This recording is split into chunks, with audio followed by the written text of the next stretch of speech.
you. I think I didn't want to give you validation.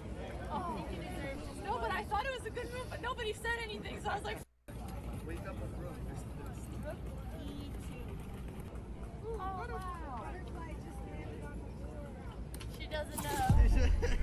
And she will never see You'll it. never All see right, the all butterfly. right, guys, go rub it in, please. It was so beautiful. It was I've never a seen such a beautiful pretty butterfly. butterfly.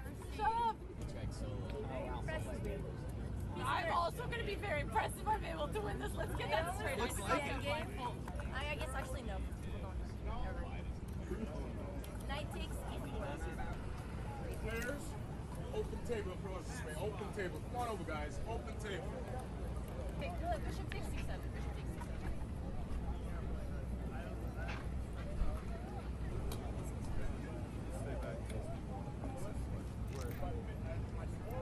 Bishop E6. Oh, and that's why he didn't take my pawn, because I have some ideas. Okay. Okay. Okay. Okay. Okay. Okay. Okay. So.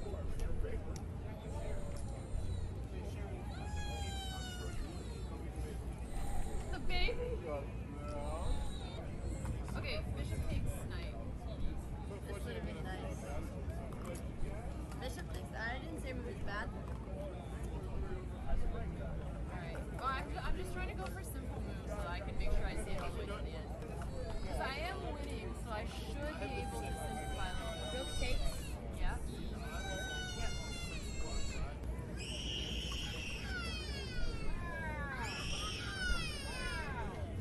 Earplugs.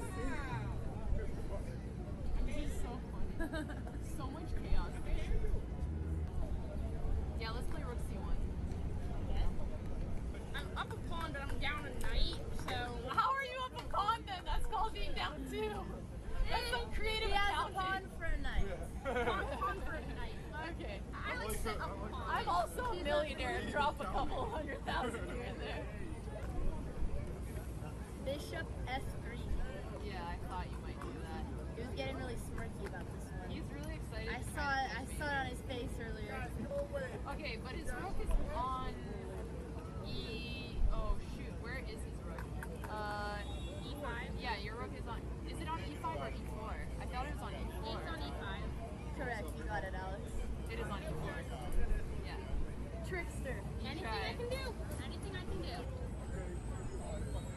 Rook E2. That's a good attempt. Well, I mean, I'm gonna take your bishop. Alright. Are you gonna take my pawn? I could take the pawn. I thought I had a. Didn't you play rook E2? Maybe. I thought I had a Yes. pawn on A2. Are you trying to trick me again? Stop it! Stop it! He took on A2. You're tricking me! He took on A2. That's not very nice. He has to play all the mind games he can. He's playing a lot of mind games. I don't like what's going on here. Poor guy's And your down. mom's a psychologist. You gotta do what you That's gotta your do. mom? Mom's a psychologist. Oh, that's Okay, let's play king to G2. alright.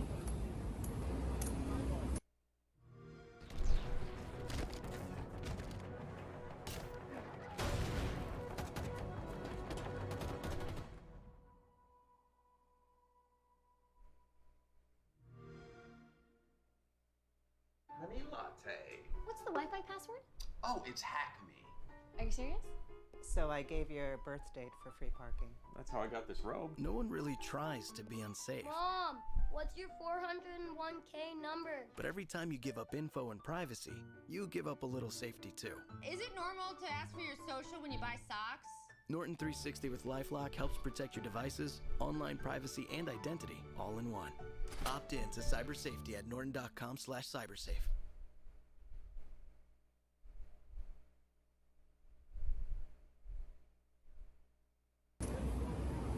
A5. I see what you're doing there. Just go easy on me. It's been a long day. Come on, let me have it. No. I wanna get this win. No! Just let me checkmate you, please. This is hard. Juicing out all the You're juicing all my stamina little here. brain here. H6. It's starting to rain. We gotta keep going. Alright guys, let's speed it up. I'm trying! Chaos erupts. Baby crumbling. Just kidding. I'm not crumbling. You're winning. Here. You're winning, but Oh no. maybe I can. I have a feeling the rain is coming. Wait, Andrea, can you give me some? I got you, don't worry. Oh no, it's raining. Just take a picture and carry it on after the rain. Want to call the draw? No.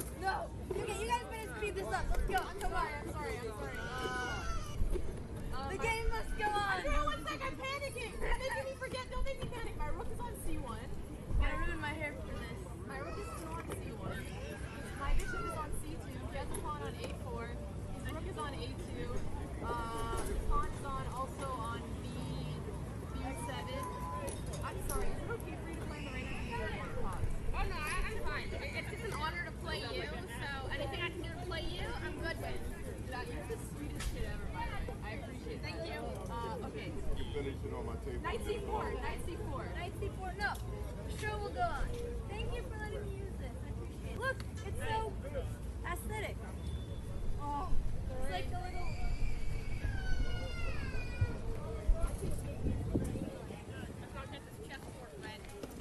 Four, yeah. I just play the Oh, he pushed A4.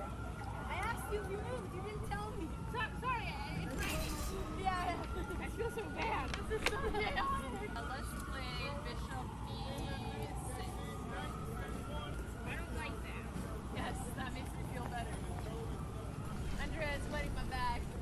Well, I want to cover him too, okay? There's only so much the umbrella covers. I'll go in. Alright, huddle, let's go. Okay. Let's go B5. B5. Okay. B5. Get some glitch, guys. I don't know if this slow chess. Andrea, it's hard.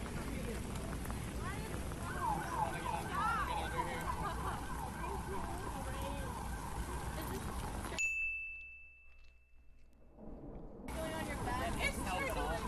I don't want to get you wet with my umbrella trickle. I'm so stupid. My butt is really up close to the table. Thank you. Group effort here. See, YouTube, you should see how much we're going through just Andrea! This video, but you better like and subscribe right now. Yes, please. Like and subscribe. They make good content. Okay, yeah, there's so much rain.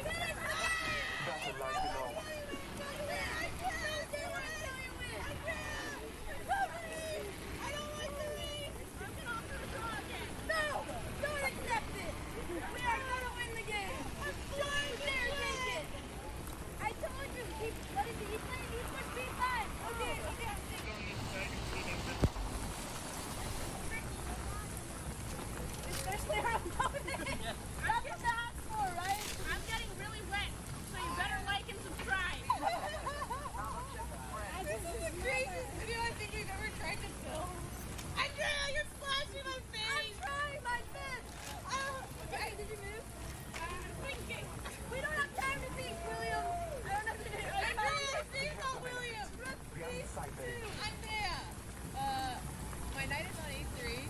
I'm gonna play Rook B1. Go get him, man. Go get him. I can't take him. I was working earlier, so... I'm so sorry. We can pause it if you guys. No, that's not enough. I think we'll go buy some umbrellas. I don't know how we would finish the game. What do you mean? If we paused it now. Yeah. That's why we're gonna finish it right now. Yeah. What did you do?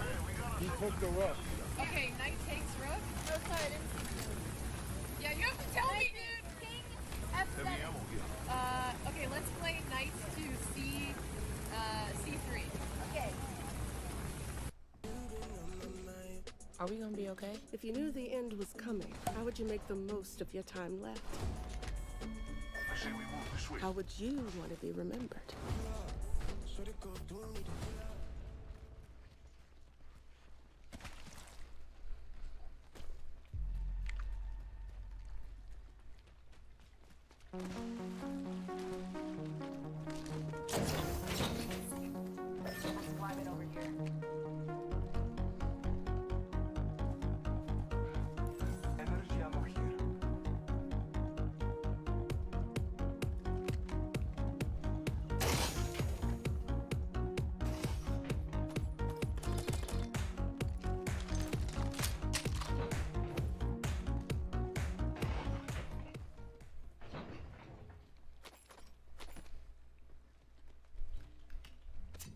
Crafting, but I'm still ready.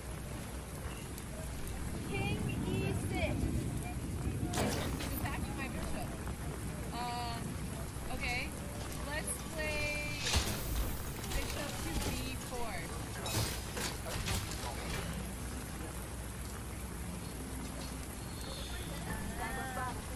King F5. Okay. Knight HB5.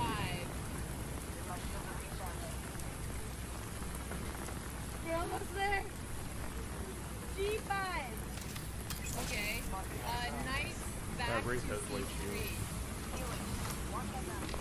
I got hit from the north somewhere.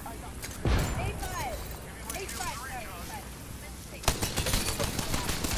Anyone on I got F5? one of them. I got You wanna hit play? hard by one of these guys. I know. You're 2,000 rated player. Come on, you need to know this stuff. I'm trying. Okay. Knight H4. This guy gonna get res or what? I don't know if you killed him or just not. Yes, we have to finish this game. I'm trying. Stop yelling at me, everybody. I'm doing my goddamn best. Shut up, Andrea. I've never been so stressed in a game of chess. Good, did you move? Woo! Keep pushing. Trust is the only one. H4. Go. This guy is right above me on this little fucking canvas. Very weak. My knight is on E4. Knocked one of them. We don't have time for this. Come on.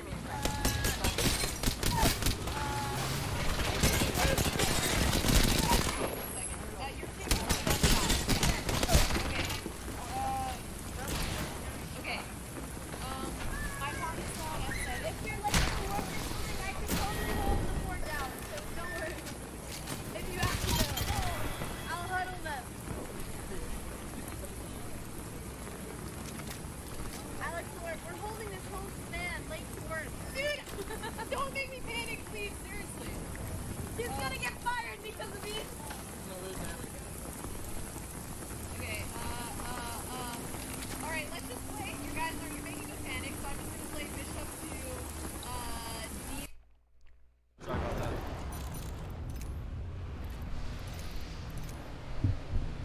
Oh, the guy I knocked never got fucking finished.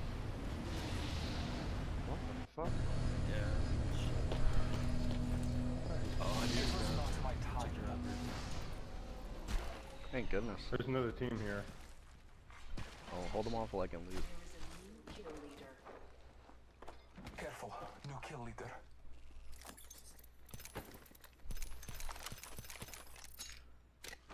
Yeah, I think they're in here if you can stand once you're all good. Yeah, she's definitely in there. Hostile. Danger close. I think it's a Valk. Yeah, she's in the water, it sounds like. Yeah, I heard that shit. Healing up. Give me a sec.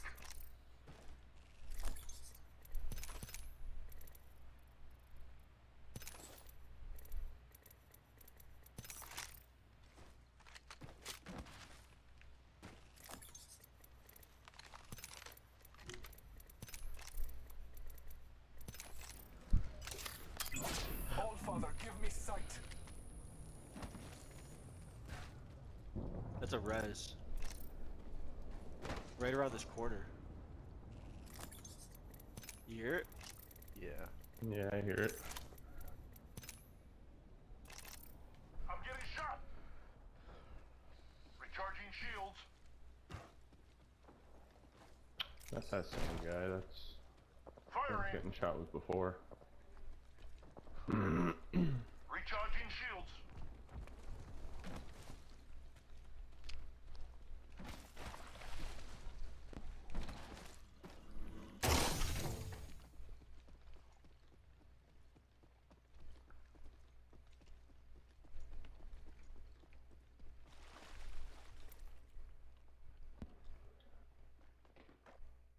Ammo here. Crafty, hold up for me.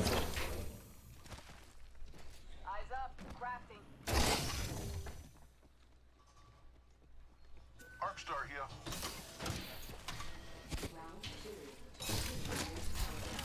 Crafting.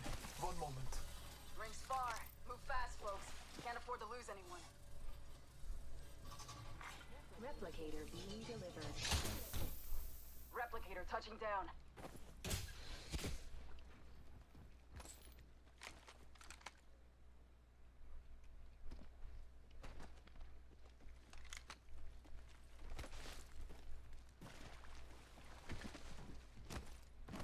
R301 here. Accurate and easy to control. Half the squads There's an Octane here. marking our surroundings.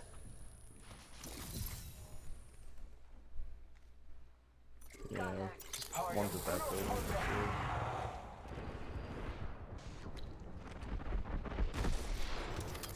Scanning the area.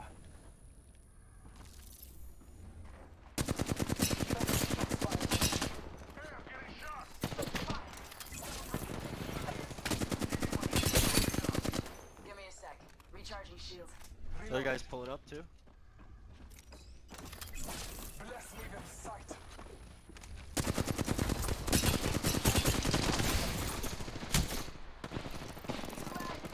Oscar Mike.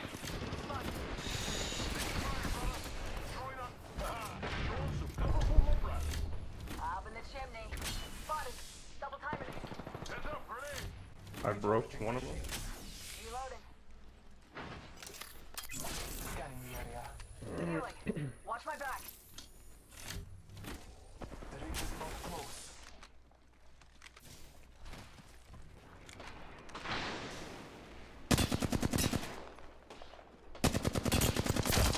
Double timing I'll it. change back up top. Only the airstrike. Oscar Mike. I'm spotted. Heads up, we got an airstrike on us.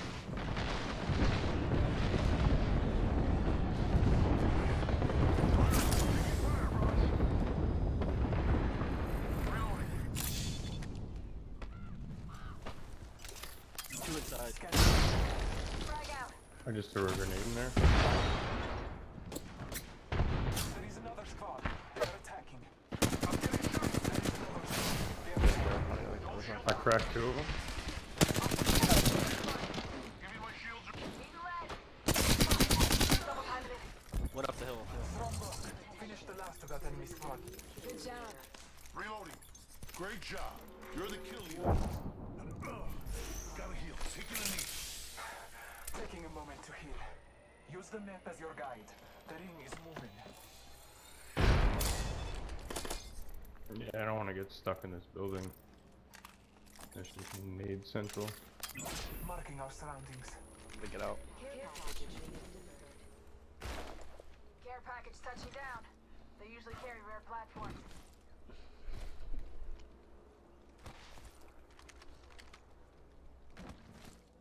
Someone traveled through here recently.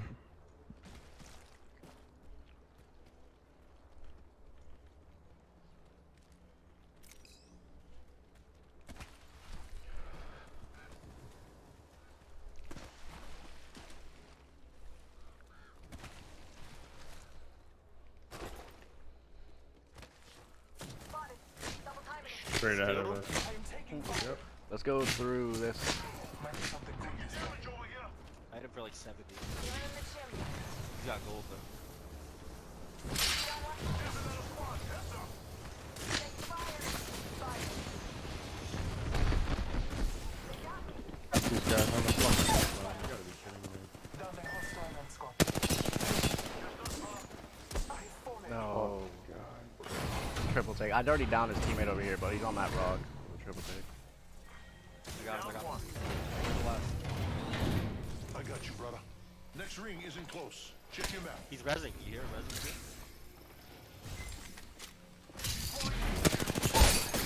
What? Oh, I. Hey, I'm getting shot. For some reason I thought that full bag. One down. Where'd Don't it worry, go? brother. I got you. That You was- finish the squad. That's how you get the job done. Hey, we got our brother's banner. Healing up. Give me a sec.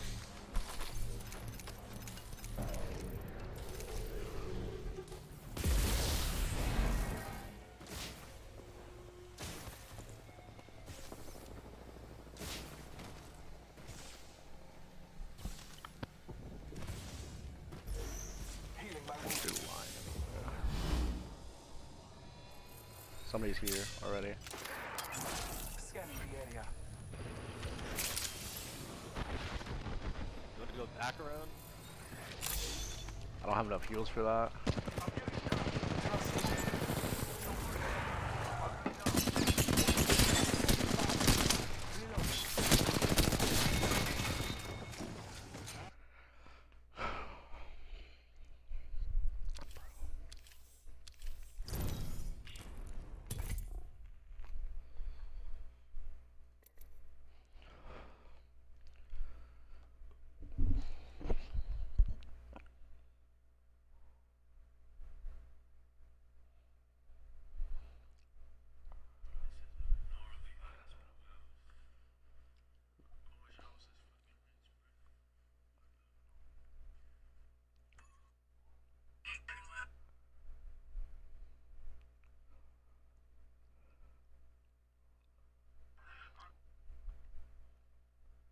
So one day, Andreas Flatton came home to find a pile of 91,000 oil-covered pennies on his driveway with a note that said, "You."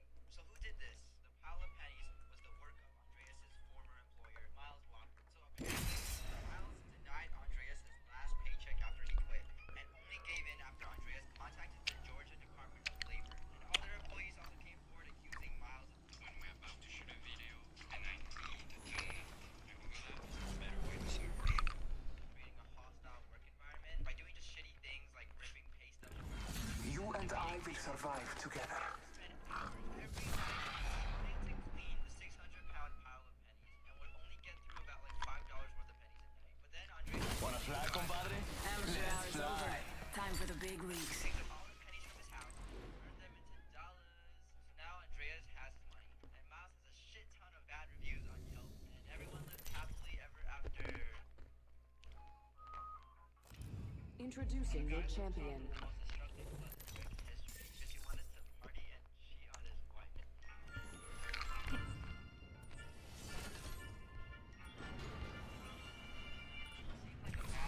I am the jump master. Have faith in our descent.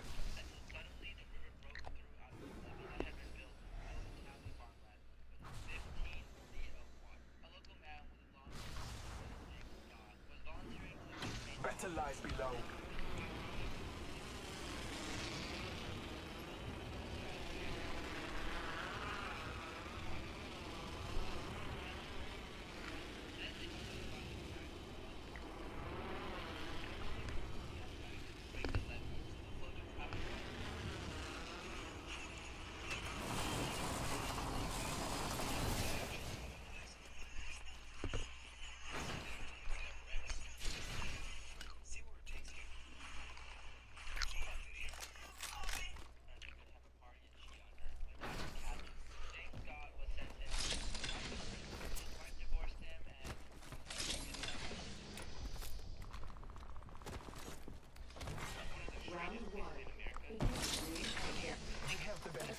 We are inside the ring. First blood. The battle begins.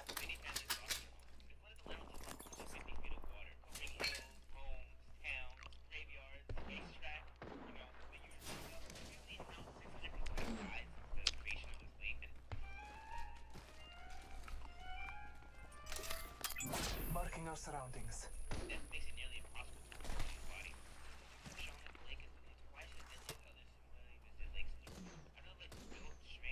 Battling the enemy.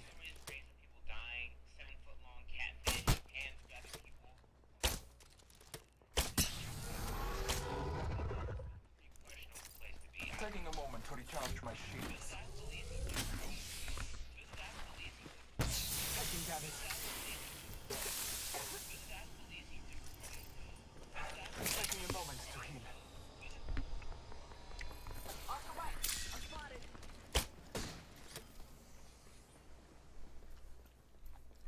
Let's go here. I'm taking fire. Someone else is over there. Marking our surroundings. I'm taking a moment to recharge my shields.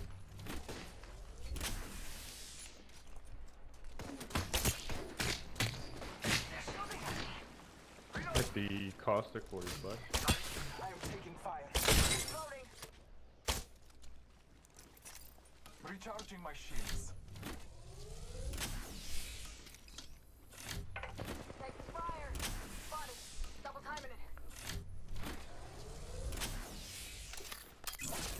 our surroundings. Give my shields a recharge. In combat. I'm out of arrows. Taking fire. Lost the light. I'm spotted. Give me a sec. Recharging shield.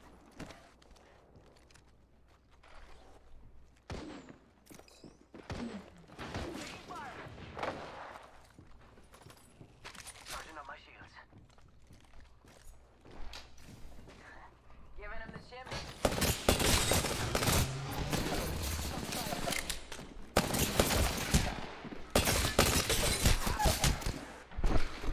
They're all cracking here.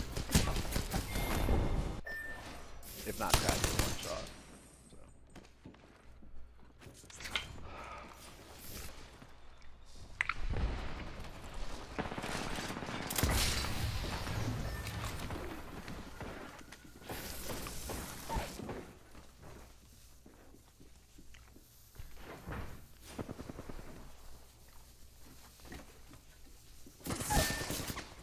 Bad guys, let's do this. In progress. Let's go here. We're inside the ring. Clean up the door, brother.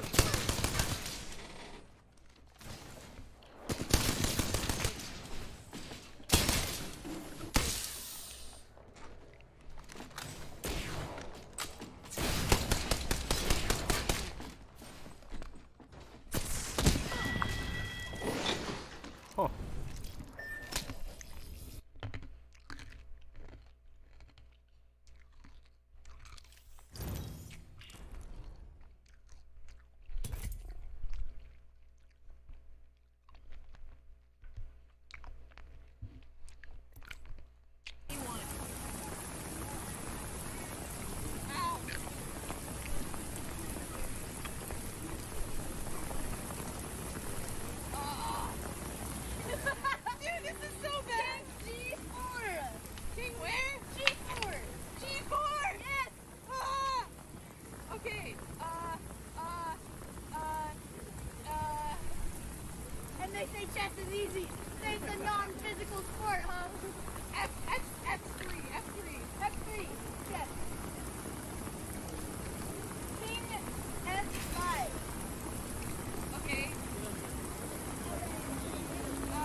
Come on, if I can get you off, I can.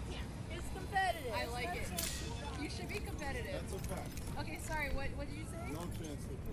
I promoted you to move. Healing. This is minus 16. Too long. Need to recharge my shields. Let's just speed through it. Just go. Charging up my Unless you want to shields. resign. Are you gonna resign, Libby? Resign? Sorry. I wanna get. Okay, just little quick. I'll play work. You only have like 2 squares. Wait, is it my move? Yes. Oh, sorry. King E5. That's an illegal move. We win. Yay. Okay, good. We'll take that. Yes. Okay, GG. Okay. Really? I'm offering you a handshake. Oh, for GG. Thank you for playing this. You have a very strong handshake. Thank you, sir. Thank you so much. I really, really appreciate it. Shout out to Jason. This is the craziest game of chess I've ever played in my life. That's all I'm gonna say. Sure is. And you guys, check out his YouTube channel. We're plugging in. He's the goat here, and I'm excited to see you reach at least 2,000. Yes, I will. My goal is to do that in 2 years. There's something to say. Not only are the Botez sisters great players, but even more wonderful people. Go ahead and subscribe. Doctor's orders. But you could not be more wrong. I love going out to where the music's so loud and where the people surround me.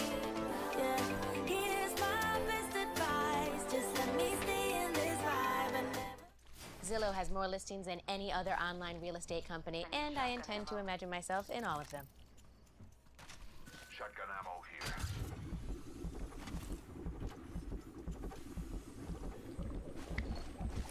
Welcome back, everybody, to another episode. I believe this is the 12th episode of How to Win at Chess. It's a series where I play 10-minute games against my subscribers. I go up the rating ladder, walking you through all phases of the game. In recent episodes, I've dropped secret codes to my opening courses, and that will pop up at some point in the video. It will really only be available for the first few days because ultimately it will run out. Today we've got one of our most intense episodes ever in this series. I'm playing from 1300 to 2100. So normally I will throw in a game against an 900, even 1000 rated player. But today I'm just going to play openings that I usually am recommending and then kind of walk you through the games and, well, how to study openings. Really, that's what it's all about. So D4, Knight F6. I do have a course on the London, but against Knight F6 in particular, we can play Bishop G5. And of course, I do have a video on this. This is called the Trompowsky attack. The idea of the Trompowsky is to take a Nimzo player, a King's Indian player, Grunfeld player, Benko, Gambit, and Benoni player, all out of their comfort zone. You can already see my very strong opponent, 1350, thinking.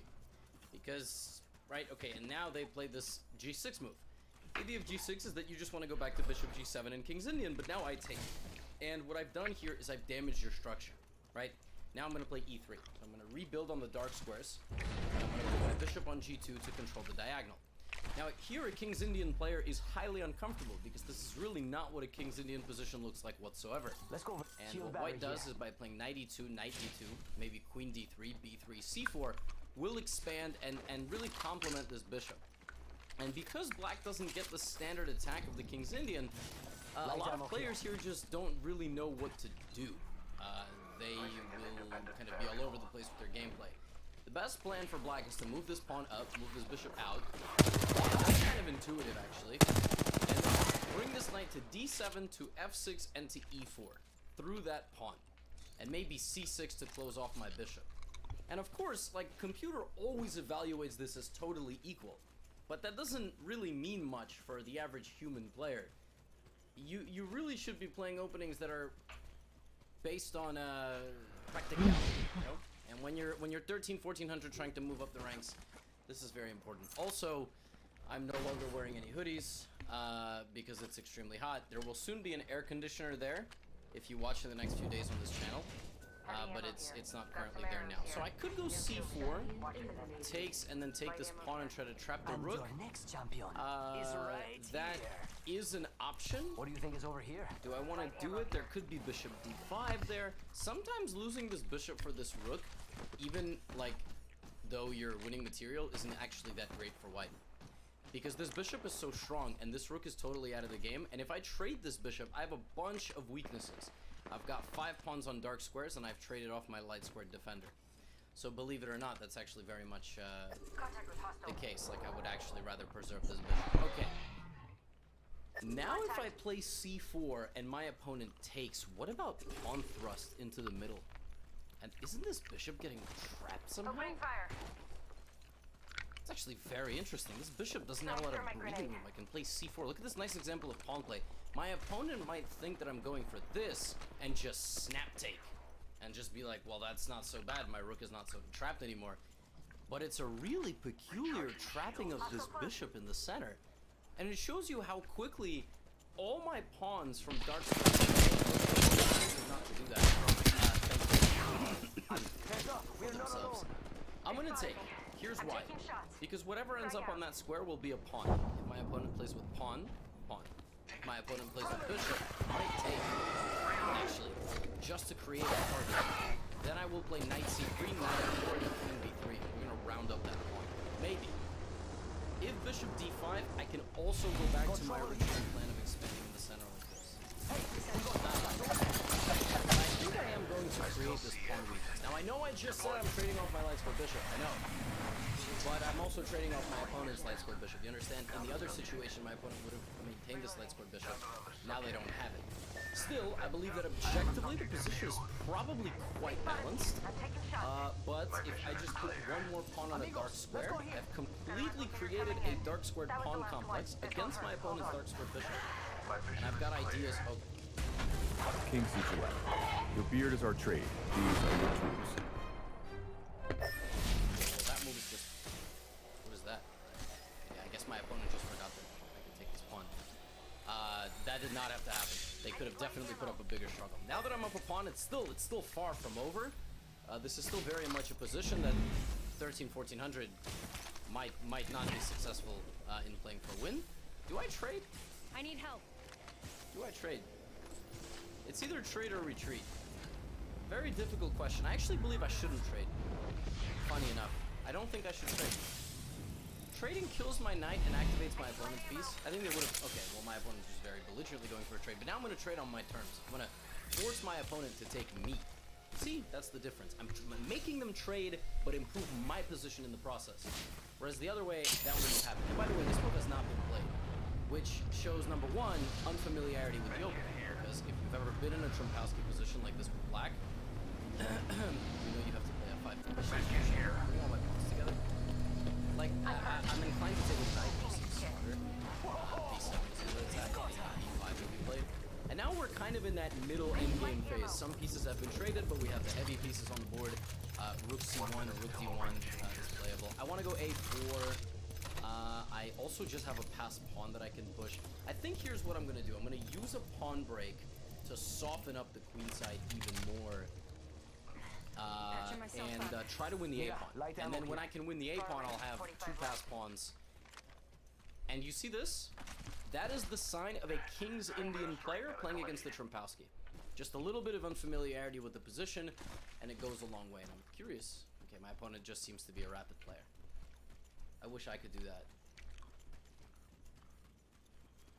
I only play Blitz and Bullet. ADHD.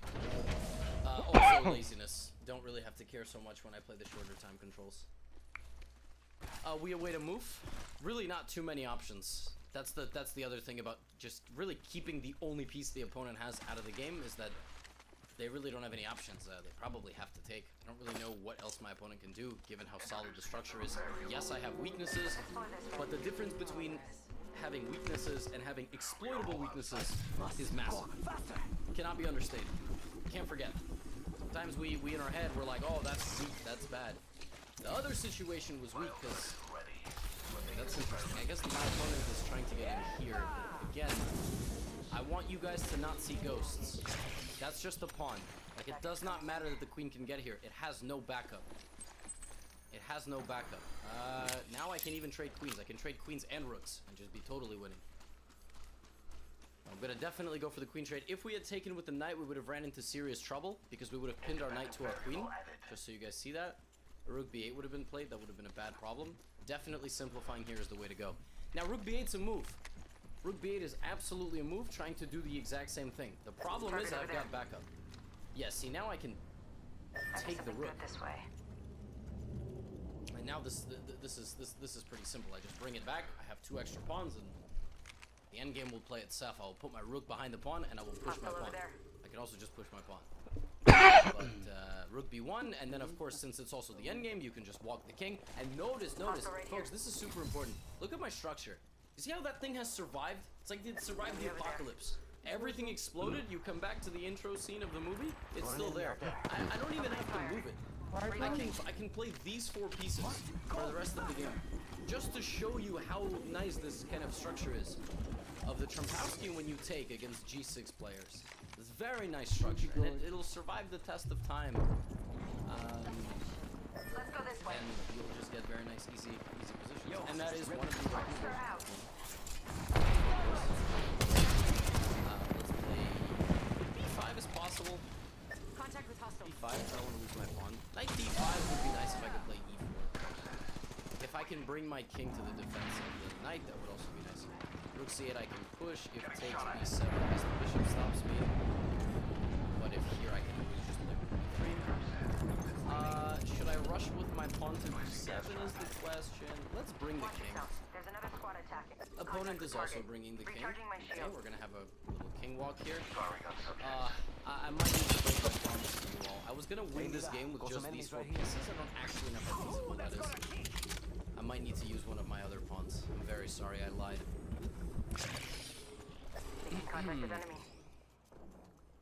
But of course, this pawn can march up to b7, and then the rook won't be able to move. Right on. Contact.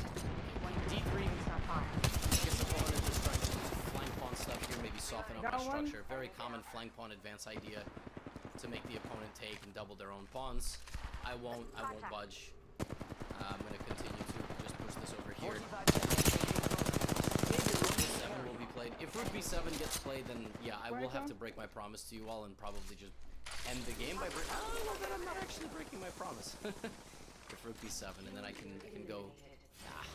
30 seconds. Opponent isn't being very nice. They're gonna take and force me to. All right, I lied. I'm sorry. I could have also taken, but yeah. Okay, well that bit of counterplay has been thwarted, and now the queen side. For black, the most important thing to do was not to lose that d5 pawn. The game was still pretty holdable. You would have had to hold it if you brought your rooks to the middle and opened up this, and I kept suggesting things for my opponent, but they didn't handle the counterplay phase of the game effectively, and now that happens. Just because I might make it look smooth doesn't mean that it's necessarily supposed to be smooth. Ideally, you light ammo here. You know, watch the series and watch the games, and you go, "Wow, that's really simple." And try to implement it. Chess is a hard game. It's not super easy to just go and sit down and immediately implement everything it is that you've just seen in a game. Let's go over here. How many of you have watched videos and then tried to go play and it's not possible? you just can't possibly get it on the board, and it ends up being impossible to replicate. I'm basically trying to kill dead air here, as my opponent is Contact with hostile. King c4.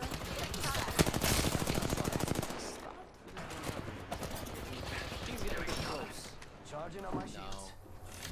No. Because even if you get to c7, I will check you. Kick you away from my pawn.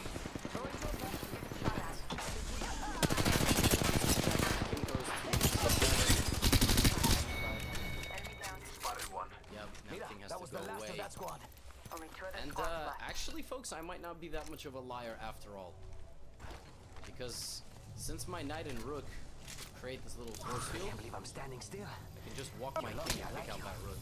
It cannot be protected by the bishop, and if it moves, I will just make a queen. That was a nice game. That was a very nice example of how to properly utilize the Trumpowski. Bishop d6, king a6, king a7. Kick out the enemy rook, make a queen. GG. Light ammo here. Still no secret code for you though. Appreciate you making it 12 minutes into the video. No secret code just yet.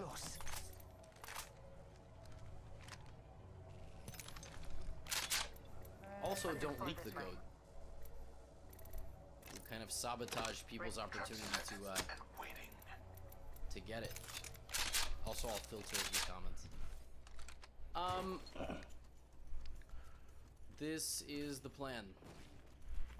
I would like to make this portion of the video more exciting, but unfortunately, we're just implementing the final phase of the game. We almost did it. We almost did it, with the exception of one pawn capture, as forced by my opponent. Just played these 4 pieces for the rest of the game. Sustaining injuries. Nice way, you know, minimalism. Punching a tunnel. I'll make another room. Come on. Portal placed. Of course, it was going to get taken anyway. But now I chose to take it. And,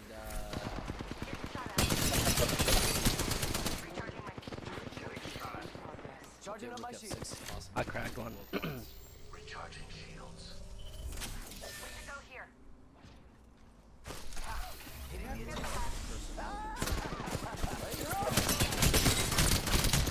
Oh, one shot up here. Bloodhound, one shot.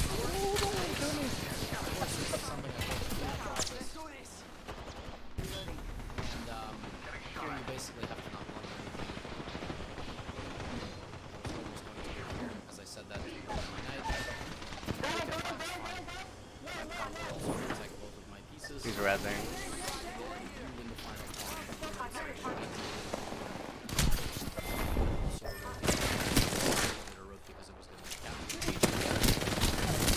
I said everything I had to say actually about the F5 is necessary, very necessary. Otherwise, white just gets this very aggressive queen thrust, queenside thrust with C2 to C4. Black really has to play F5 and H5, but that one was relatively clean, I gotta say. Literally, sometimes I do a big analysis.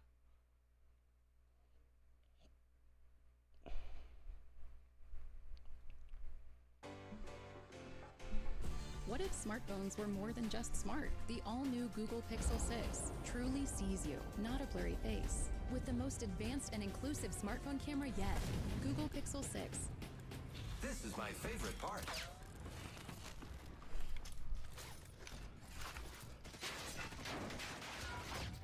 Ahead.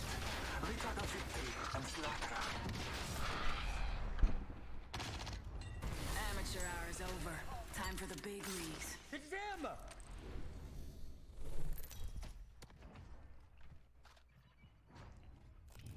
This is your champion.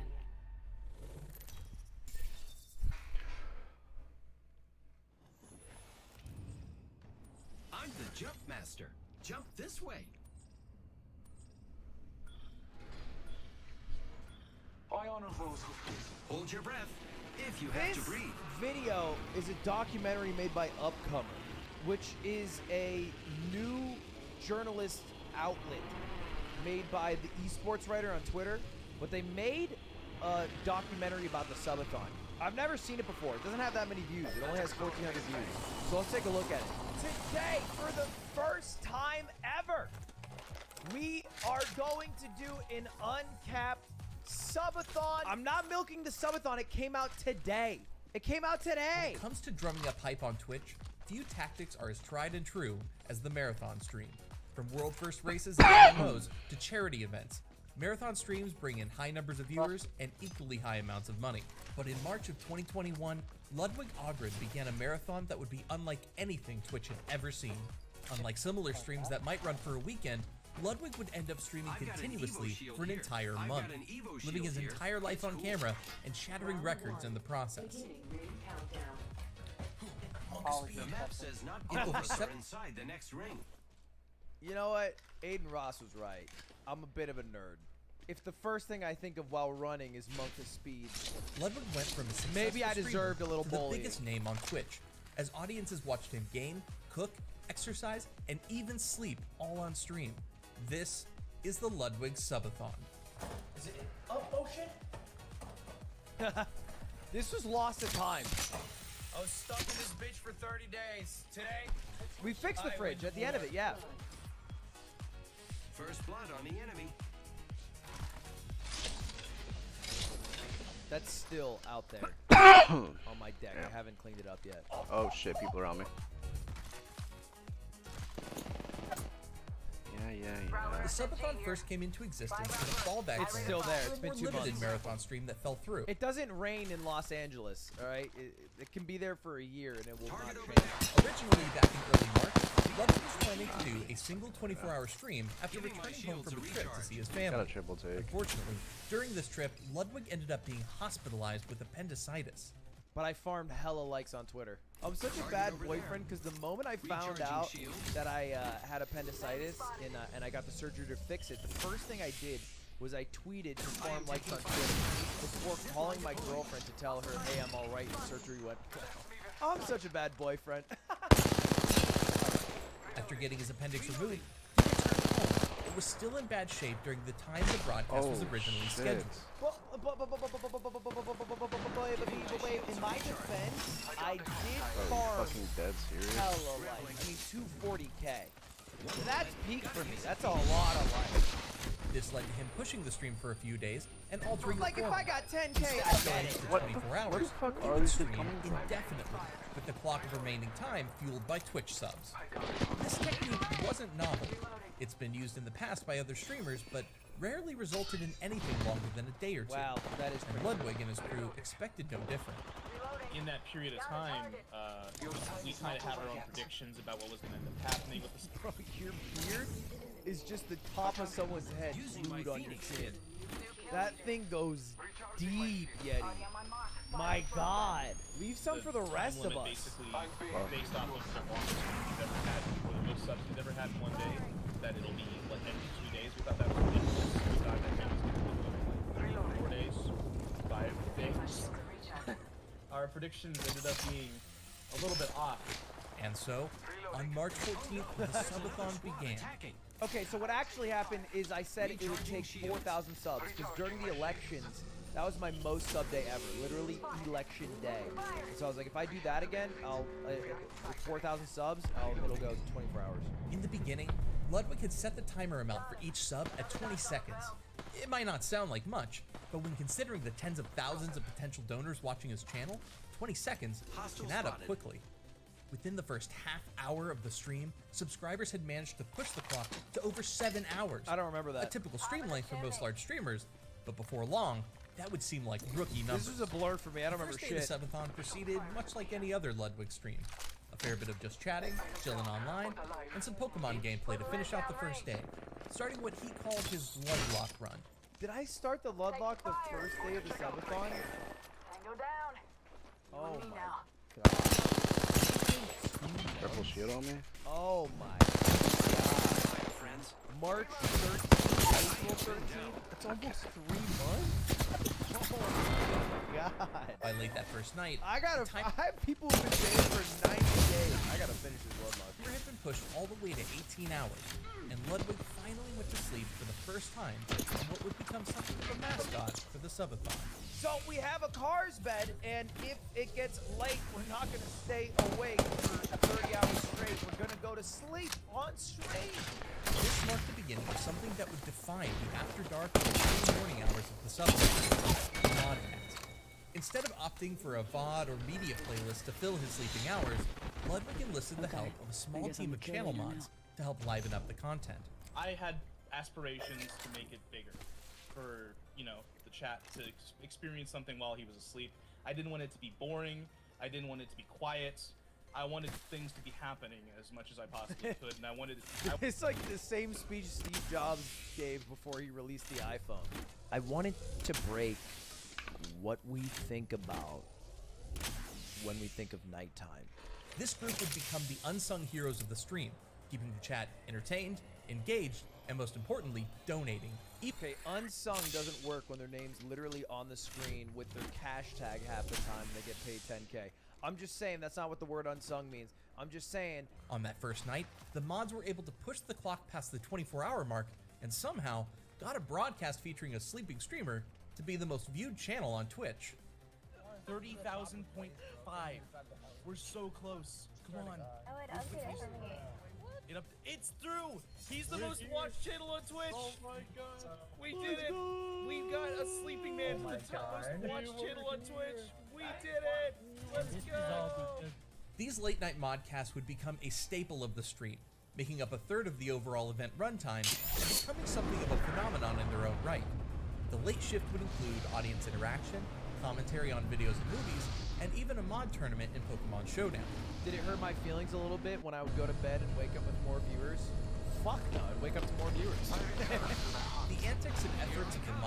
responsible for some of the biggest spikes of the subathon, and unintentionally generated one of the biggest memes of the event. Ludwig waking up and realizing how high the timer had climbed. Don't look. It's okay. Ludwig, go back to bed. Go back to bed. Yeah, it is at 29 hours. That's a good point, Chad. What? After the first of these moments, it became abundantly clear that the time per sub needed to be changed, or else the subathon might never end. Ultimately, the decision was made to cut the amount of time subs added to the timer in half. But even that couldn't stop the juggernaut this event was already turning into. What was the vote? I told you guys could half the timer, or what was the other option? No gifted subs. Yeah, that was the alternative. Chat voted on doing the half time, but you could have voted no gifted. I wonder how it would have turned out if we removed gifted. Over the course of the next 3 days, the timer would continue to jump, partially fueled by moderator-run betting pools, where viewers could bet channel points on where the timer would end up at certain points in the day. This led to massive pushes to hit certain milestones. Wait, that's... no matter how high. I didn't even know about that. Then, in the wee hours of the morning of March 17th, the stream got its biggest spike in sub time, thanks to a stream crash.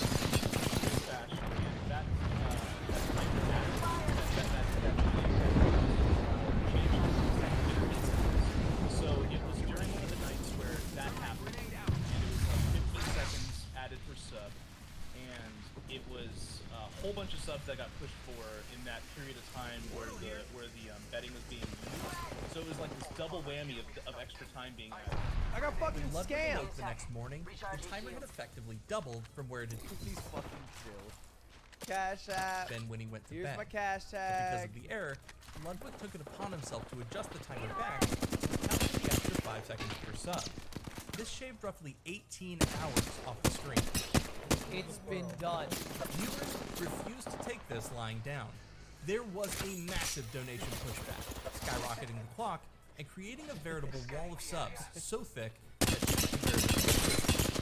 Organized revolt got the stream to what would ultimately be its highest point, with just over 3 days of stream time sitting on the clock. This push also led to another shifting of the subathon rules. The mods discontinued any betting, and gift subs got hard capped at 100 per account. I don't have any fucking ban for the rest of the subathon. ammo or health. This was intended as a way to protect people spending money responsibly, but also managed to catch a few well-meaning and high-profile people in the crossfire. Yeah, I have fucking 14 bullets.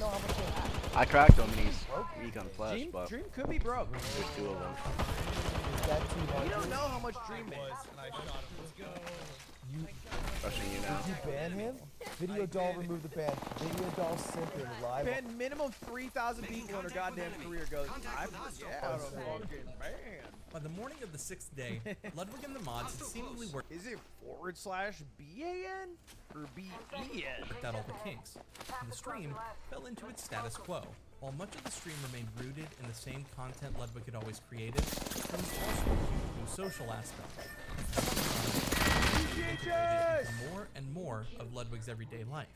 Watch those knees, watch these hands. Along with his roommates, I forgot I did that. That's funny. Ludwig began broadcasting his daily workouts and meal preparation in the kitchen. Things that may not have been his forte, but had their own charm and appeal all the same. One day I went to the bathroom and I had a huge long poop. Thick, hard, you know. There's not a lot of fiber in there. I feel that. No.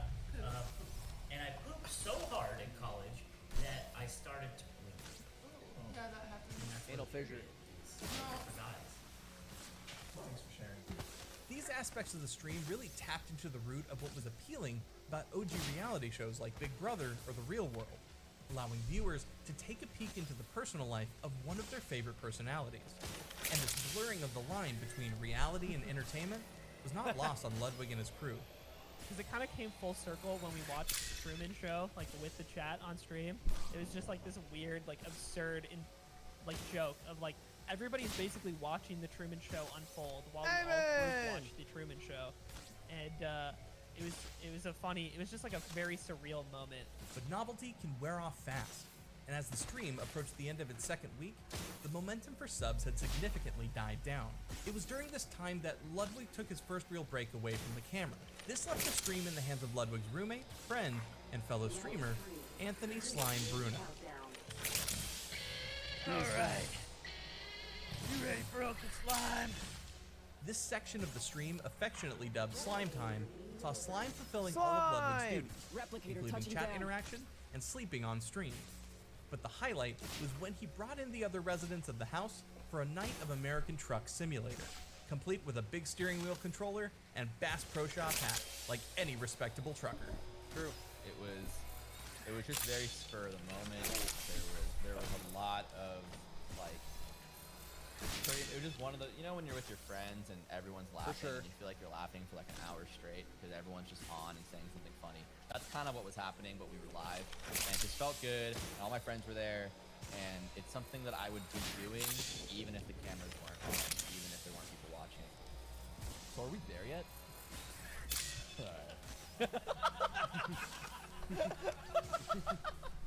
I watched none of Truckcast. As it turned out, this break from what had become the norm was just the thing that viewers needed to reignite their excitement for the stream. And with Ludwig's return the following day, donations spiked once again, kicking the timer back into the double digits. Despite this momentary boost, it wasn't long before the timer began to wind down once again, and soon, it looked as though the end was in sight, as the clock entered into the final hour. The final hour literally became this undying zombie personification. When did of the final Chat's hour unending start? desire to just watch Ludwig suffer in that period of time. But the final hour turned out to be anything but, with the clock sitting under an hour for the next week. But yeah, it looks like 18 days in. Only 1 hour left on my subathon. I tweeted March 31st, which I think it's the day after there was actually 1 hour left. About 17 days into the Despite the constant subscriptions coming in to save the stream, the threat of it ending always loomed. And the growing stress of this existential dread brought out a toxic element in the fan base, who began targeting the donors keeping the stream alive. The true why of it can only be speculated. The viewers themselves claim it was for Ludwig, stating that they just wanted to let him get back to his life. Others think it can be chalked up to the toxic nature of the internet. But for the mods, whose job it is to keep a finger on the pulse of chat, there seems to be something more to it. At this point, the stream had already cemented itself as a cultural phenomenon, not only within gaming circles, but pushing its way into the mainstream. The subathon meant something special to hundreds of thousands of people, and many desperately wanted to be there for its final moments. This desperation led to increasingly intense behavior, including fights and death threats leveled against donors, necessitating an abundance of bans. Soon it became clear that despite the low number on the timer, the stream wasn't going to be ending of its own accord anytime soon. Chat was so bad. Like, I didn't deal with it because I just actually stopped reading chat. I unironically stopped reading chat. I forgot how to read chat for like a month after the subathon. I just forgot what it was like. Because I just didn't read it at all. It was terrible. Chat's back to being good now. I think chat's been chill. Beefing with Aiden Ross hasn't helped it over the past month, but generally chat's good now. But back, oh my god, it was terrible. If that was what my stream was like forever, I don't think I could do it. Which maybe sounds like I'm just trying to make good of what I have now, but if I booted live every day to 30k, 50k with that chat, oh, miserable.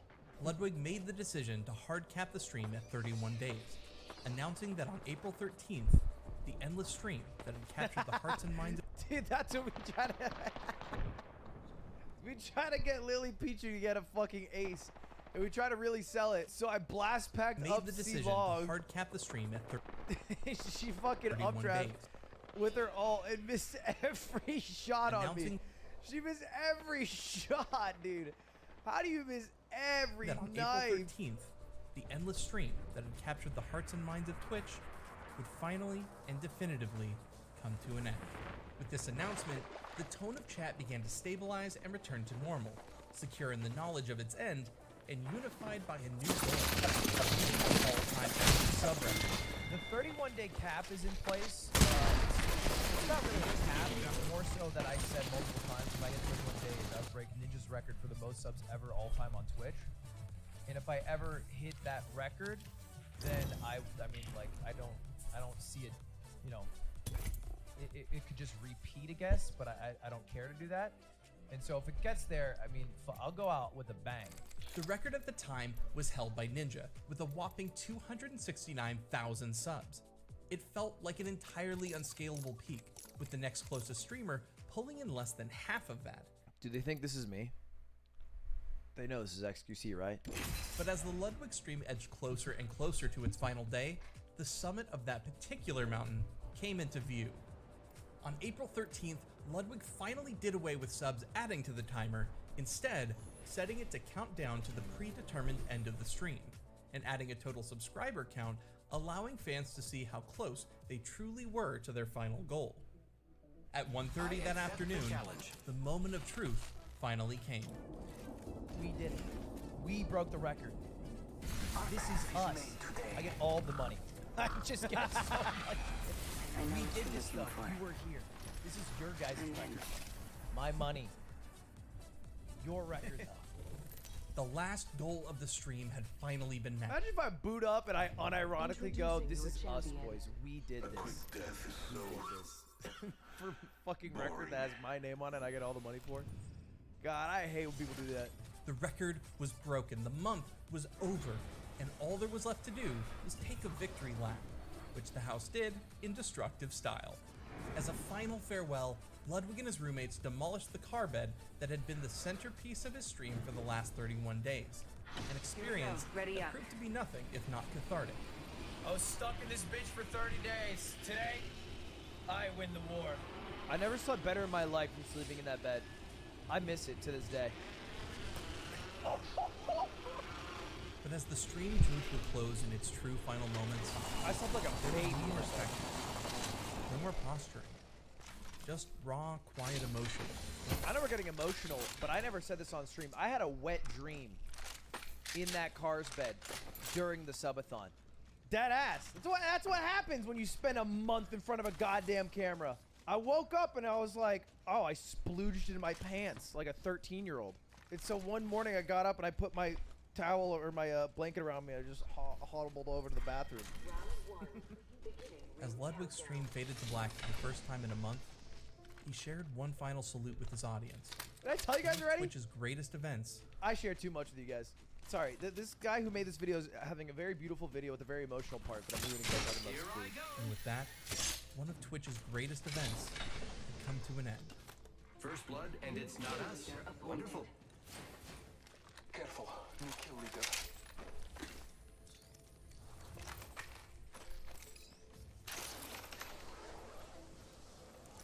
Ludwig's subathon managed to bring in over 282,000 subs, worth around $1.4 million before any taxes or payouts to Twitch. As he promised earlier in the stream, the new king of Twitch went on to donate over $365,000 to various charities, as well as another large sum to the mods that helped make the stream possible. Ludwig has made it clear that this was a once-in-a-lifetime experience. And the reason I would never do one again is very simple. And it's the reason why you shouldn't make a sequel to the movie The Hangover. It'll never be as good as the original. They fucked around and made a third one, though. They made a third one. They didn't know when to stop on the first one. They were like, double down. Hey, the sequel was aight, but what if we do a third one? If I do a second subathon, then I'll have to do a third one. I'll have to do a fourth one. I'll have to do a fifth one. Problem with doing a sequel to anything is you fall into the American loophole of doing it until people really fucking want you to stop so desperately, or you lose funding. And although he may never do it again, his efforts are sure to inspire the next generation of creators, the same way that Ninja and Drake inspired him. What if you got paid $1 million from Twitch? I don't care about money, bro. Look, I got fucking fans. You don't get it, bro. The money is nothing to me. I got fucking... A generation that will always remember where they were when the Ludwig Subathon ruled the world. Because I know one time I hit the stop streaming button for the last time. 45 seconds. Rings close. And it's not that far away. Reloading. That's the when you last think of that about squad. the whole Dimensions life. looking up. It was nice to not have to hit the stop streaming button Reloading. for just a brief period of my life. Patching myself up. So, 30 seconds remain. Safety is an arrow shot as the away. clock winds, Taking a moment to recharge my shields. 2 minutes left. I got nothing left to say. But thank you. Who actually cried at the end of the subathon? Did anyone actually cry? People talked about it, but I don't know if they actually did and stuff. Just curious. Recharging my shields. You did? Really? All you guys cried? Right there, officer! Yeah, right there, the pussies who cried! Right there, the bitches! The little baby boys in chat who cried! Right there, get them! Get them! Sick them! Sick them! Getting shot at. I cried? Yeah, I cried more than anyone, I bet. I cried for like fucking 30 minutes. Sat here weeping beautifully. I cried so beautifully though. You know how sometimes you cry and you're ugly crying, you're like and it's gross. This was like I was like almost like just smiling, like just tears would fall. 55. It was basically like I had Canadian and American involved. It was like Feel Strong Man. Feel Strong Man's a beautiful cry. Well, anyway, boys, this was a great video. It was a very accurate and well made recap of the subathon from Upcomer, who are friends of the stream. Now, I am going to take you down. You did use all of my footage.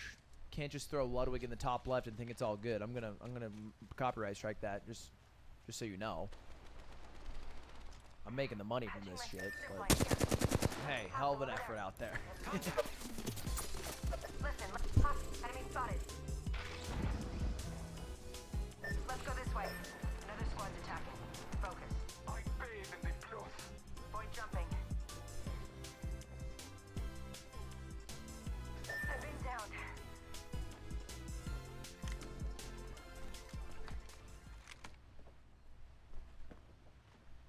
Grenade. Look out, grenade. Contact. I'm taking fire.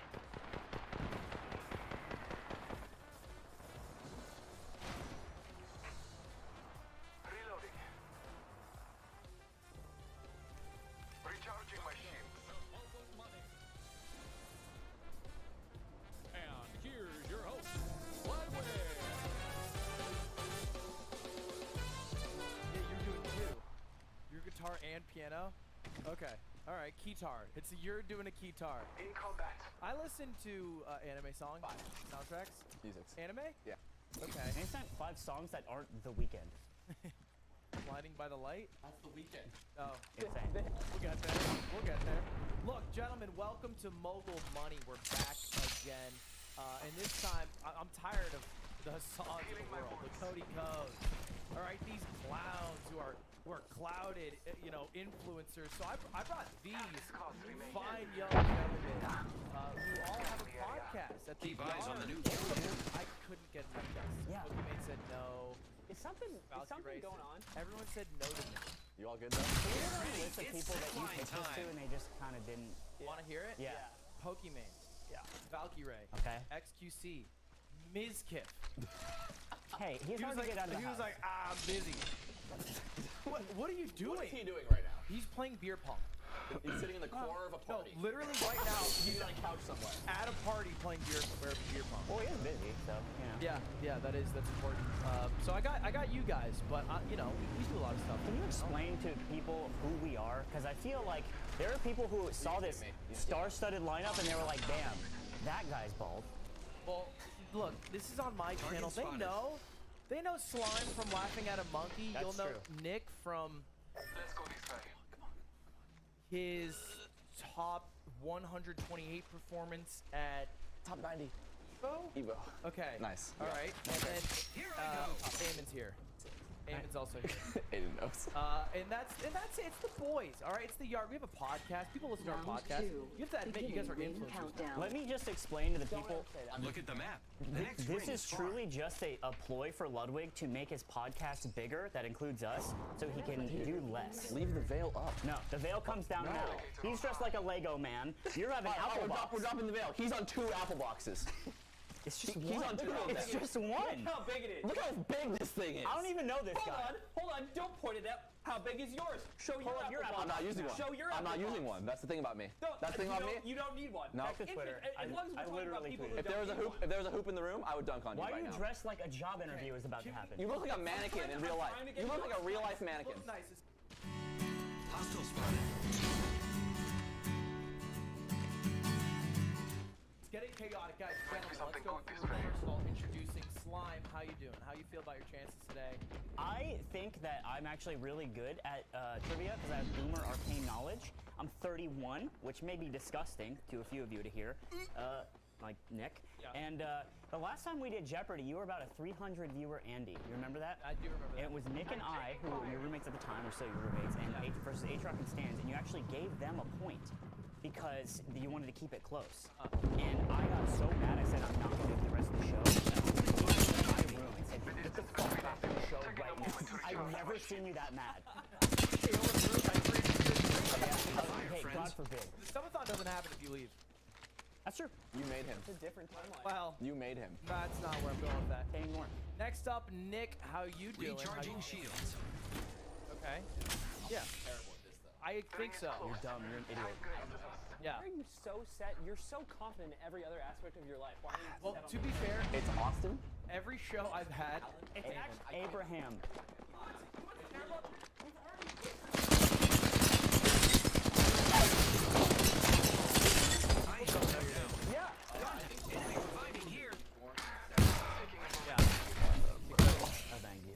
his brain is working so hard, his hair's falling off. Yeah, I overclocked it. Northern Lion.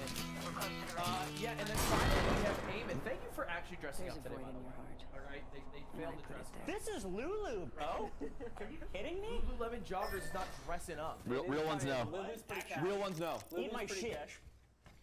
Jogging? Shut up. You're gonna wear. You bought a vest. Oh, there we go. Whoa. There we go. Oh. No, this is good now. Oh, boys. But I didn't want skydiving. You look like you're going No, to I usually don't go skydiving, and Judy took me, and I thought it'd be fun. That's your Ludwig? That's how you sound. That's how you sounded That is in that not YouTube how I video. sound. You look like you're going to a job interview. Drinks coming in. Look, So- thanks for dressing up. You look great. Eamon, you are the youngest of the group. How do you think you're going to do? You're travel. You're worldly. Well, You're tall. You're weird.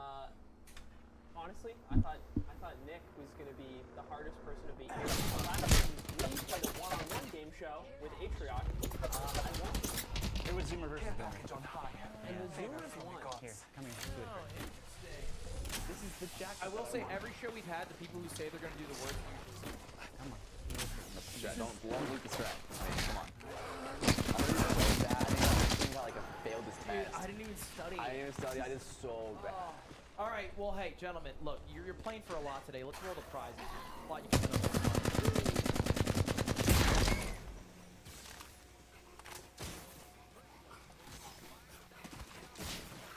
I paid that out. Oh. better than your current one. Will receive We actually need those. We need those. We do need those for the third, Zoom. Third prize is actually the most in-demand thing. I want this third. episode. Wait, why do we want We that? use so many batteries for the podcast. Yeah, we use a We lot. already You all understand have they're the days. used. Our Zoom chews through batteries. You understand they're used. What's his name? Lucas? Okay, all right, Lucas. all right.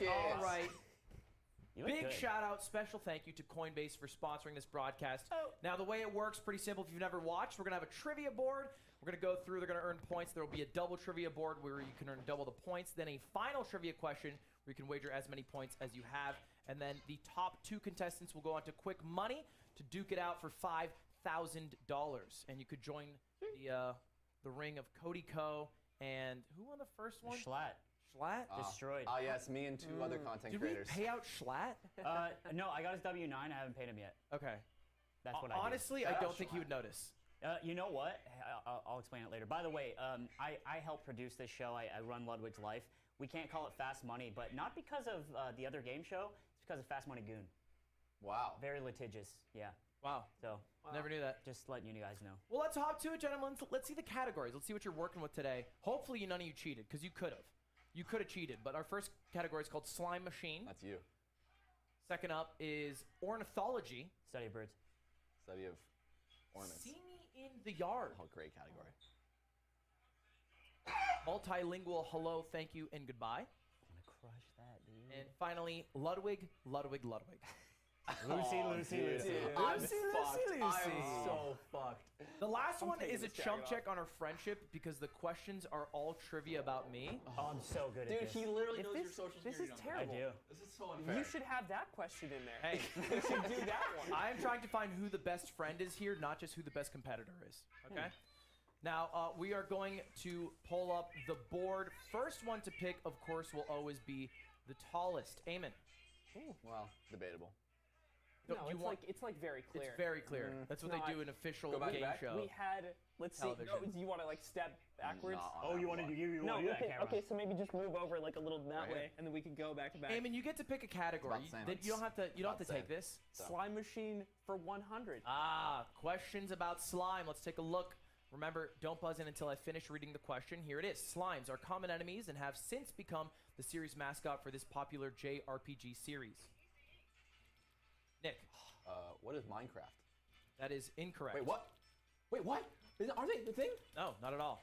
What is Dragon Quest? That is correct. Fuck! Are they in Minecraft? You're so fucking stupid. Okay, are, first right? of all, Do you think Minecraft is a JRPG? I didn't JRPG read means the end part. I just heard slimes and game. Japanese role-playing game. Fuck! JRPGs Hey, are That every Minecraft is game- from Japan. No, You haven't done your research. it's called Mojang. Notch may Yeah. be a weeb, but it is not a JRPG. I don't even Notch know is how from you would Japan. say Mojang with I'm Japanese so fucked. enunciation. That was terrible. Yeah, that was bad. I told you. Who we talking about? That's crazy.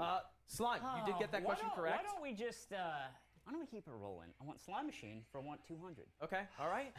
Have a chance to triple your points here. The word slime originates from the Old English word slim, meaning what? Slime. Shady. That is incorrect. I did I that. wanted to say that so bad. I wanted to say it Are you so serious? bad. Yeah. $5,000 on the line. Confident. That's a I $100 know joke. how much you make. 5,000's worth it for you. Yeah. Any other guessers? Can I go? Okay, Nick. What is Marshall Mathers? I like this guy. I was just worth it. Take my That game was show worth it. seriously. That was Okay. all This right. is cool, man. I'm This sorry. is Do you want to throw one in for the fans? you know. You are winning by doing nothing. No, this is great. I'm Luigi You're in Mario Luigi. Party right now. You're Luigi. Well, the correct answer, what is sticky? Sticky. Oh, I was gonna. Makes a lot of sense, doesn't it? When you think about it. Marshall Matters, very close. All right. Well, Still your board, Slime. let's keep it going. Slime Machine for 300. Slime Machine for 300. Here it is. Slime is commonly used in celebrations for winning at this children's award show. Eamon. What is the Kids' Choice Awards? Nickelodeon's Kids' Choice Awards. That is correct. You did the full name and you nailed it. 300 points, and you are well in the lead. Where do you want to take the board? You know, Slime Machine for 400. Just run it through, I Yeah. guess. Yeah.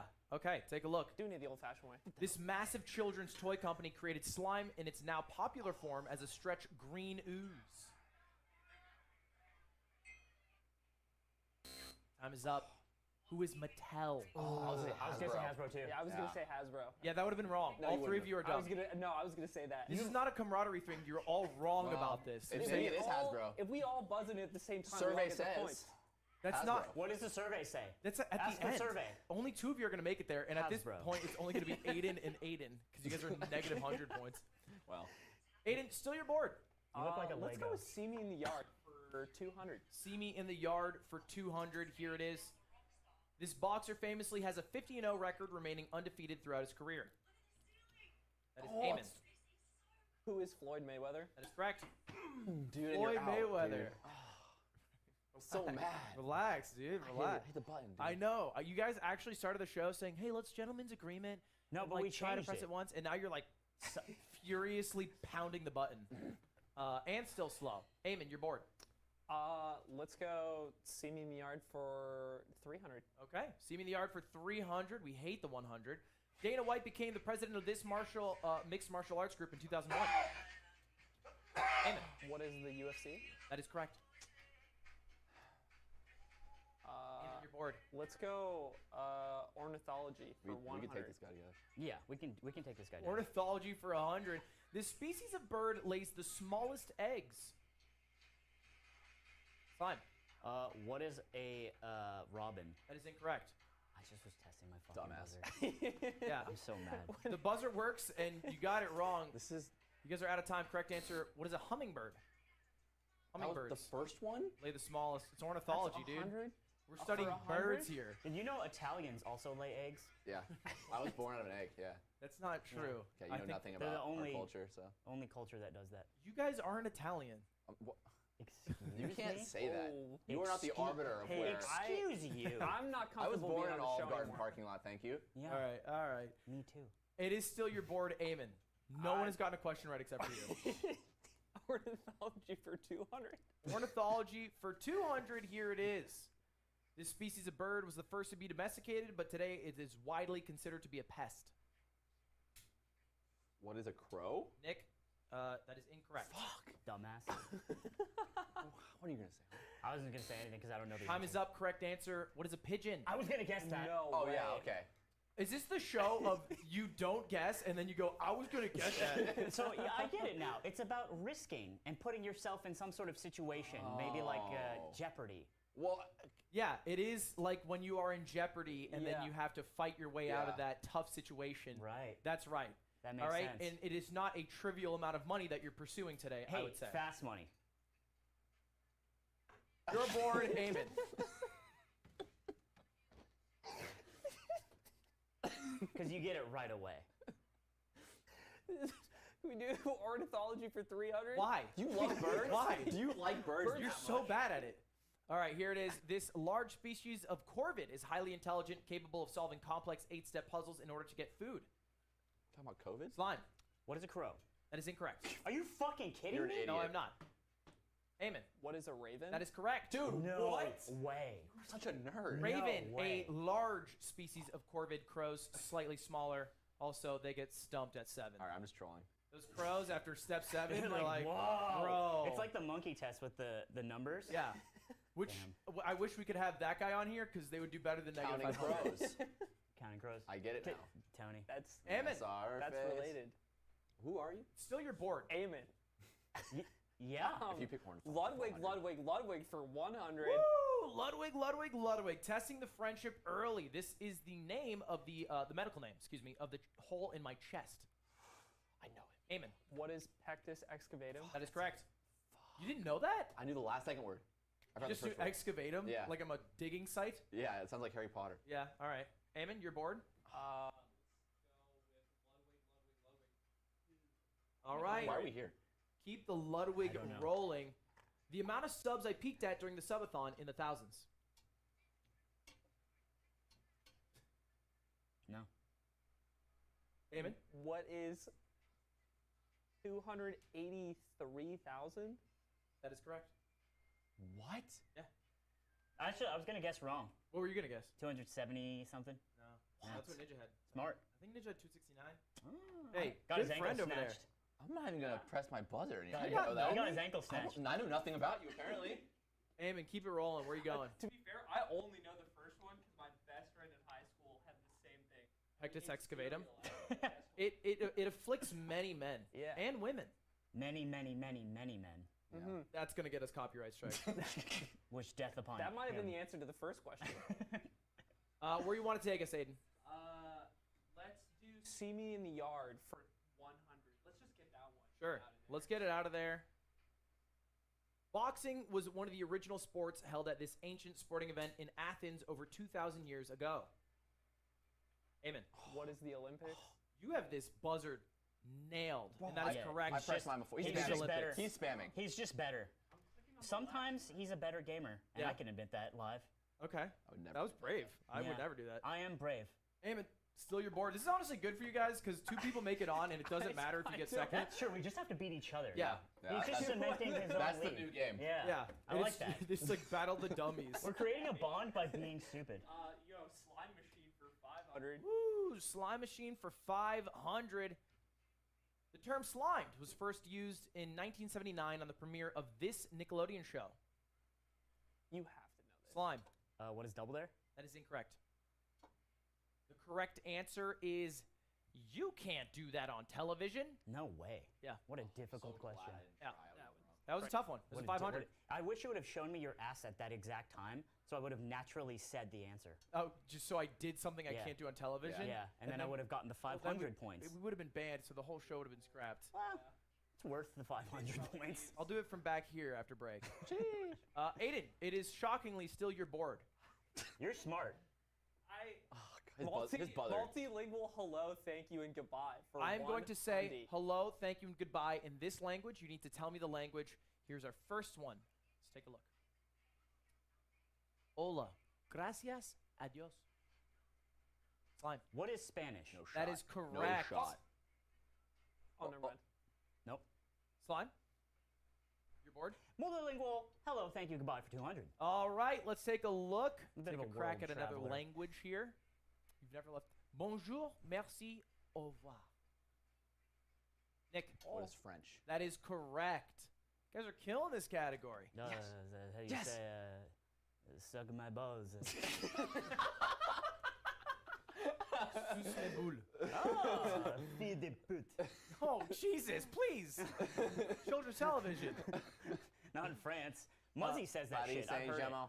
Muzzy is bussing. It's me? Yeah. Yeah. Let's do See Me in the Yard 400. All right. See me in the yard for 400. Still a daily double somewhere, by the way. Mike Tyson bit off this heavyweight boxer's ear during their fight in 1997. Talks about a rematch have surfaced lately. Who is Evander Holyfield? I wouldn't have got it. I barely knew that. Evander Holyfield. Your board still, Nick. Let's do Ludwig for 300. Hey, Ludwig 300. According to my government-issued ID, I am this tall. Nick. What is 6 feet tall? That is incorrect. Eamon. What is 6'2"? That is correct. What? I knew that. You were lying to the government? No. That is insane. The to ID me. says 6'2". We're the same height. That is the government insane. issued the ID. It says 6'2". Look, I can prove it. Aiden is 6'2". You were wearing fucking Aiden is Timberlands 6'2". at the- Aiden, stand next to me right now. Yeah. Look at that. We are both 6'2". Well, don't do that. You know what? As his lawyer, I'm that's so true. mad. By the way, 6. Nice. You got boomed on that one. I put that in as a little trick. Dude, you told me 6 foot once on that. You said my ID says 6 Yeah, foot. It used to it's be. the long It I used know. to be, but I've then he gained grew, 2 then he inches. grew, I grew. Then he grew. It's Yeah. shockingly at 25. Yeah, Yeah. that's when your bones stop growing. So You're started growing. 5'12", soaking wet. Wow. Aiden, it is your board. Ludwig, 400. Ludwig, 400. Getting a little trickier. This is my mother's name. Dude, it's some weird French name, dude. It is not. Nick. What is Paloma? That is correct. How did you know? Because she's an artist and she signs all her paintings. she is a beautiful artist and a beautiful woman. Wait, are you messaging my mom? For the hood? Come on, one more. That's gross. Yeah. Mrs. Ogren, It you're is very Paloma. lovely. Originally I'd love you at Paloma dinner de la again sometime, Soledad. if you're Don't watching. say dinner again like you've had dinner before. You're right, for the first time. Spanish. It means dove. Nick, you're bored. Ludwig for 500. All right. Easy one. I was born in this city. It's a trick question. He said it's easy. You don't know this? I didn't want to guess. I'm so far down. Yeah, but you like fill out paperwork. Yeah. Correct answer. What is Nashua, New Hampshire? Oh, I didn't know that. Oh, thank God. Also a location in The Office. It's where Holly lives. Nashua. She Yeah. moved to Nashua, New Hampshire. They had an office there. Large metropolitan city. Has 100,000 people. I wasn't gonna guess that at all. They should do The Office in the UK. Yeah. That would be that it would would be be good. funny. That'd be It'd be so kind of funny. dry. Yeah, it'd be like a That'd more be so dry funny. and like heady Sure. humor, you know? It'd I be could good. see it. Yeah. Maybe. It is your board, Nick. Let's do See Me in the Yard for 500. See me in the yard for 5. Let's take a look. The creator of Brazilian Jiu-Jitsu, this legendary fighter's family became one of the most well-respected dynasties in all of mixed martial arts. Nick. Who is Gracie Barra? That is incorrect. Slime. Who was Eddie Gordo from Tekken? All right, I'm out. Later, guys. What? That's wrong? The correct answer. No way. Who is Helio Gracie? Helio. But isn't it called? Isn't the That guy's studio in called Tekken. Gracie Barra or whatever? Yeah, Damn probably. it. Probably Gracie and Barra, two last names. Shit. I should got half credit. Helio Gracie's the I founder. should Though. got half credit. It doesn't matter because you have to beat out this guy. Half credit? No. Half credit. No. All right, we'll talk about it after. All right, it is your board still, Nick. I'll let Aiden choose the bird ones. He's a freak. Multilingual hello, thank you, and goodbye for 300. You guys are killing this. I don't know why you left the category.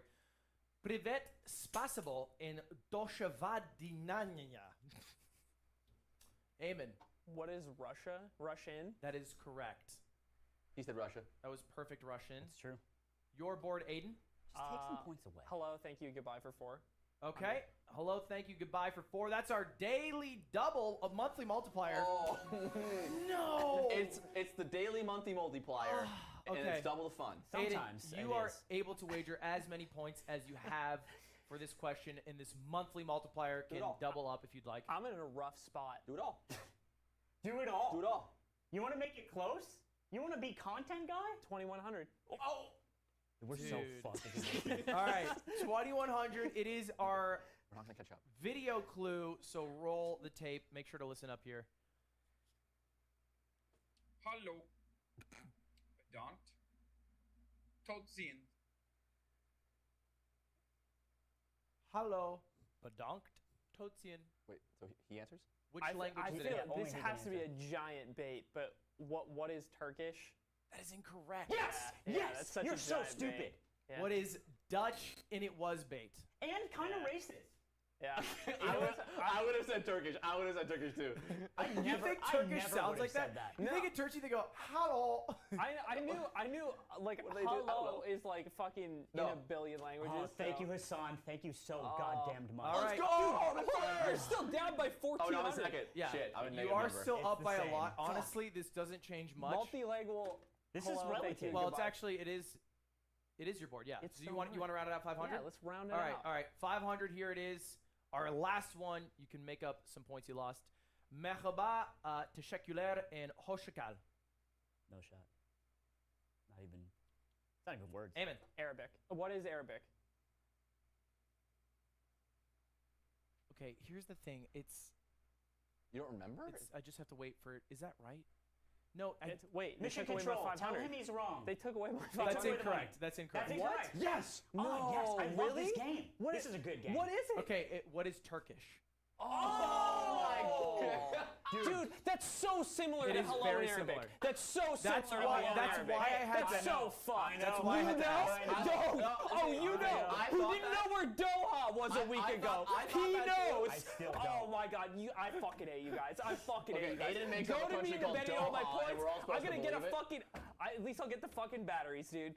Oh my You god. got baited into throwing, and now it's somehow a close game. I don't know what the hell. This is the fade back aerial on Shield F Smash, but in a trivia Yeah, situation. I thought I'd set up a nice bait by having Hassan do the daily damn it. double and That then was doing a bait. Turkish.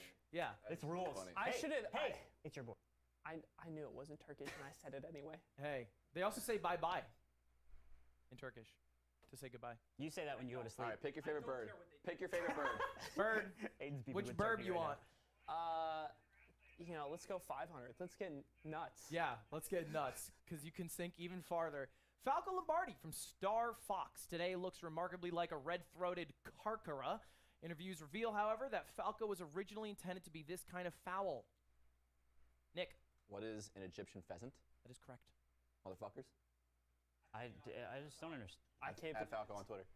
I'll do 400. Let's wrap up this board. It's been a wild one. This type of parrot is highly intelligent and can boast a vocabulary of over 100 words and was famously represented by Alex the Parrot. That is incorrect. Yes! Yes! Yes! Yes!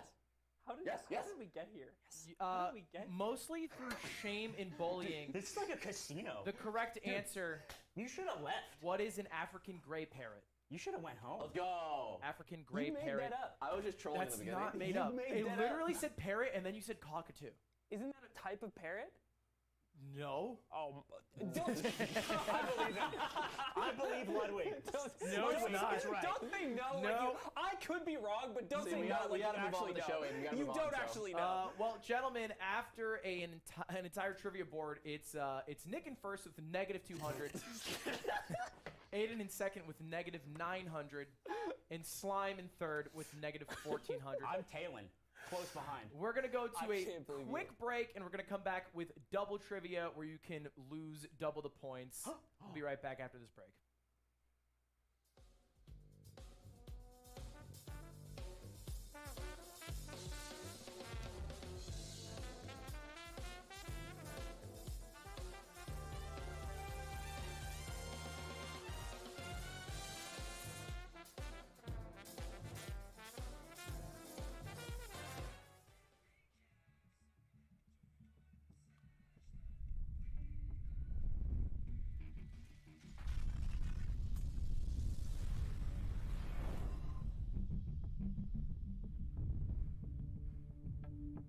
What's up, pussy? Who are you? Ludwig, I'm you. From the future. And I'm old now. No shot. Katy Perry's Hot and Cold, Middle School Dance 2009, you cummed yourself. Okay, well, alright. Listen, we don't stay moguls. Bezos and his cyborg army took over half the world, and then with backup from Amaranth and the private militia group, it was over. You were either with them, or you were out. Wait, okay, are you even... Can you... Sorry. Come on, I came from the future. Can you listen? Look, just download Coinbase. You'll thank me later. Done? Anything else? September 7th, 2021. You're gonna lose your foreskin unless you just tell Nick. Don't. Coinbase. You'll thank yourself later. Huh?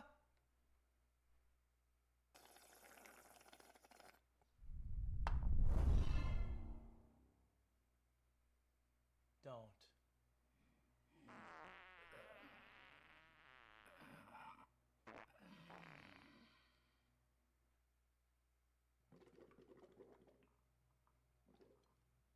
Very nice. Thank you for joining me, coming on short notice to this meeting. Yeah, we live here. I was already in here. It's my house. I had an idea. We get our shit together, and we make a podcast, right? Okay, think about it. We have all the necessary components. We have the handsome guy, we got the bald guy, we got the guy that nobody likes at all. We got the guy who does the good Borat. My wife. And so there's this dynamic here that I think we already have that I think is... Which guy was I? I'm the handsome one. Yeah, and he's bald as shit, so. Right? So there's this dynamic. So you're like the guy that no one likes or, like wants to talk to. Kind of sucks the life out of the room. Yeah, like don't want to be around you. Canadian. Like, tall, but like in a weird way. Exactly. But every podcast has this guy. The Daily. We should do this. This is a good idea. This is like a character? So, what about calling it the Yard? Okay. Oh, that's Okay. good. I don't know. That's good. I like that a lot. That's a Hey, good. you like put it? her there. Okay. You did great. How do you do this all the time? Don't do this again. Great. Don't do it. Another good idea out of Ludwig. I don't know. How do you always do it? I don't How know. do you You're always smart do and it? crazy. I think I like it. Just do it. Let's get started. Yeah. All right. Cool. Hey.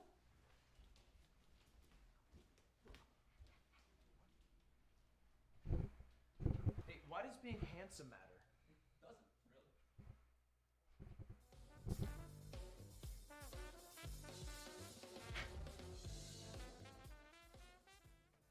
This is how I walk. Like the Monopoly man? Yeah. You do now, yeah. When you get a big bank account, they force you to at Chase. Yeah, they won't let you in. Gentlemen, we had the worst performance ever in Mogul Money history with the conclusion of Trivia Board 1. Because all three of you are negative points. No. Yeah. Hey, look. I thought it was like golf. Yeah. That doesn't even happen in golf. They don't go negative. Not They like do, when they you're like me. do negative. Do that. There's a big fat minus sign in front of that score. Because you're minus strokes. Do you know anything? You know about golf? They So can go lucky under? you're not I here. bet Go he on. didn't even- Yes, sir. I bet he Called didn't even par. care when Huh. Tiger won the Masters again. I play mini golf. All right. Real quick, can Yeah. I just say one thing? Eamon may have had the lead for a little while, but I think he is actually the dumbest person on this entire panel. I agree. Can I just say that? I agree with you. Wow. You think so? That's incredible. Yeah? I think you were Because doing great for what it's I worth. got like 2 questions wrong. Okay, well, why don't you look at the Okay, all right. What? Who did you bribe? It says dipshit. Who did you pay to do that? What are you talking about? How do you even? What are you Are talking you about? in the Matrix? Oh no, I'm just. Are you the feds? I'm just hanging out. I'm just being me. Well, This is crazy. You know what? This is fine because it already wasn't my name. Fair. To recap, it is Nick in first with -200, Eamon in second with -900, and Slime in third with -1400. We have a double trivia board. Let's take a look at it right now and see the categories you're going to be playing for. Runner-ups, double letter digraphs, Don't know what that is. My favorite band. quick maths, Good at that. Nice. before and after, and everyone's favorite category, Who's That Pokemon, makes a return after we had to cut it. It's like Pokemon. It is like You Pokemon. combine it with the Twitch element, and now it's a new joke. You're not as dumb as I thought. Yeah, I get that. I get That's that. why he's in the lead. Points are doubled, by the way, and there will be a final trivia question at the end. You can wager. I don't know how it works if you're negative. Can we Google that? Because we're gonna have to find that out. Because at least one of these guys is Yeah, gonna be negative. because if you multiply two negative numbers. Mogul money rules. All right. Well, we do always let the person with the lowest points start us off. Well, it looks pretty high to me. Okay. big number. Did you not want to start? Bigger number, better person. 4 No, I digits. don't. 4 digits. What? Give it to someone else.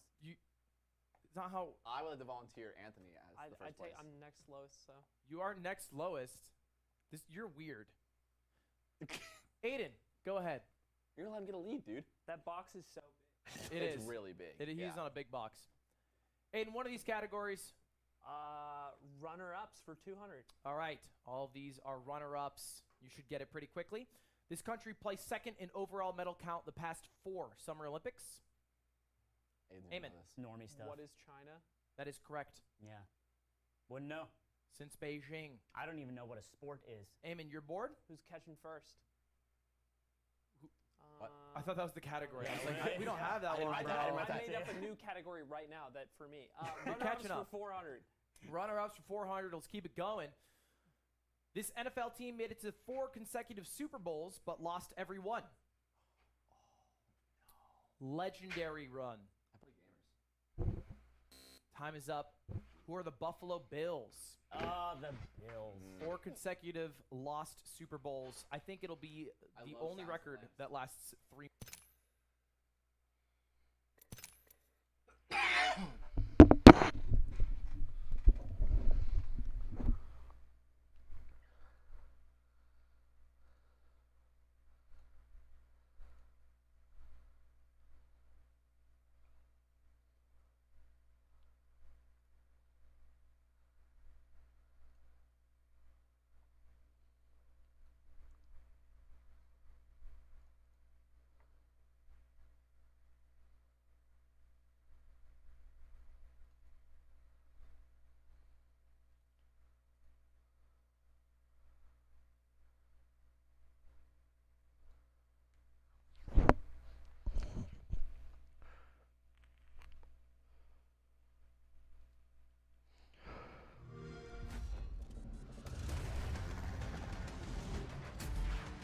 Many chess players like to practice against bots. I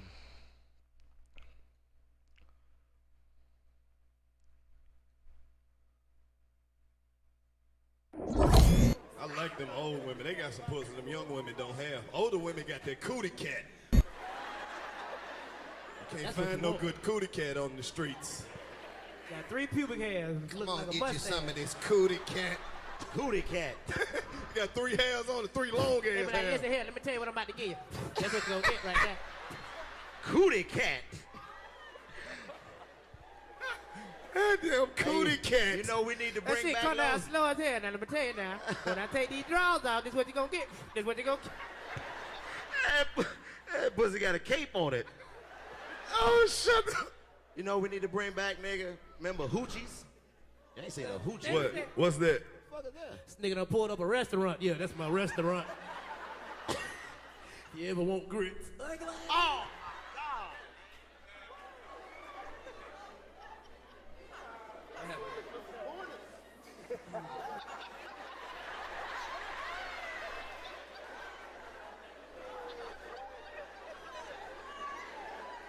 Nah, that was some bad news, man. Rest in peace to Nipsey Hussle, man. He just passed away. R.I.P. Fuck, Nipsey, man. Listen, man. Real nigga, Rest in man. peace to R.I.P. Nipsey, man. Let me tell you, man, this some real shit. We ain't even know that we was gonna have this conversation, but it's a room full of black people in here, man. Stop hating on each other, man, with this nut ass shit, man. Right. Let's Listen, get some money, man. listen. We already have enough shit and roadblocks that the world has set up against us being in this country, man. The last thing we need is to be enemies of each other. Fuck that bullshit, man. We taking our stars away from each other, man. This shit is fucking retarded. Like, figure out what it is you supposed to do with your life so you can stop being mad at the nigga who figured out what he was supposed to do with his, man. Right. It's all about love.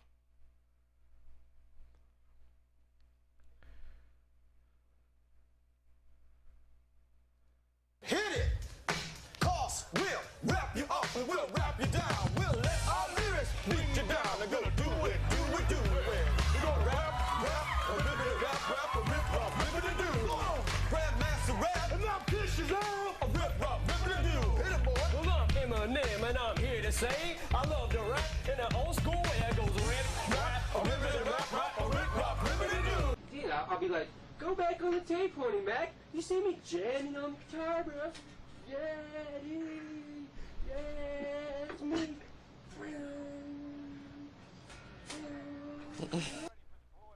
Dean Geislinger walks up to me. He's like, yo, man, you got one of those CDs? And I was like, yeah. And I kind of just tossed it to him, right? And didn't think nothing of it. I didn't know that Dean worked with Jimmy Iovine. So he gave it to Jimmy. Jimmy gave it to Dre.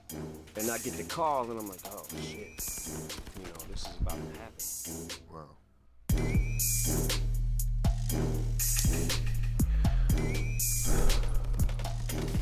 What's up, everybody? Welcome to an On the Motherfucking Road Hotboxing. I'm Evan Britton. And I'm Mike Tyson. And we got motherfucking Eminem in the house. I'm Shady in the house. Yeah, you got Marshall right now. Oh, no, Shady's Marshall. like, Ty. this on? Yeah, it's Are we on. Yeah. Okay. No, I'm so excited, man. I if I start getting weird, just stop me. It's all good, man. Weird is good on this show. Okay. Yeah, we get a little weird. Okay. Yeah, no, I know we met at Kimmel, and I didn't get a chance to we didn't get a chance to talk, you know? I'm such a fucking huge fan.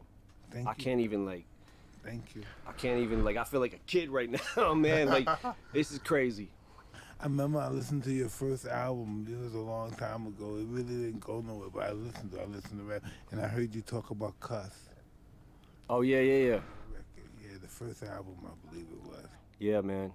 I've seen pretty much every documentary, every fight I've seen, everything that's available. You know what I'm saying? Like, I'm humbled right now. I feel like a kid again. Why did you become who you were? Why did I become who I was? Yeah. Why would you want to do this? You know? I just loved hip hop growing up as a kid. I just, it was it spoke to me more than any other music I had ever heard before, from early Ice-T to Fat Boys, and then LL Cool J, Run DMC, Beastie Boys, and it just I don't know. It was I didn't first I was a fan of the music, you know what I'm saying, before I even thought about rapping. LL Cool J was the one who made me first start writing rhymes. And I was 12, 13 maybe. And it sucked. I wasn't good, but I had to keep practicing. I gave it up for a little while, then I started again back when I was 15 and started being able to kind of put songs together.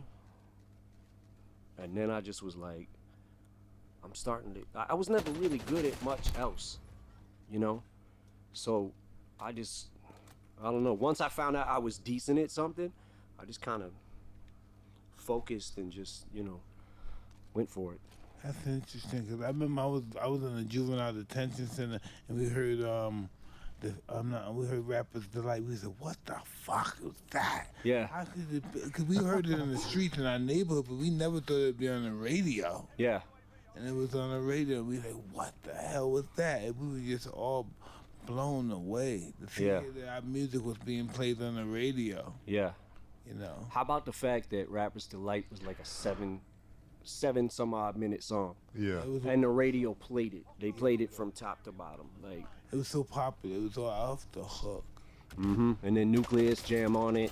Jam on it. Yep. Yeah. Yeah, man. Dum.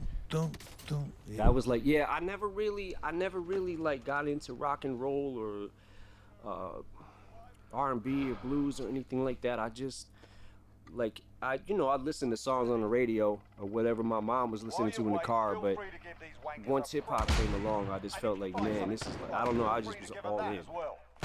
Yeah, hip hop was I just can't even imagine it.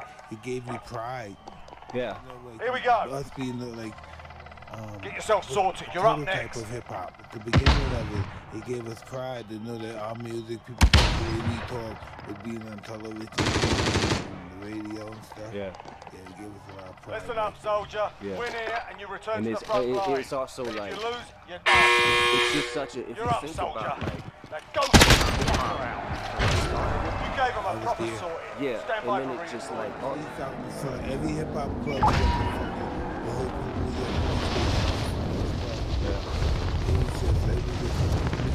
hip hop club,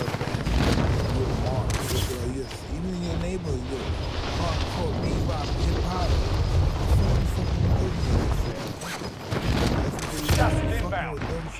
Even in the neighborhood, you fucking with them niggas for. But those was our people.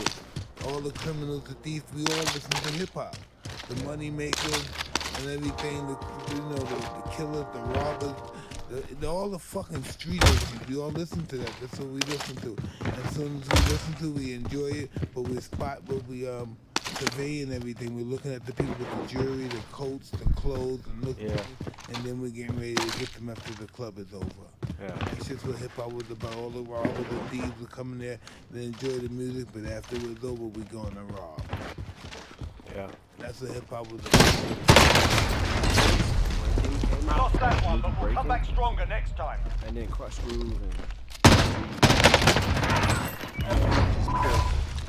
it put the whole culture of hip hop on the map in a place where you could see with the music. You know what I'm saying? You had the visual and you had graffiti. You must say this is my way out when you saw that.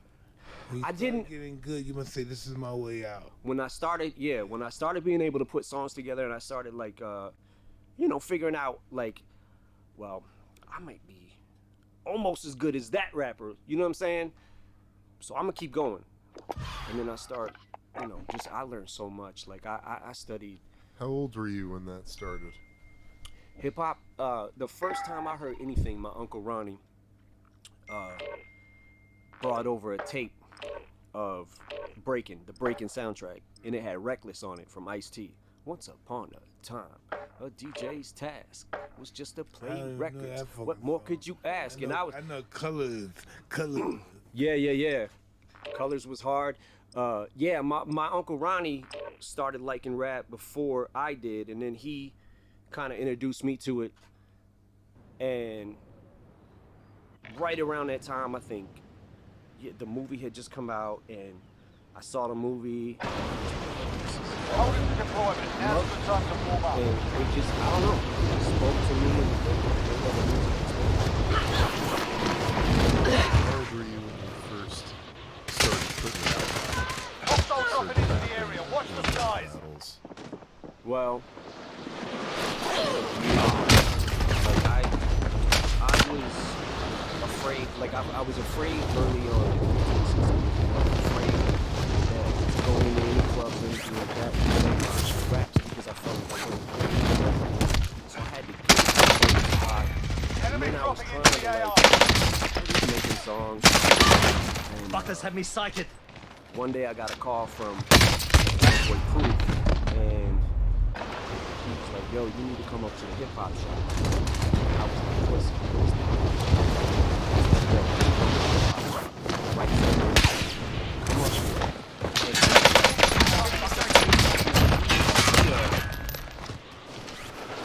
Ran shit in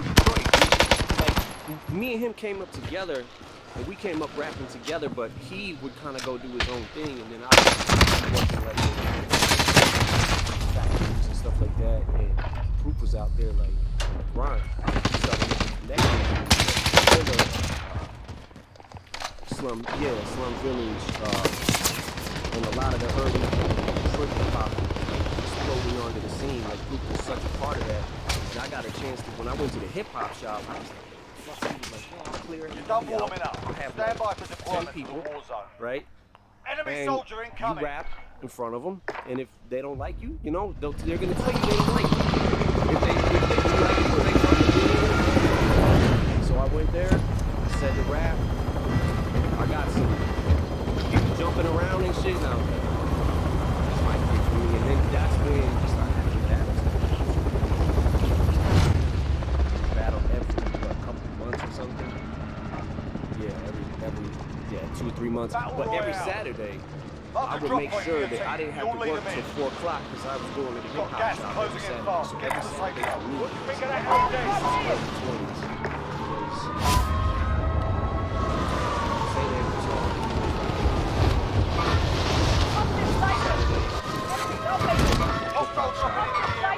Tuesday, and then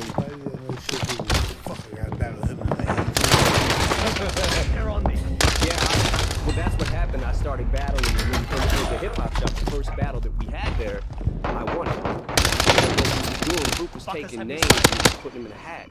Like, if you want to sign up to battle, you just put your name in the hat. He picks a name, picks another name. So it'd be like Bizarre versus B-Flat, and then they go at it, and it was, you know, and then me versus whoever. Enemy was in my group, B12, but we weren't a group yet. Battle, yeah, Vaughn, and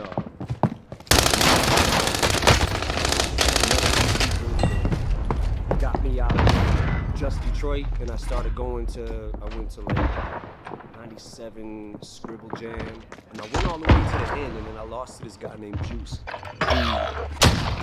this day, it's still really fucking good.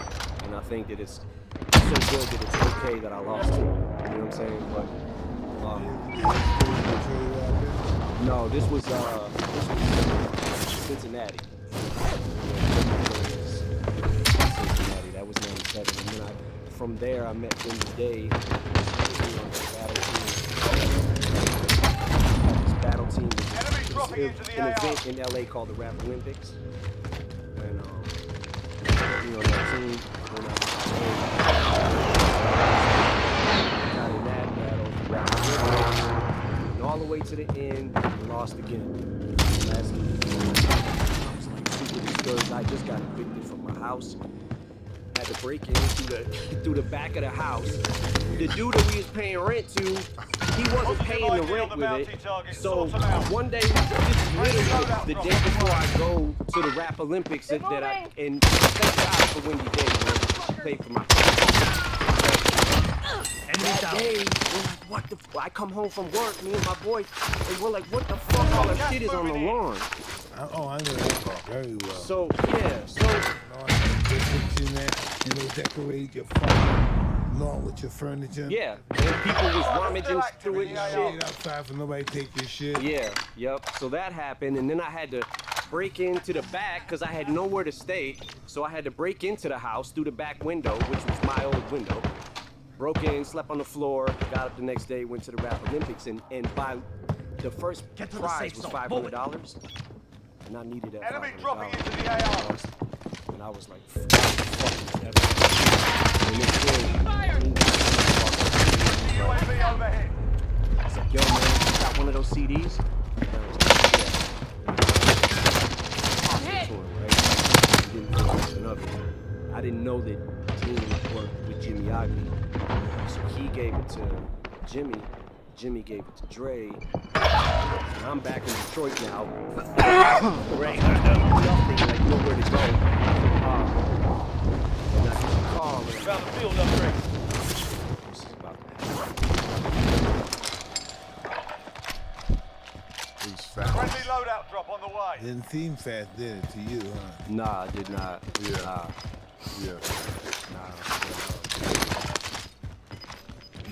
I I just gotta say, like, I bro, you are Gas is like closing in. Relocating the safe a zone. god to me. Like, bro, you've done so much in your life, man. It's like just so crazy to be the heavyweight champion at 20 years old. Time's up. I'm just saying what I'm saying though, but I'm just saying, man, like I don't know. It takes a lot to be the champ. Like it takes a lot. And you know, I remember seeing the first like Supply box couple identified. fights Marking when I location now. was younger, when you were first like Contract starting update. really I had heard about it. What the fuck is out in 10 seconds later? And the first fight I saw was Contract updated. New objective identified. Trevor Burbank. He's sick. Man, you knocked him down 3 times with 1 punch. Enemy UAV Like, I was overhead. like, what the fuck? And ever since then, it was like, when you fight, All supply boxes somebody's found. getting knocked Solid. out. It's just a matter of what round. You know what I'm saying? But like, It comes from humble beginnings. You know, I had to, in order to be the champ, I have to get beaten a couple of times. yeah. Yeah.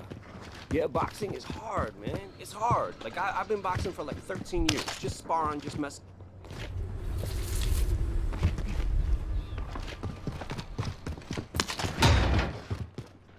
Around, I mess around with Emmanuel Stewart, and he's the best. Yeah, And all the champions back then. Yeah. Enemy soldier incoming. So fucking, man, everybody was coming down here to see the fighters and stuff. Yeah. Yo, somebody here on the side. Man, back then. Yeah, man. Yeah. Like twice a week.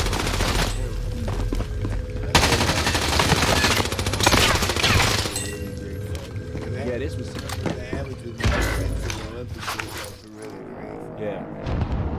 Yeah, man. This was like. I think the last one was in the sky. I don't know. He would show me the basics. And it took a lot for me to look. It took a long fucking time. Hurt him pretty bad. Learning the basics, right? So then he started like after a couple months of us doing, and they was just like, you know, up and coming kids and stuff. Like, box you know, identified. you want to spar now. with. And Loadout from okay, enemy cool. UAV. Yeah, for sure. So Friendly I UAV got a funny little overhead. story. So he's bringing his boxers, and we're probably like 6 months. I bought plates, He's bringing his Lodi, boxers like 2 every week, UAVs right? for And everybody. I'm getting my ass whipped, but I'm staying with him, right? I'm getting some good hits in. I feel a little bit good about myself. So Right here. he comes over, Right here, where he's at. and he brings his boxer from front, and I'm in the house. Gas is moving in. And New I safe remember, zone located. like I was on the phone or something. Yeah, so he's in between us So when I both. came out, the dude that he brought had his headgear on, right? And and I'm like, He got oh, okay, I ghost. guess he's ready. So I put my strap on my headgear. We're going at it, and he kicked the shit out of me. Fucked me up. So after we're done, we go like 3 rounds, right? I don't think I got 1 hit in. After 3 rounds, he takes off his fucking headgear. And I said, man, how old are you? He said 14. I'm done. You know, it's funny when you say that because some fighters just they mature real early. Maybe at 14, 15, they may be the best they ever been, and they're not good anymore. Yeah. That's just how it is in life with people. They mature, they peak at a certain age. I peaked at like in my 20s and stuff.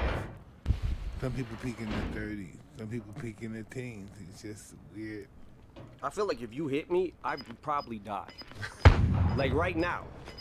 Like I still feel like you can, I still feel like you can get in there and just fuck people up. Oh, he's down here now. Move on my way. Gas is moving. I don't even have it in me anymore. I don't have like I feel like I have to fucking kill everybody's family and stuff. I still have them. Yeah, but I mean, I still feel like you still look like you could punch a fucking brick wall and put a hole in that bitch. I saw recently, not even showing me a video into the AO. he was just Friendly UAV Guy just landed on loadout over here. Yeah. Jump to the side real quick. Jump to the other side. Like, man, he could get in there right now and fuck up anybody. Well, because there's a lot of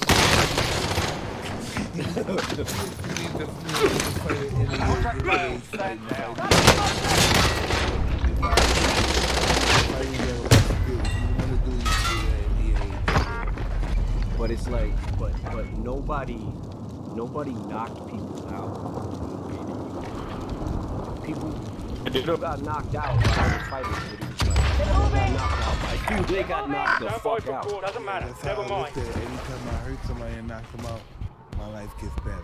Yeah. There's less than 10 to go. Yeah. Tagging 8 station.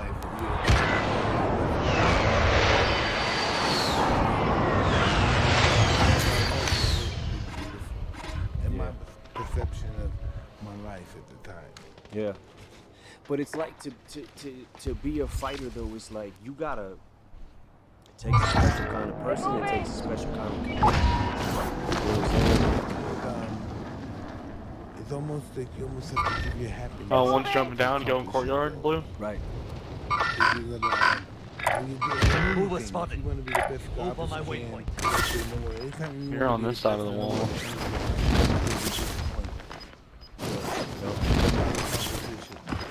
Be careful, there's still people over there. It's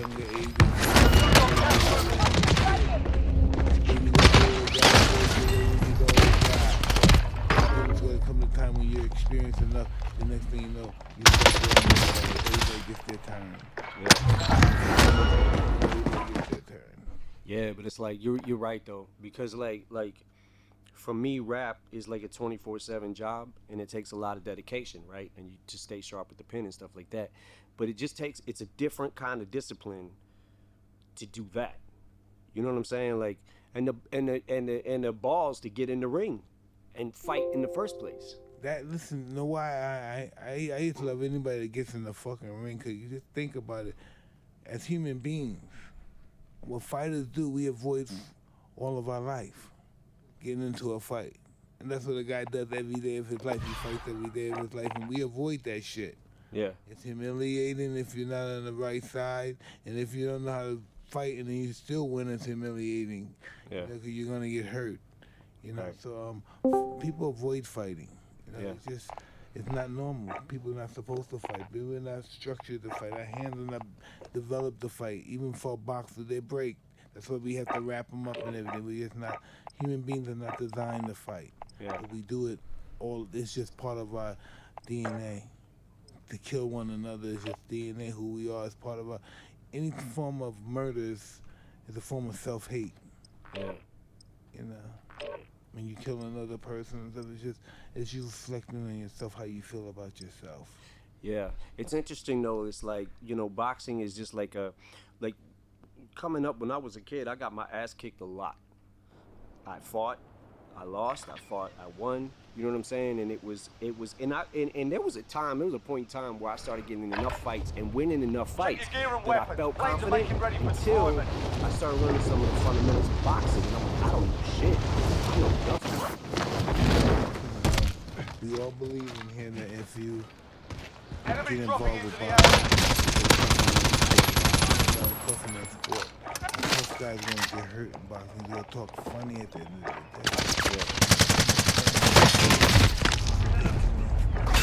When you're the smartest one. When you get a certain method, Moving! tough guys not. Yeah. No, look, man, I also know you got it hard. So it's like, you fuck somebody up and then feel bad later. Yeah. And you be like, because you be nice to him after the fight. Like I hate you during this fight, and then I don't hate you anymore, and I actually feel bad because you might die now. That's who we are. That's over, mate. That's You're our going fear. to the war zone. Yeah. We're like that. We're vicious. We're ferocious because of the fact that we lost before and we've been disappointed before.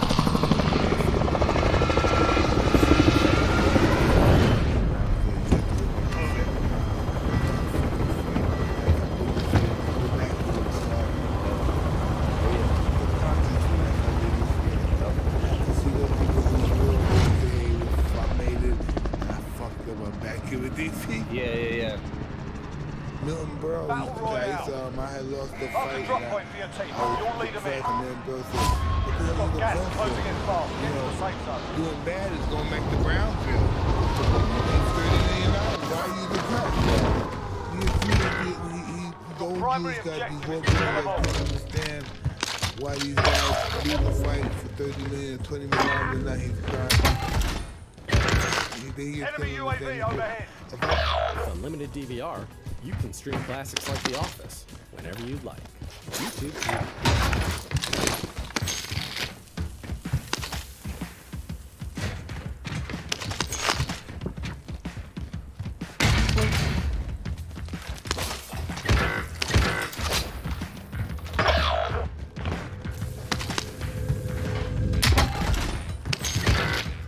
Smithfield marinated pork. So many flavors, if you can't decide, we get it.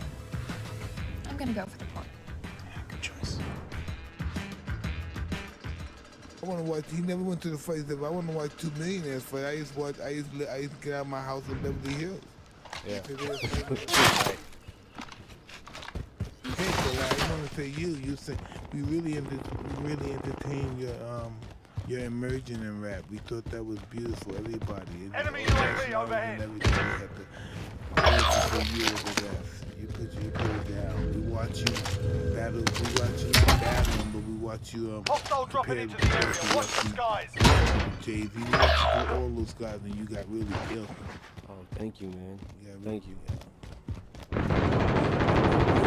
So he said, yeah, you saw me before. I didn't have all these swords before. But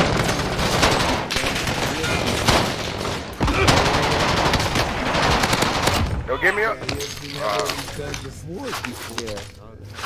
Watching all the weapons. Yeah, that was the biggie shit. Yeah, you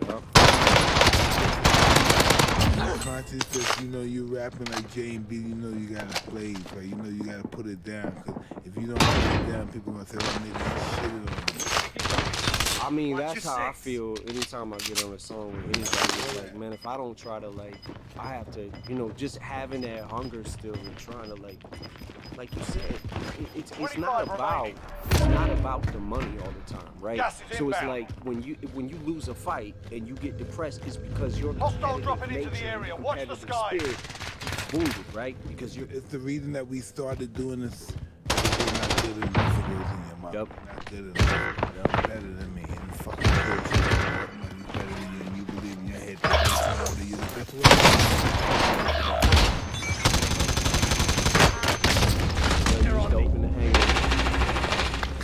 Hey, listen, man. I was like 200 cocaine. I was just doing. I had my prostitute girlfriends at the. I was just living the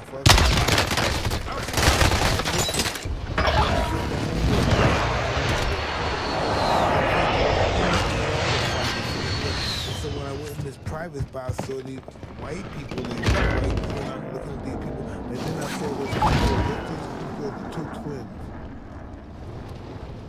What's their name? Oh, really rich. Owen, what's the? Owen twins? Olsen twins? Olsen twins. So I saw the two Olsen. I saw one of the Olsen twins acting with these guys, and I'm open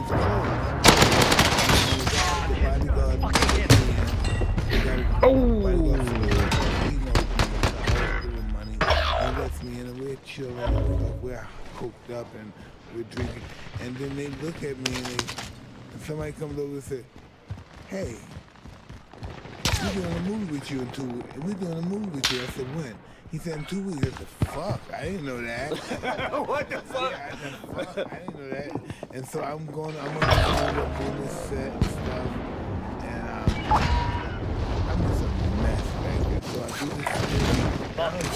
this shit, you know, I'm high all the time, and then I'm in a restaurant. I come out the restaurant, you see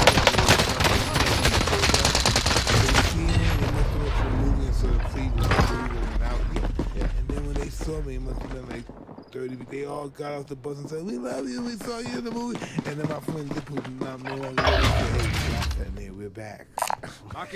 We're back. Yeah. Yeah, and then that's been a rap ever since. And Todd Phillips been my friend. And I was out in the club, I don't know what club I was at, the movie theater, and I went there and everybody was all over me. Marvin there.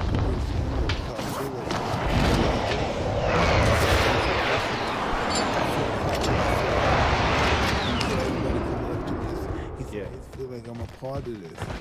You know, he was proud of it. What? Then next thing you know, I can't do anything. It's just, we can't get through. That's dope. That's dope. Yeah, it's dope too because like I, you know, I was like, holy shit. You know what I'm saying? Like, and then seeing the Undisputed.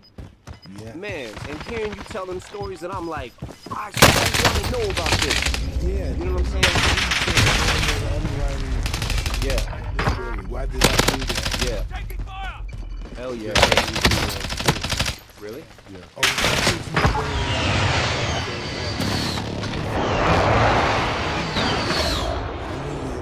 So I'm on the show and I say good night, and it's 4,000 people. And when I say good night in Toronto, they all get up and they come to the stage. And they trying to touch me. I don't know what to do. The security's not right. I don't want these people to think I'm scared and run off, but I want to run. But so I just get caught in it. It was just overwhelming and shit that people think that way about you. And in my mind, I always these people can make it about me.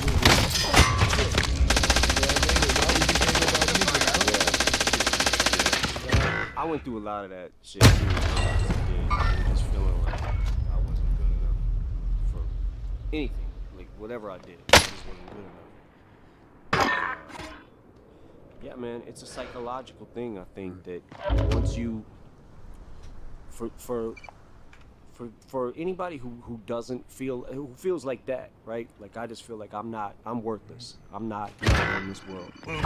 Anybody who feels that and then find something that they're actually good at, it's like I think that's what makes somebody go for that so hard. You know what I'm saying? Yeah. Like, I was never good at nothing. I'm good at this. You know? The most successful people that ever lived in history are megalomaniacs, but they got a low self-esteem. They don't think much about themselves, but they think they're God on the other hand. Right. You know, those are the most successful people. They always challenge but that's not true. But they still believe it's doubt. Right. Even though they prove that it doesn't stop them from succeeding, they still challenge them, they still bars and stuff. Deploying they still smoke. believe they're nothing. If they made billions of dollars, they still feel they believe in that shit. Yeah, people are.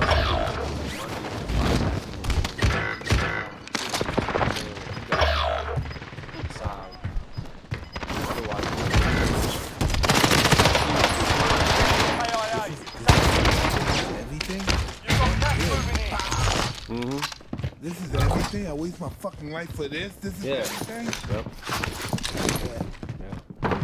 Well, M, you just blew the fucking Sounds incoming. How'd that feel? I'm surprised that they still ask you to come.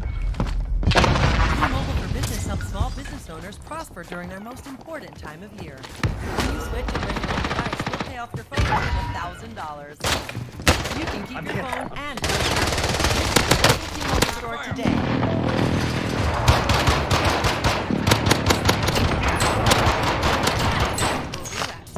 All these other things too. Who needs that kind of drama?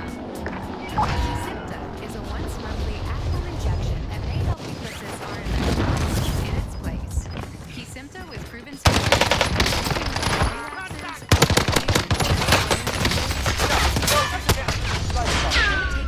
if you have hepatitis B, and tell your doctor if you have had it, as it could come back. Kesimpta can cause serious side effects including infections. While no cases of PML are reported in this clinical trial, tell your doctor if you had or plan to have vaccines, or if you are or plan to become pregnant. Kesimpta may cause a decrease in some types of antibodies. The most common side effects are upper respiratory tract infection, headache, and injection reactions. Dealing with this RMS drama? It's time to add results, less RMS drama. I thought it was the fucking dopest thing I've seen in a long time, dude. Thanks, man. But I'm gonna tell you why I'm making that face. Okay. Because when I went out there, everything was cool, right? Rest on your shoulder. Finish it. Where your the mic pack? Yeah, the mic pack. Yeah. That you wear, you know, that clip onto your belt. You got the in-ears that go in your ears so you can hear the sound. And I'm rapping, and all of a sudden I see between my legs the motherfucking pack swinging. Oh, what the fuck? So I'm like this trying to grab that shit. I don't know what they're doing.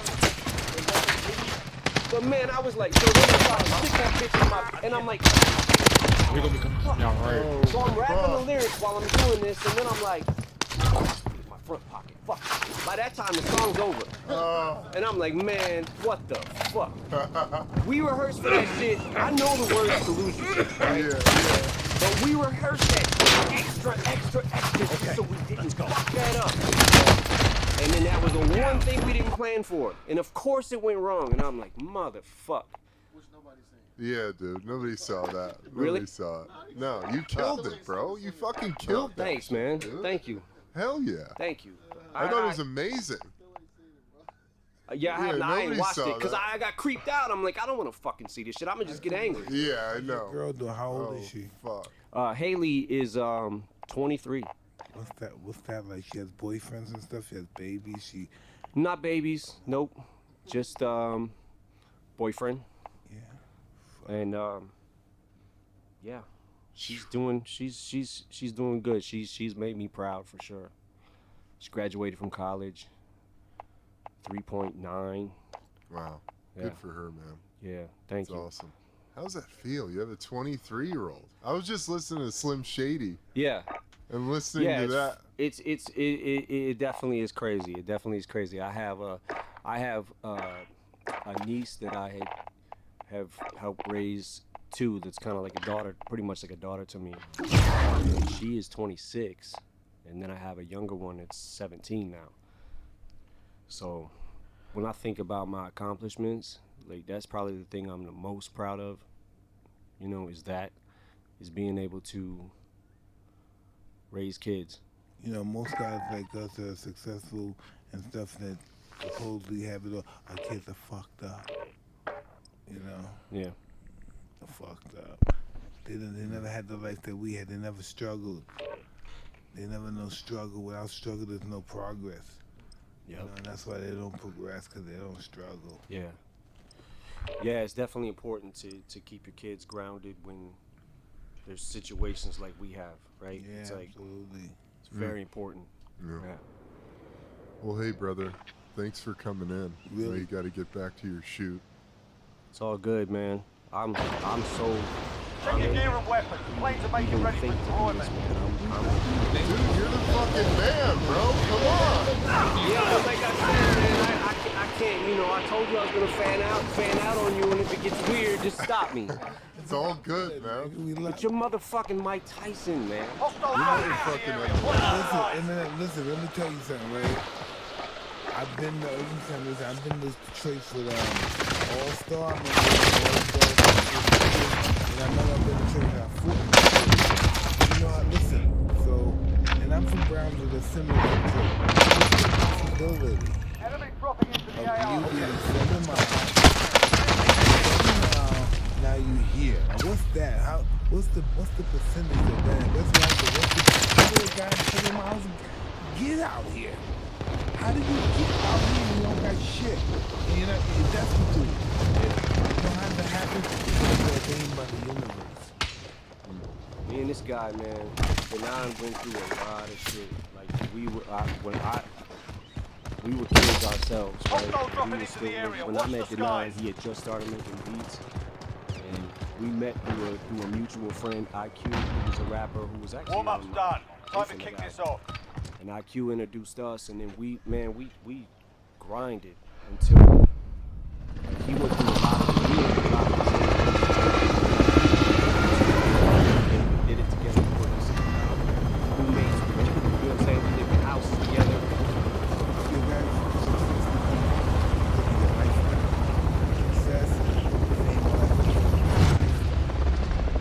Change my lifestyle.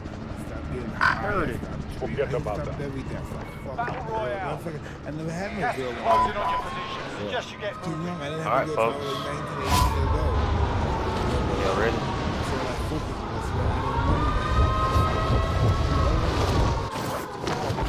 Try to be. Guy from 1890. Said you trying to be. Yep. That's all I knew. I knew all the etiquette about I believe in fighting, you. everything. You didn't Medical ask me about supplies fighting. up How did it begin? How did it start? I knew everything about fighting. Yeah.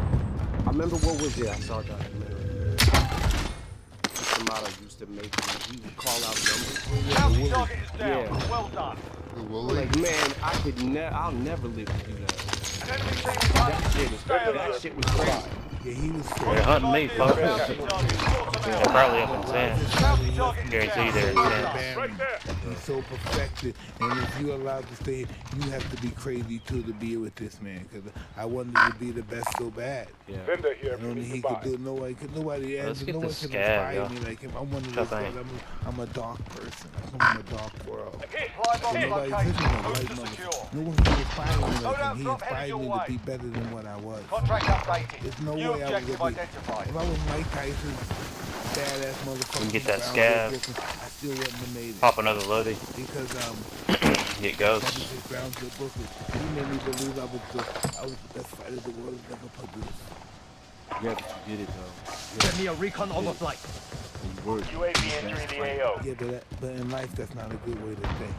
And fighting is good, but in Contract life updated. it's reckless. New objective Isn't identified. that interesting? Enemy I'm not going To up be there. successful in one field is Yeah, disastrous no. in another field. Right.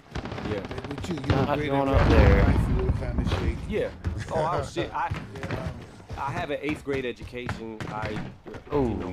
Be advised, UAV is being I downed that guy running. Beautiful. Boom, man, in your face. I'm gonna grab us an ammo box. Okay.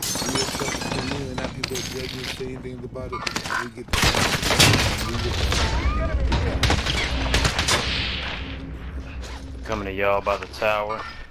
Enemies here. It's good, even though we do that. It's good with our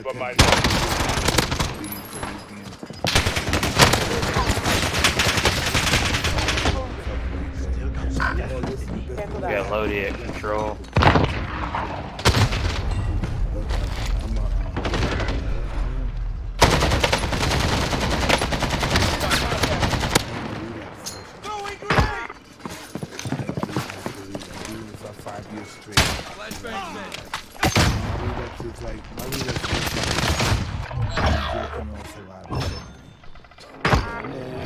Guy on top of Big Green. Waiting for him to peek. I look at people who I never thought about fucking because who's real person. 25 minutes. Stay sharp out there. You know what I mean? Those are my habits and those are my flaws and shit. Yeah. Oh, the people around me, man. My people think I'm fucking. No, you should feel sorry for the people who are not nuts that are around you. Yeah. If you're not crazy in this crazy world, I really feel sorry for you. I think my circle of friends is definitely somewhere in the ballpark of mine. Just to be friends with me. How do we live in this world? How do we find out our purpose? A born fucking situation. Then we say, well, what's wrong with us? Why are we here? Why do they put us here? Why are we not living like these people and stuff? And these people look down on us. And when we're around these people can call the cops on us and the cops don't listen to us. Then you start saying, hey, I'm grounded. That wasn't a bad circle at all. Like showing me that I'm nothing. And then you run into somebody Deal with that. who you think is son and he tells you great things about yourself. And then you think you're great and he tells you great things about yourself. And then the whole perspective of your confidence goes up. There's a team in here. I have the skills to fight that.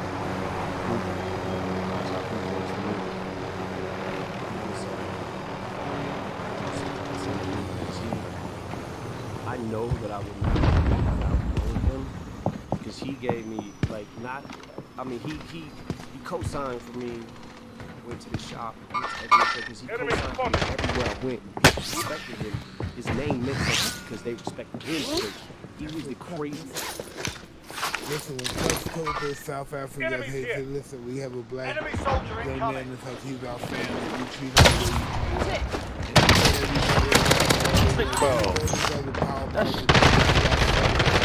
and nigga, my head was so big. He shouldn't have did. He never told me I was a nigga that you're not gonna make. He always said I was superior.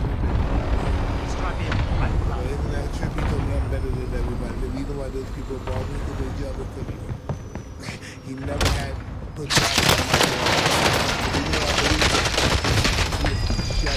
Bro, what were you thinking? It's crazy because that's the one thing you needed. Yeah, one thing you needed in your life to feel like you was special. That's how Proof made me feel. My confidence was so low. I had such a low self-esteem. I was just a criminal. When I first met Cuz and I saw his house, I'm gonna rob these white motherfuckers. Then he gave me, and then he kept talking and he gave me self-esteem. And then he made me want to be his wife. If anybody said anything about him, Coming up in that tower too. That's a. I believe you. It's a good spot right now. Yeah. I believe he had my mind just like that. But he feels comfortable. I feel like something I never felt before. And I said, There's a guy peeking in this window every once in a while. That's just how Because in the gamble, that's how you show your love by killing somebody or hurting somebody. Somebody just jumped out towards storage containers. When you was going into like them early I don't know where fights, he's right? going. I don't see him right now. Target's been marked. Kill him. What is that shit like? Enemy UAV overhead. It's really orgasmic. It's almost like you felt, did you feel like part of you nervous, like tense, but the other part like you're gonna kill somebody? I'm not nervous, I'm scared. Gas is moving in. You safe zone located. I'm a scary guy.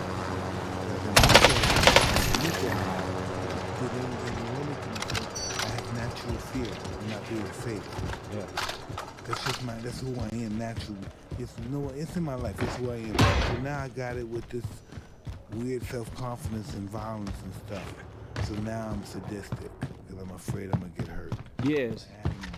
Yes, it's like I gotta Well, are we still gonna be in the circle? This guy before he hurts me. The next one. Yeah. And not only do I have to do it, I have to do it spectacularly. So enemy UAV overhead. Oh, we'd have to move up like right in front of us. More people did. The more I hurt them, the more spectacularly I hurt them. We don't have any cover then. Yep. And that's how my mindset was. It's crazy. Because Yep. other fighters. You know, breaking their ribs, their eye sockets, their cheekbones. Cracks. He just loves. He is wonderful to see how people work under those circumstances. He's cracked, Blue. Get him. Bro, this boyfriend's over here hit so hard before. Like, I don't. How do you not get that guy, Blue? Something like.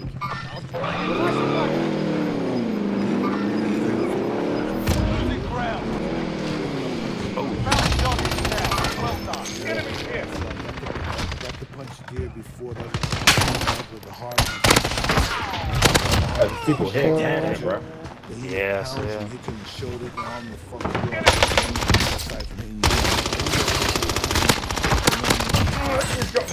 They're gonna die. Yeah, it's like the way you sit down on your punches. And when you throw those hooks to the body and shit. Objective is for the guy don't see the punch. Those are the punches that knock you out. Yeah. Enemy UAV overhead. That's crazy though. Oh, yeah. Well, dude, Yeah, I think you gotta hit back. Man, can I tell you something?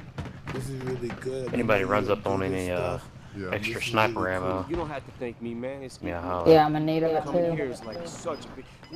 We were talking about it, and it was in the treatment. Mike Tyson knocks him out. I'm like, we can't hit Mike Tyson. I'm like, if we get Gas is moving in. You safe zone located. move it, food chain. That's the. That's how we feel about you. We feel like, God, this is the biggest fucking. Sit in the worst zone. Like Tony Robbins, all these fucking interesting guys and stuff. This is the best one. This might be my biggest interview right here. Yeah, Hostile man. operator. You're the man, dude. Thank you. Thank you, bro. Thank you, man. You're not no guy from like. Those rebirth boxes give you everything you don't need. Not even give me Yeah, they do. Enemies here. Troops in contact. Yeah. I'm gonna run over here. I'm gonna get Ghost. Hopefully it's not That guy's cracked over there. Not sure how to answer that. Yeah, nah, man, it's I feel like I got to know that pressure, like fuck, I ain't shit. They ain't doing me like. I'm treating ghosted. me like a fucking nigga. I bet he probably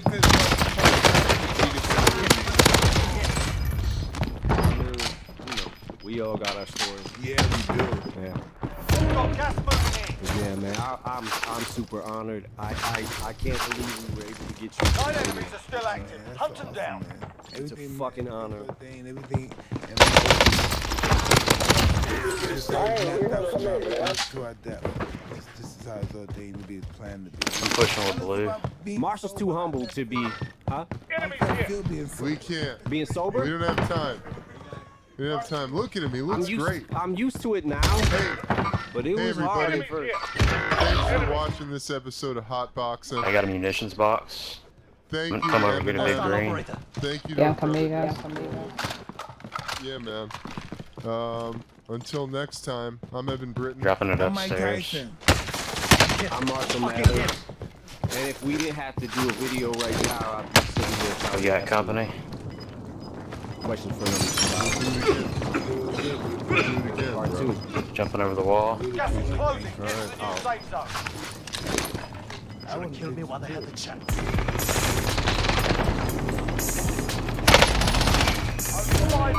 Hostile operator. Gas is closing.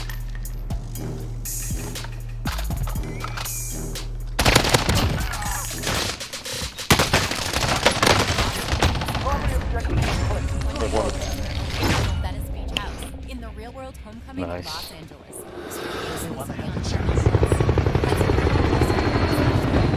To try it for free.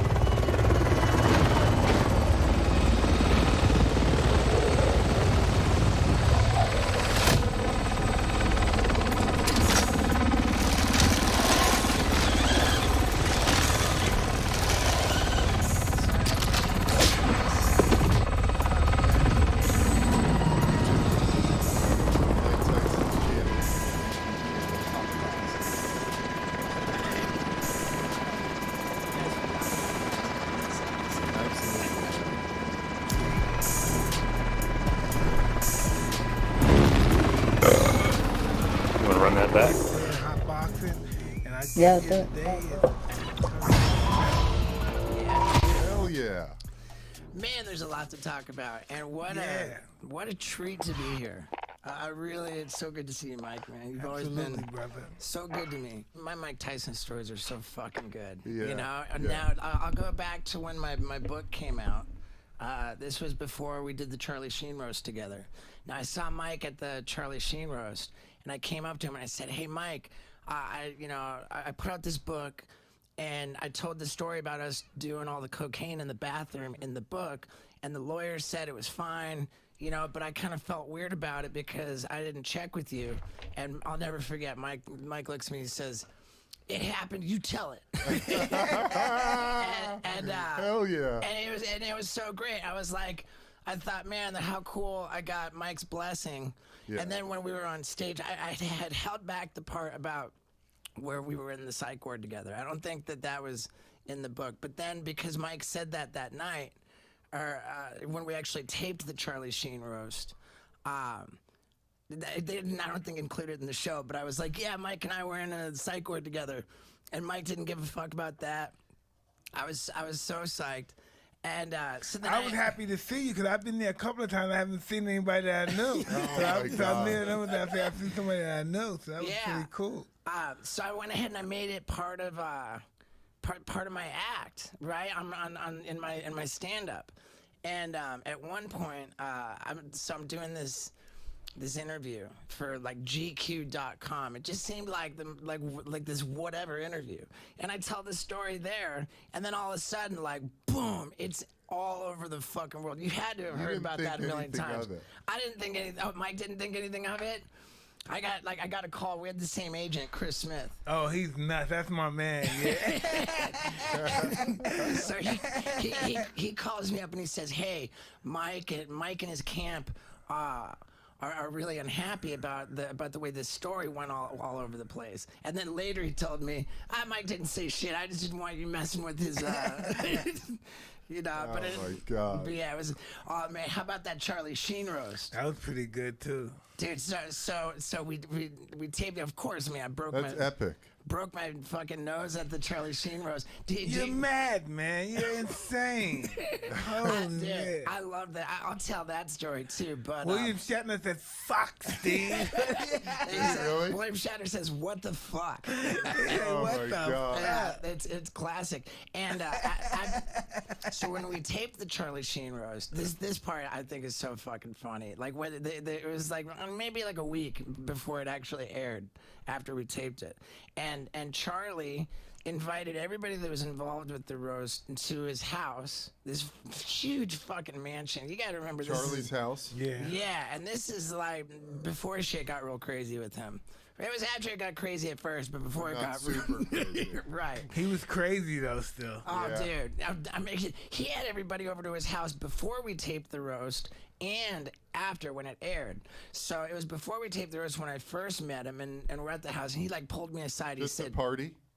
just to hang. It wasn't like a party, was Charlie just hang Sheen out. style. It was more just like everybody meet before we work together. Okay. So we're at the Charlie Sheen's house. You know, the first time I met him there, he pulled me aside. He said, "You know, man, Steve-O, you and me, when we go down in flames, we don't fuck around."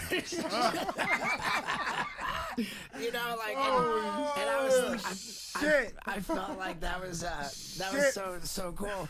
And then when Steve, man, God damn. Amazing. And then when we were at his house to watch it, right, which was so crazy because he had that whole like fucking meltdown debacle with the 2.5 Men, and and he had like I guess supposed got fired from the show, and so when the Charlie Sheen roast aired, it aired immediately after the very first episode that featured Ashton Kutcher. Oh wow. Right, Ashton Kutcher replaced him, and so on the whatever the network this premiere with the Ashton Kutcher season was, the Charlie Sheen roast on Comedy Central aired immediately afterwards. So we watched both of them in Charlie Sheen's living room with Charlie Sheen, and he didn't know what how they killed off his character. He didn't know what the fuck they did after he left. So we're sitting there in the living room with fucking Charlie Sheen while he watches this The death of Charlie Sheen.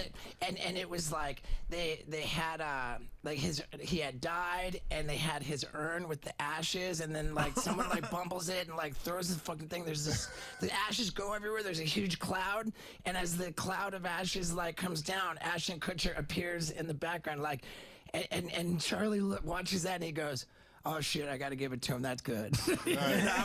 He didn't know what to expect, and so then that same night, I'm like, "Hey, dude, Charlie, let's get a photo, take a selfie." Me and Charlie Sheen, and I have to take the selfie, and then I'm like walking around, and I'm thinking, and I go over to Jeff Ross, and I go, "Dude, check it out.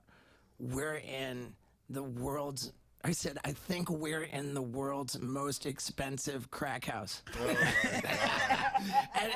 and so I go over to Charlie Sheen. I go over to Charlie and I'm like, "Dude, can I tweet this photo with the caption that says, 'I think I'm in the world's most expensive crack house'?" And Charlie says, "Hilarious, go for it, yeah, you know, it's fucking great, I love it." Yeah, and so I did, and then I had one of my stand-up shows, like local in somewhere in California that weekend. So I'm on the news the next morning, and someone like the lady, like, she's like, "Oh, can I interview you from my thing or whatever?" And she goes, "Is Charlie Sheen sober?" And I said, "I don't know, I don't think so." And because I said that, and because I tweeted about the crack house, I got a fucking phone call from his manager, this dude. He lived next door to him. The dude was furious, and I was like, "Fuck!" I didn't mean to rock the boat or upset anyone, but so then I got a hold of Charlie. He said, "I don't fucking care." The same situation as with Mike. That's awesome. But yeah, man, fuck, that whole Charlie Sheen situation is crazy. You still talk to him ever? Yeah, have you ever heard from him? I haven't, but now I saw that he posted he's been sober for over a year now, which is great. That's you know, good. it's great that. But I mean, I can only imagine like the legal situations that he's in now. Yeah. You know, I mean, talk about like. Talk about having a lot and then like He was just on top of the world. You know what I mean? He just got on top. Everybody was like, "What the fuck? Charlie blew up." Dude, he had like, especially even when he left the 2.5 Men, he turned that into this like unprecedented anger management contract that guaranteed like 90 episodes or something. Yeah. But in any case, from the Charlie Sheen roast, right? This is the greatest fucking story ever. This is the fucking greatest story ever, and like you'd think like man, it's crazy. I broke my nose on Mike Tyson's fist at the Charlie Sheen roast, which by the way is, in my estimation, the fucking coolest way you could possibly break your nose. Hell yeah. You know, like Steve-O, I don't know, man. I don't know, dude. But understand how beautiful it was, because the Charlie Sheen roast was 2011, right? It was I forget like it seemed longer than that. It was 2011. Now what happened was, and this is just so fucking incredible. The 2010 we filmed Jackass 3D, right? And as part of Jackass 3D, my buddy Bam Margera, he's part of the show. He had this trick because we were playing around with the super slow motion camera for the first time. The Phantom camera was brand new. So we had this gag where Bam would sneak up behind you and he would throw a cup of water in your face with one hand, and with his other hand, he had a boxing glove on. He would sucker punch you. So as the water hit your face, the other side to slow-mo your whole face. That was so and good. it was called The Rocky, and they did it in slow motion. This super slow motion face punch set to the Rocky theme music. It's fucking hilarious. Yeah, it's awesome. And now when Bam did it to me, it was a real pisser, because I had this idea that I pitched. I said, "Hey dudes, I want to shoot my nipple off with a BB gun." God. Right? God and like, damn, and everybody said, "No, dude, that's too dark." You know, but it wasn't too dark. It wasn't as much that it was too dark. It was just that like there's legal implications when something is imitatable, and particularly if you're going to involve a gun and shooting someone on purpose, let alone in the chest. That's where the problems were. Even though they knew they would never use Steve-O. Even though they knew they would never use the part where I got shot in the nipple with the BB gun, they said, okay, well let them do it anyway, because it's a convenient way to keep me standing in one place in front of the slow motion camera, so that Bam can sneak up and do the Rocky. Right. So we set it all up, and we got all the guys. Wee Man shoots this BB into my nipple, and it's still in there, like to this day. It's been in there ever since. Dude. Yeah, dude. You're like. All right. This is for the BB. Oh, weird. Yeah, it's in there, huh? Weird. Okay, so now Wee Man shoots the BB. My nipple's all pointed. I'm sitting there checking it out. I'm thinking, oh, it's so cool that it stayed in. Like I get to keep it. And Bam sneaks up, throws the water in my face. He fucking punches me. And he actually did it not in front of the fucking slow motion camera, which sucks. And he completely broke my nose. Like that was the first time I Remember when Johnny Knoxville let what was his name? Butterbean beat the shit out of him? Yeah. Fuck, how can you do that, Butterbean? He cracked his head open. I think he hit his head harder on the floor too. Yeah. But, Well, I want to ask you about that. Okay, but you finished. so this was the first time I broke my nose, and I was really pissed off at Bam, and because he didn't do it on the slow motion camera, and because there was this continuity thing with all this blood coming out of my nipple, like the footage didn't get used, the footage didn't fucking get used at all, so it happened for fucking nothing, and I was so pissed off about it, and I didn't know. Like I just sort of stewed about it. I waited 2 months. It was 2 months before I finally snapped, and I said, "Fucking, I'm getting my nose fixed, and the fucking movie's gonna pay for it." Right? And so I tell the whatever the movie office is. I'm going to this fucking fancy Beverly Hills nose doctor, and you motherfuckers are paying for it. You fucking assholes. And so I go to this doctor with my crooked nose.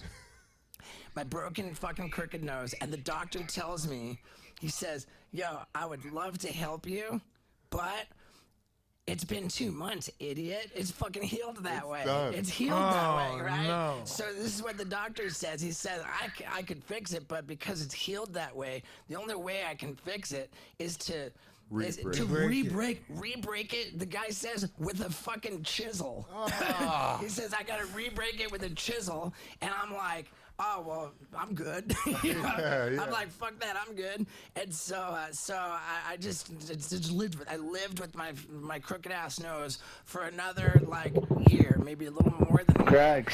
And then comes the My Mike phone Tyson died. fucking where, right? And so I showed up at the Charlie Sheen roast with a crooked ass nose, right? And all I was trying to do was You hadn't been loaded then. Were you loaded? No, I wasn't. You're so holy. I was completely sober, and I showed up with the fucking roast with a crooked nose. All I was trying to do was get a black eye with Mike, but when I dove into his fist, and I just like. I don't know. I got my nose on it. I think Mike might have leaned into it. Mike's a solid guy. Mike's a solid guy. Yeah. So my nose was so fucking broken. It was significantly more broken when I did it with Mike. But what it was, like here, I crumple him on the ground. William Shatner is like, what the fuck? My nose is gushing blood. I can tell just without like looking in a mirror. I can see. Just with what my eyes can see, my nose is nowhere near in the fucking right place, dude. My nose was parked under my right eye. I mean, it was dramatically fucking broken, and that was the last thing that happened on the stage. So it's like, okay, now the show's over and everybody's getting up and starting to leave.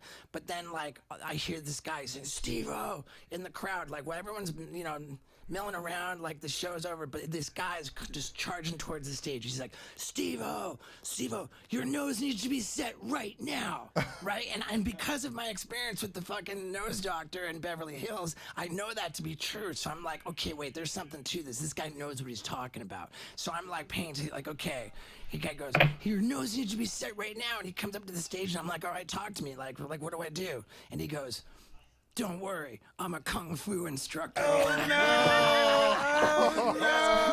no! He says, don't worry. Oh he goes, I'm a kung fu instructor. I've set like 20 broken noses. I know what I'm doing. Oh my god! But you kind of believed him, though, right? I totally believed him. Did he do it? I totally believed him. I believed him. A kung fu expert? Yes, help me. Yeah, and they totally. And it's like I had to make the decision on the spot right there. And I'm like, all right, well, going to the hospital and getting it taken care of professionally just sounds like a fucking pain in the ass. This is just not. This is way more convenient. I got nothing to lose. It's not like he's gonna make it look any worse because it was so bad. So I just sat on the edge of the stage and I trusted this weird kung fu guy who turned out to be a really nice guy, but like he just puts a thumb on either side and he's just just wrenches it and fixes it. And dude, I'll be damned if that fucking guy did not fix my nose completely perfect to where I showed up at that roast that night with a crooked nose. I got a Mike Tyson kung fu nose job, and I left with my nose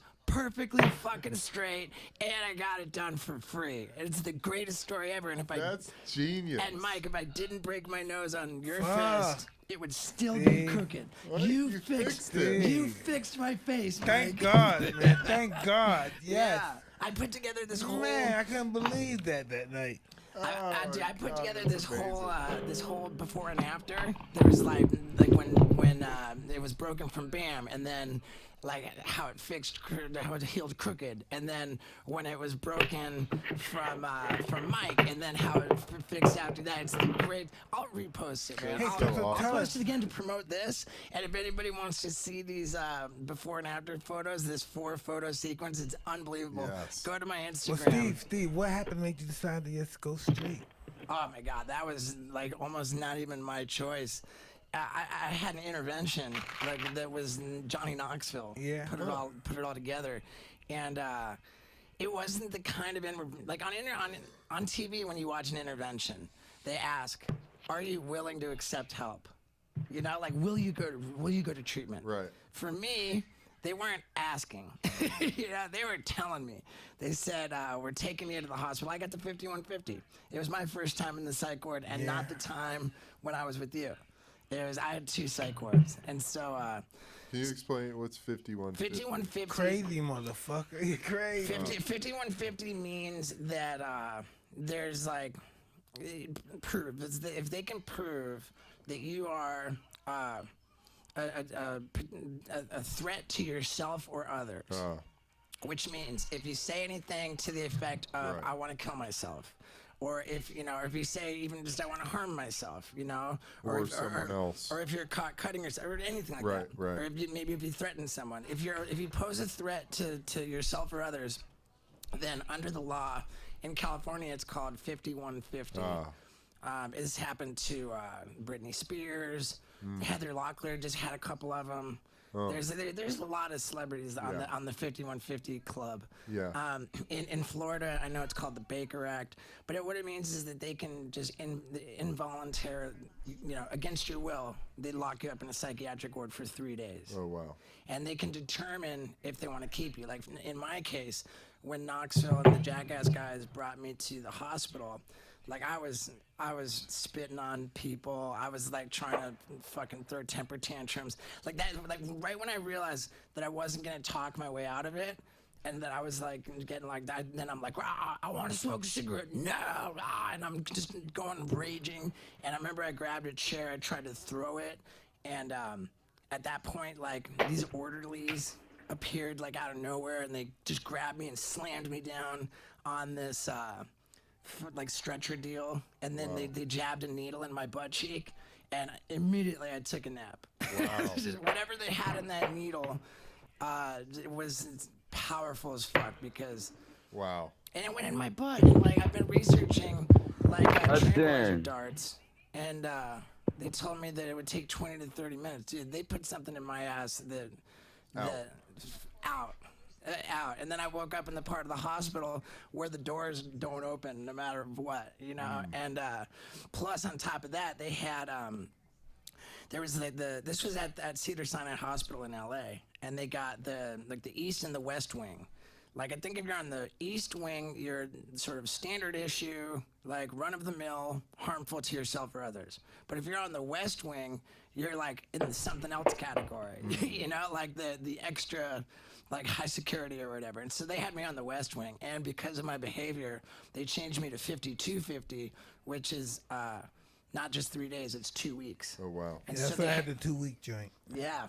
You had that too, Mike? Yeah. Yeah, I had the 2 weeks, man. Plus that shit runs expensive too. Yo, man, I spent 1.6 million for rehab. Wow. Well, and seeing doctors.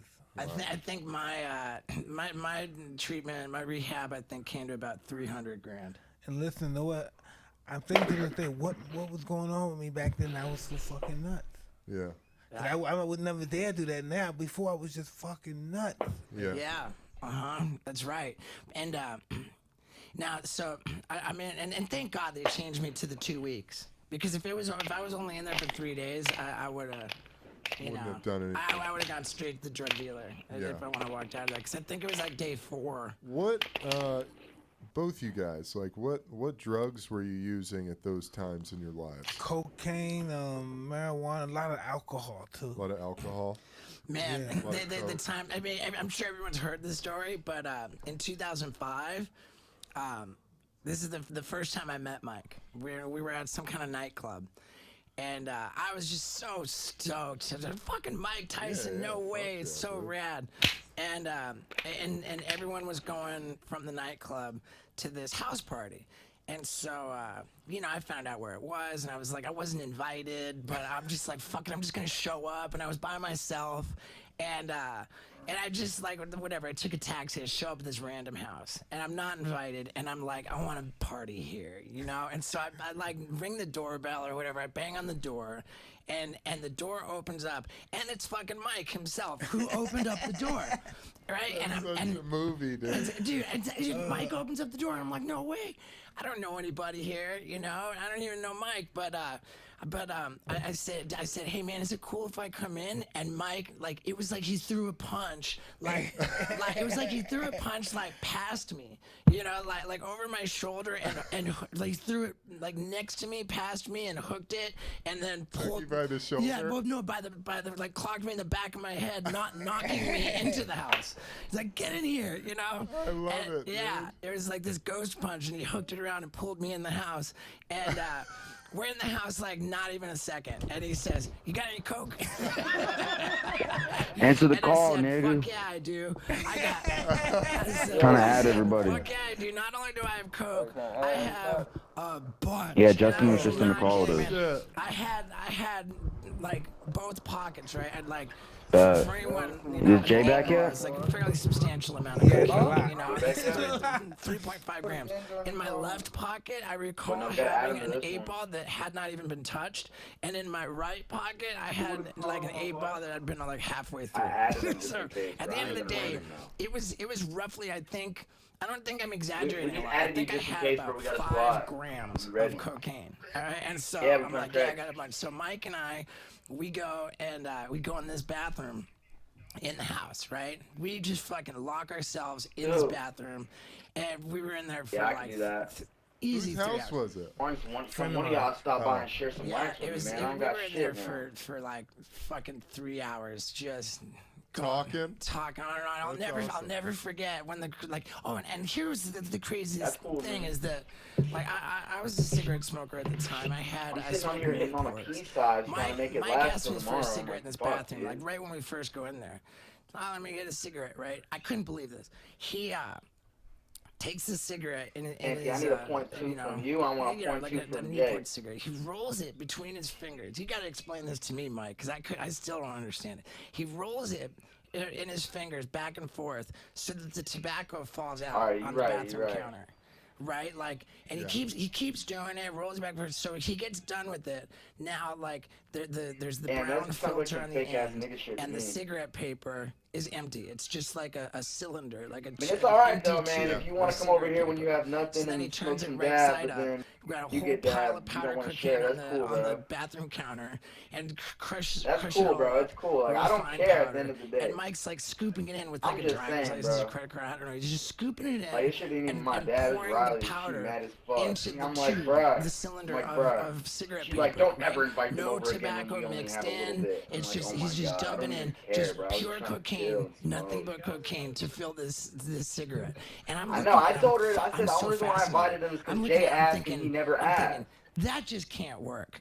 I mean, like, just like Jay's never over logistically, here. He never like, asked. That can't fucking work that way. You know, You're like, always the invited, cocaine. nigga. Don't talk that weird The shit. cigarette paper has to You're burn way always invited, faster though. than the cocaine. Right? Like, you can't just have solid cocaine with, like, cigarette paper wrapped around it and expect it to smoke. And I'm You watching come him into do the this, and neighborhood, I'm just bro. We're all in thinking, the lobby, bro. like, The this is moment the you get most on the crib, we start fascinating, like, fucking drug addict science fair experiment. you know? That's what it was. And sure enough, he got it to work. I mean, did you pull the filter out? Yeah, pull the filter out. Pull the filter out, and he's just like cradling it, and like he smoked it. Now I was like a little bit weirded out by the idea of smoking coke, so I was just snorting it. Mike finishes his cigarette contraption, and then like he gets done with it. And he makes another. And I'm so fascinated, right? I just keep giving him. I don't care. I just let Mike have it. I'm like, dude, Bring the I box, was so fascinated. The experience was so incredible, and like, mind you, smoking all this cocaine, we're locked in like a small bathroom. Like, it is so dense. That's if you the pick up smoke Jay, in the right? But if air. you come over Like, here and no chill over here, crack you don't house need could gas? possibly be that fucked up of like air quality as far You as know I being got a you with cloud fucking of gas, fucking bro. cocaine You know smoke. I got you with And we're whatever you having need this when you great need it. conversation, and Mike's smoking this coke smoke after coke smoke, and Yeah. for probably like That 3 would hours, that and little then that ball all right of there it would make my shit we look went through blessed, bro. all of it. All of it, and then at That's the all I got right here, bro. Look. and then when we were done with like 5 fucking grams of I got cocaine, the like 3 weed, hours bro. later, I can't like, really and now because there's no more cocaine, it's time Got for that Steve little to ball go. right there, bro. All right, Steve, we'll see you later, man. Thanks for coming. That ain't no point, Vic. Yeah, but you changed the fucking. before I you left, changed the Mike 6 kilograms or something. Mike said to me, he goes, you know, Steve-O, everybody's got you wrong. You're a really smart guy. I'm thinking to myself, like, wow, like just this whole situation, just like He had wow. burnt my brain out, right? He I'm had like, burnt my wow. brain And out. I'm thinking to myself, Mike Tyson Bro, when I just take told when me I take hits to myself, bro, I barely take smart. not even a fucking point, nigga. Like, what a high honor. I like, Because I like you know, at the dip end of the it day, I think we're just both a little bit, so I like can hit a that lot shit. fucking smarter than anybody would ever imagine. I think hit the that's nectar fair to collector say. all I day. think you're both some wise dudes, man. But yeah, I be so getting high talk myself, about the it. nectar collector all You know, day. it's, That's insane, bro. Yeah. So what, you know, I mean, Nah, I shit, even told man, Riley, was bro. I in, was like, bro, I think, felt bad middle every time I school gave when Jay a hit, bro. I Jackass gave Shane came better hit than I along, gave and Jay, bro. I was like, what the fuck? Courage of Why you are you guys mad? was just No, mind listen, blowing. man. I see those guys like, man, how You could know, they do that? like my generation's Evil Knievels. You know, just some skater kids who grabbed a camera and fucking started doing all kinds of wild daredevil shit. What sparked that? I mean, from my story, it's Yeah, pretty she's trying to simple. hang out with her man. Like, friends, from birth, I was just an attention whore on steroids. I mean, it's just what it was. And I mean, you don't have to be Sigmund Freud to look at, like, how I grew up. Craig, you better and make me living roll with up, my bro. alcoholic mom, my dad who was never home, who was a corporate I executive. got this, but Riley will be Like, I mean, it was insane, my upbringing. Like, I was born in England, and I moved to Brazil. My family moved to Brazil when I was only 6 months old. Oh, wow.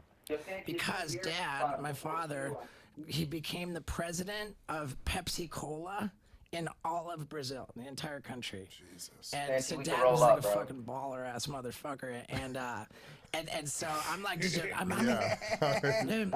I'm a 6 month old baby, Yeah. and Dad's going off, right? Like they're living the life in Rio de Janeiro, you know, Does like y'all see that? and they got live-in maids. Like neither my mom or my dad didn't fucking pay attention to me. They were partying. They were on top of the world. And I spoke my very first words in Portuguese because Nah, bro, you I was probably be living with me raised here by soon, the bro, live-in eventually. maids. Wow. These like I don't want to say servants, but yeah, like live-in maids taught me I'm how to trying to go speak to my Running first Man. words. And you know, mom was drunk and dad was never there. And so like that's probably got something to do with why I became such an attention whore.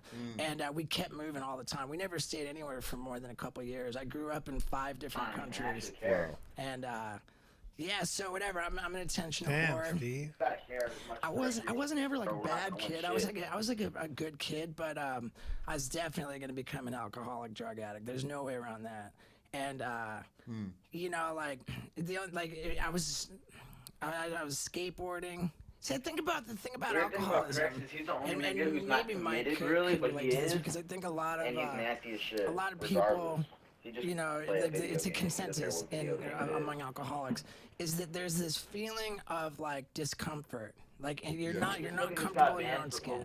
You know, you somehow But they feel banned him like because we lost. I don't know, like everybody else has it figured out, but there's just something. You have a low They made us. I went to self-worth go to lay down yourself. in bed. after we Right, won there's the something tournament. defective about me. There's But something I just gotta don't replay. fit in. I'm not comfortable in replay, my own we skin. lose because I they don't know, sit there's in something corners wrong on with the me, but I'm desert uncomfortable, and I need something to help soothe me. You know, like when I was 15, I was a pretty good kid. I got B's and C's. And I was a skateboarder, made videos. I wasn't that fucking good at skateboarding, but I loved making videos. And when I graduated high school, which I barely graduated high school, What were those videos then? it was skateboarding. It was skateboarding. Like half-ass skateboarding. Yeah. Is that manual shit, Volleying Jay? off some stairs and Right. Driving that I shit mean, with your it phone wasn't in your bad, hand? but it wasn't gonna be like a career. And there was a little bit of funny stuff Manual mixed in. BMW, bro. I'm trying But to so buy that off I you. graduated from high school barely, and then I went to the University of Miami. That's how it is Now with I'm me. at the University of I'm tired. Miami less than 2 weeks. Hurricanes? Okay. Hurricanes. In less than 2 weeks after Hopefully it turns classes off. started my freshman year, I was already on final disciplinary probation. And I went To school? Yeah, in the dorms. And then I got kicked out of the dorms. And I failed out of my classes. And I just dropped out. I just gave up. So now I'm on my way. Yeah, I'm look on at my my chicken way joint. out of Look the at my chicken University of joint. Turns Miami. off. And this is 1993. Mm. You know, that was a long fucking time ago. And people are like, what are you going to do now? I'm like, I just turned 19 years old. And they're like, what are you going to do now? You fucked up. And I'm like, oh, I'll be cool. I'm gonna become a famous stuntman. I'm going to videotape fucking crazy shit with my, I'm going to videotape crazy shit with my video camera. And I'm going to become a famous stuntman. And everyone's going to think I'm rad. And like everybody I told this to, they just thought, But I also have bad boil, what bro. a I need to shame. get oil. What a fucking Fuck. tragedy. This guy, what a fucking Oil's loser. black. Everyone just felt bad for me. And I don't know that I believed I would be successful with that. But I had no other option because I had proven, time and time again, I had proven that any time I tried to get a job, I got fired. I got fired from every fucking job I ever had. And I couldn't go to class. I couldn't read a book. I couldn't do shit that I didn't want to do. The only thing I wanted to do was make dumb videos. And I knew I wasn't that good at skateboarding, so I'm like, oh, I'm just gonna be crazy. My friend, my coworker, he can make custom ones. I kind of thought that I would just fail. I didn't think I was gonna succeed.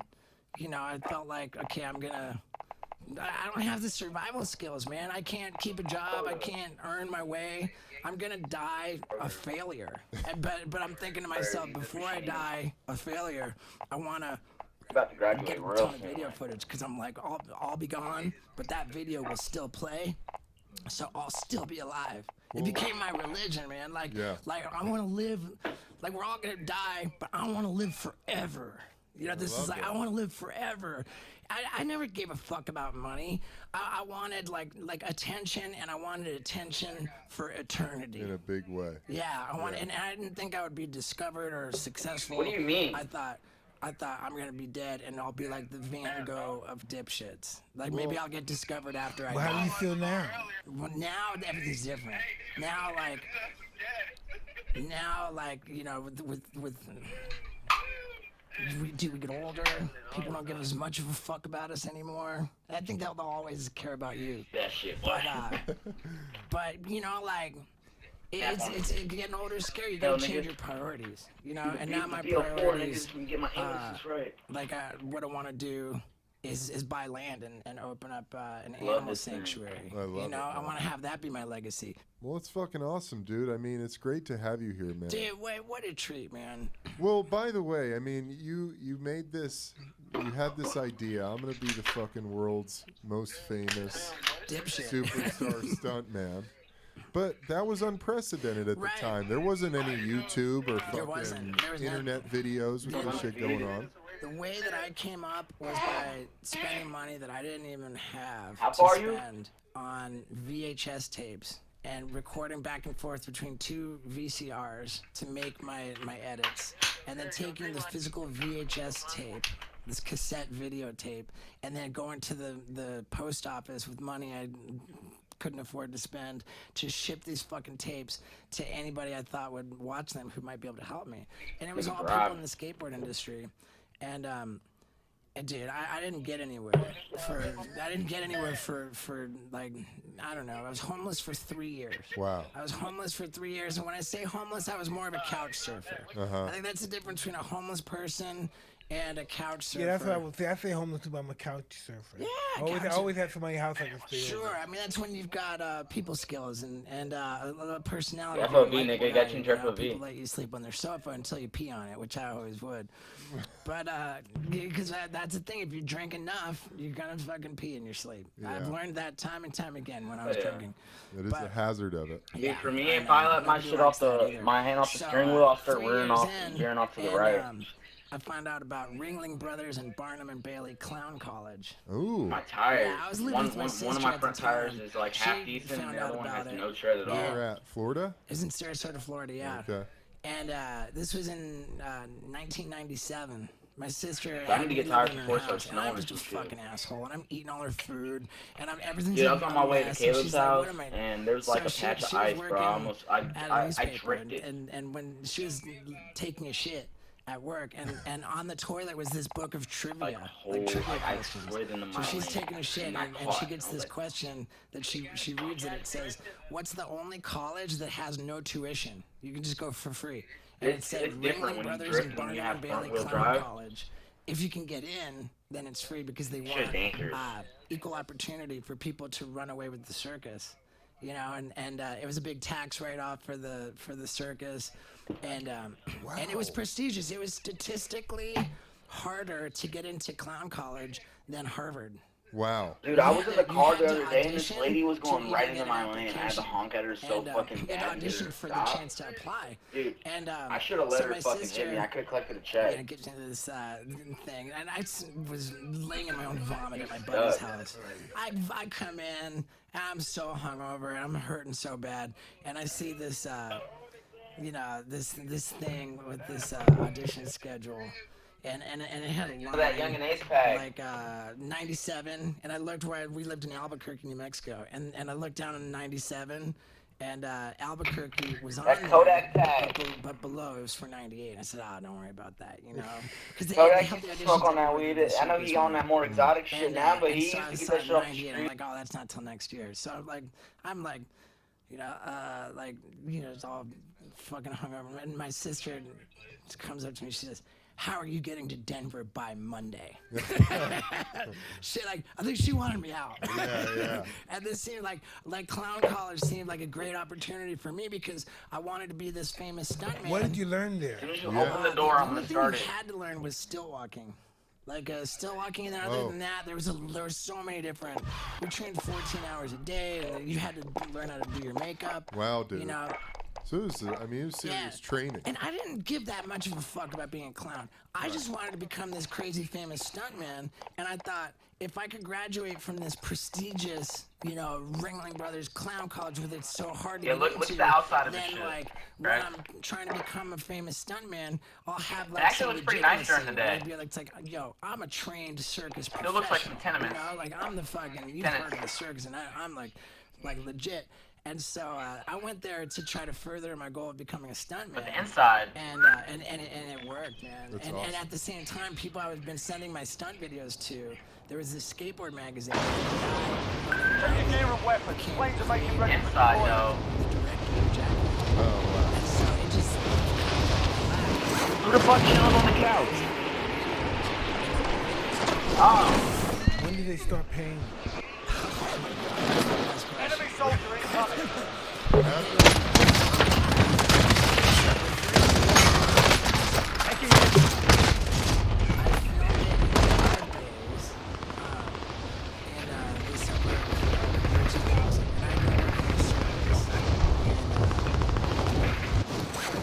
Greg, you got my BenQ monitor.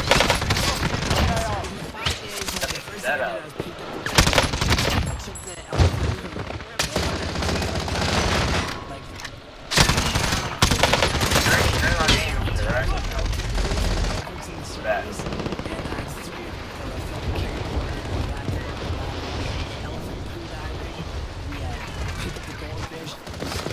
Jackass letters across my butt cheeks. I did the Warm shark up hugs. start. I got Time to kick bitten this by a off. shark. I did bum Enemy fishing. I dropping did into the AR. Holy shit, dude. Film Take one the after whole the first game. season in That's the-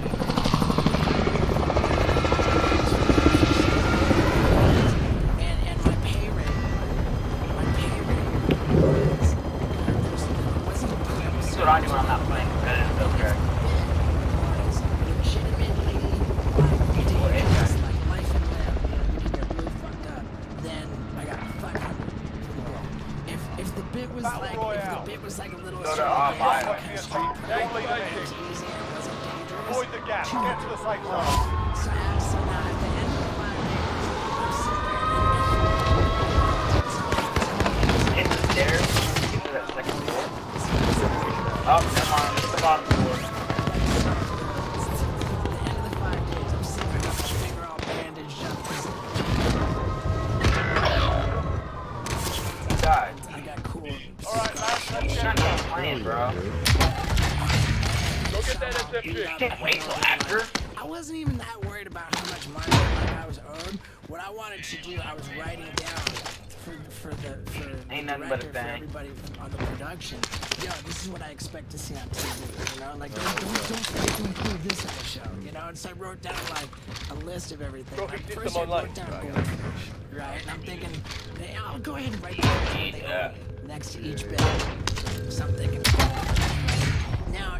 if you, man, you could, when you choke in the goldfish, right? It could fucking turn around, and as it comes up, like, if you go on the scales the wrong way, it could thrash your fucking, you know, like, there's a lot that could go wrong swallowing a goldfish, right? But I'm thinking to myself, I want them to know how fucking badass I am. I want them to know how gnarly I am. I wrote down goldfish, and then next to it I wrote 200. I had too much pride. I had too much pride to say I considered that dangerous. Right? I had 200. We talked about and at the end of the day, after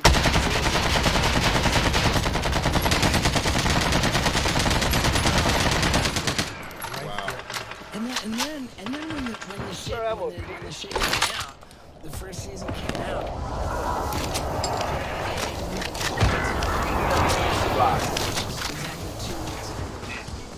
It was a frustrating show in the history of MTV.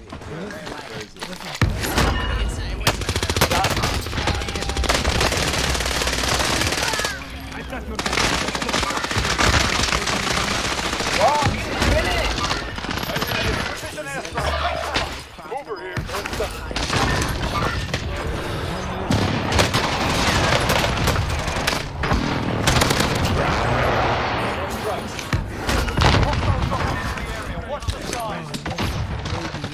Why is my screen glitching? I'm over here stim shotting. I don't even have a stim shot. There are a lot of us suspect. This game is fucking broken. I get the call to let me know that, and my contract had no options or anything. It was like start from scratch, you know, new contract. Acting like he's reviving you still. Producer calls me up and he says, "Hey, we're a hit." He's acting like I'm fucking self-resin when I just need the fucking reload. The first season was 8 episodes. He says, MTV wants 16 more episodes. So they're ordering seasons 2 and 3 in one go. 16 more episodes, and he says, and we know we're gonna have to pay you, so we're gonna give you $2 But you didn't even play that game. And in my head, on the phone call, I'm thinking, paid, huh? I'm thinking to myself, 16 episodes times 2, that's $32,000. I'm fucking rich. Yeah. Right? And now, sure. Like, and here's like to be completely honest, I think that my attitude about money and how I started out in my career with business stuff, like it's fucked up. But the truth is, looking at my parents growing up, like my dad was a baller. My dad went on to become the president of the Hold it to deployment. Now's the time to warm up.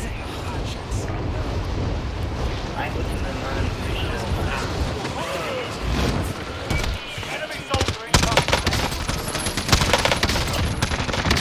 I know Craig looks like you.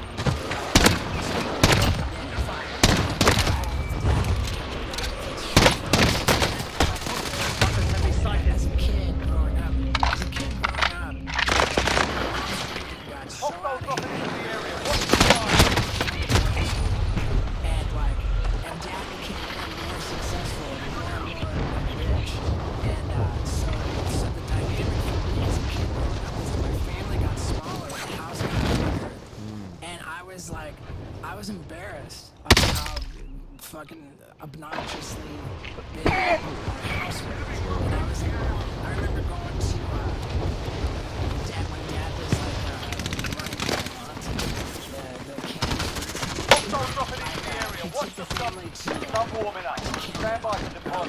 the main pineapple factory because he's got to like, you know, show up and like, you know, maybe, you know, just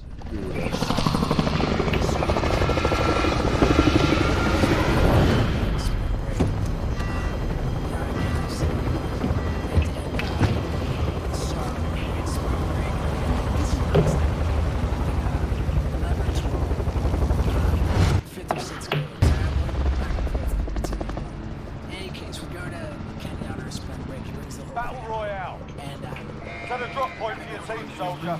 In Nairobi, this is how I got gas closing in fast. Get to the safe zone.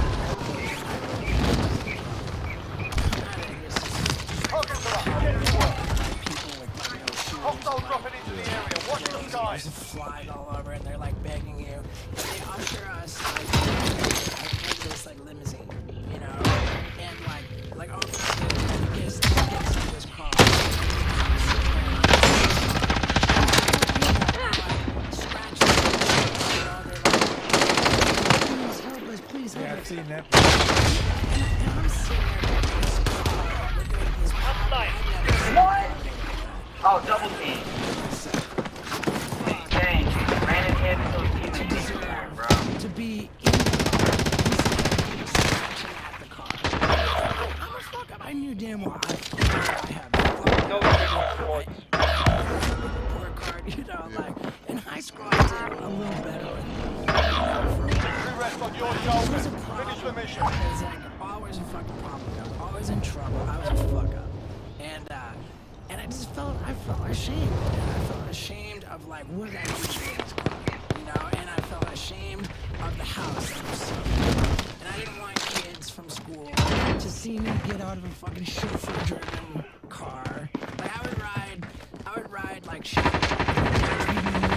Backseat, shotgun, and hug the driver. You know, like to pretend the driver. And I didn't want kids to see. And a lot of this attitude about that, I just saw that my parents, and I feel bad saying it, but I'm just saying it because it's the truth. I feel like I just saw them, like, blatantly think that they were better. You know, like I saw them, just think they were better. You know, I saw friends over to the house, and it was just a big pissing match of like, oh, this one's better than me, you know, just this competition. And I didn't know like crazy. You know, it was like, honestly, in my I already killed the teammates. Were you raised religious? It was like, the opposite. No, I wasn't raised religious. Like, my parents felt that they had enough money. Why would they need religion? Right. You know? Yeah. Like, so I took that kind of mindset to all friendlies are in the safe zone in my life. Yeah. You know? And I could have never been a more aggressive businessman, but I never gave a fuck about money. Yeah. And also when we were in Kenya, we show up at this pineapple factory. This is the craziest part. We show up at this pineapple factory, and like it's so hot and fucking sweaty, and like all the workers have like flies all over them, and I'm like, I turned to my dad. I said, Dad, how can you like you're the boss, Dad. You're the fucking boss. How can you let people work in these conditions like this? This is fucked up. You know, Dad says, he says, well, the list of people who have jobs in this pineapple factory is nowhere near as long as the list of people who are waiting for jobs in this pineapple factory. So if anybody doesn't like it here, they can get the hell out and be replaced by someone who Gas is moving in. New safe and I zone remember located. thinking, fuck, my dad's a dick, right? And then fast forward TV show when we were in the middle of that run up to seasons 2 and 3, where I'm getting the $2 grand per episode, and our cameraman, he's on the show, 25 remaining. Nicely done. Enemy UAV overhead. Yo, I just spent like however many hours it was, like 12 hours in one day, like busting my ass, filming a fucking like a national, like worldwide, like hit TV show, and I made less money than if I shot a fucking half a page photo ad for this bullshit skate magazine we used to make. Like, how does that make sense? Like, I shoot a fucking photo for a piece of shit skateboard magazine and make more than I do making this fucking hit TV show? Like, how does that make sense? Yeah, how does that make sense? So, Jeff, you shoot a skate ad. Shoot a skate ad. Like, you'll be replaced by someone who will fucking work hard. And it's not that my dad's a dick.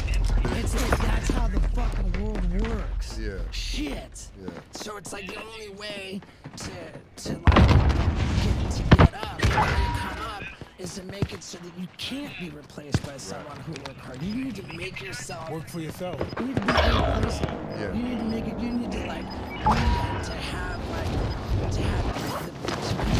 no one can take your place. And no one can take my fucking place, and no one can take Mike's place. Yeah. But like, you know, like, it's getting to a point where it's like, I'm like, okay, it's like Are you gonna get shot in the ass? do I? Yeah. Like, Don't do it. Don't do it. Like how much longer do I do this shit? It's like I gotta think. Like okay, I gotta stop. I gotta go one last fucking go for it. I got one, and I had this idea. I had a list of ideas. Go get that aren't, SMG. like, particularly new ideas. I've had. There's just that list of ideas that was just too fucked up to go for. Yeah. You know, and so I call it my bucket list. Right? I call it my bucket list. And like, yeah, there's nothing on my bucket list that didn't happen for so long for like no reason. There's like a solid fucking reason why this shit should never happen. And now I'm just going for it because I feel like I've got a limited amount of time. I'll give you an example of like something on my list to show you how ridiculous it is. Foot patrol. Like anytime anybody ever asks me if I've been skydiving, Gas is moving. dude, everybody does that. Why am I gonna do something everybody does? I do shit nobody does. So I said years ago, I said if I ever go skydiving for the first time, you know you gotta have a dude strapped on your back, like a tandem skydive instructor. Well, I'm gonna be fucking butt-ass naked. And I'm gonna be jacking off. Long time, man, like 4 days. You know, madman. And then when I'm walking it,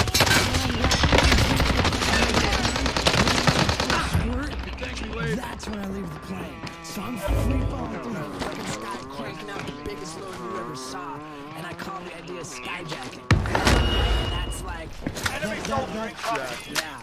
And dude, You're really losing it, Steve. That's really taking it to the next. And like, I'll be honest, I shouldn't have said this. He has no armor. Oh, he's popping up right now. I'm not leaving myself anywhere. So like, I'm savoring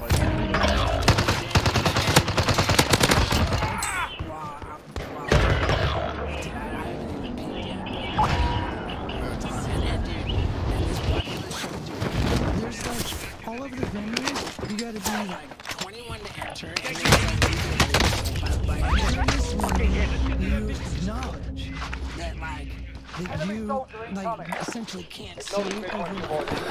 I have people in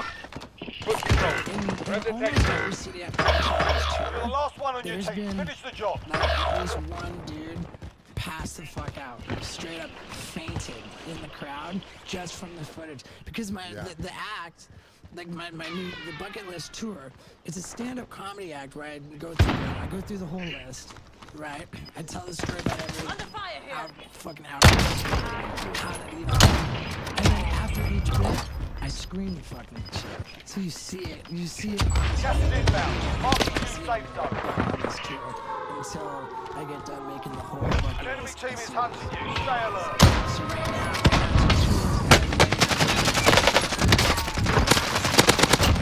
So how much they gonna pay you for that?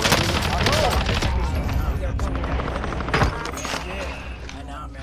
Money, Come to the table. Well, thank you so much. Very much. Yeah, I Awesome. need some love too. Need some love too. I appreciate it, man. When I heard from you guys, I was so thrilled. I like to consider myself a pretty dope podcast guest. Man, I'll tell you that our Jackass family has always been like almost like worship, like kind of stuff. No, it was always like such a goal to film with Mike. Like on the first movie, the very first movie, they had the thing where they put a Valentine, like it was like a Valentine in the wall, and it was like, you know, it was supposed to be from like groupies, like and the words, the words got smaller and smaller, so your face had to get circled, and then the fist came through it. That idea was written for Mike. It was supposed to be. You were hoping, Mike. It was supposed to be Mike on the other side of the wall. Oh no! Yeah, but I don't know. You know what it was? Is that Mike was. Oh man. Right. Oh man. But I know we should wrap it up, but here's me. Like we used to play the Black Eyed Peas. Mike showed up and we were in the psych ward together. Good control. 5 Psych left. ward. And I'm telling Mike, like, hey Mike, dude, I got this idea I want to film with you. I just need you to hold your fist out and let me run into it with my face. Yeah. And it was just a straight up Gas is bull inbound. to try Marking to you picture safe it. zone. He's like, He wasn't into it. Mike wasn't in the psych ward because like, he was having it good. He was doing well. He wasn't doing that. And he was Losing Mike ground. says, I don't want to hurt you, Steve. Yeah, You know? And, but then when the Charlie Sheen Rose, we did make it happen. Let me just say, I speak for everyone in our Jackass family, Knoxville. They're on me. That's a win. Took what was yours and made them pay for it. I showed you my in my house. It's so good to see you.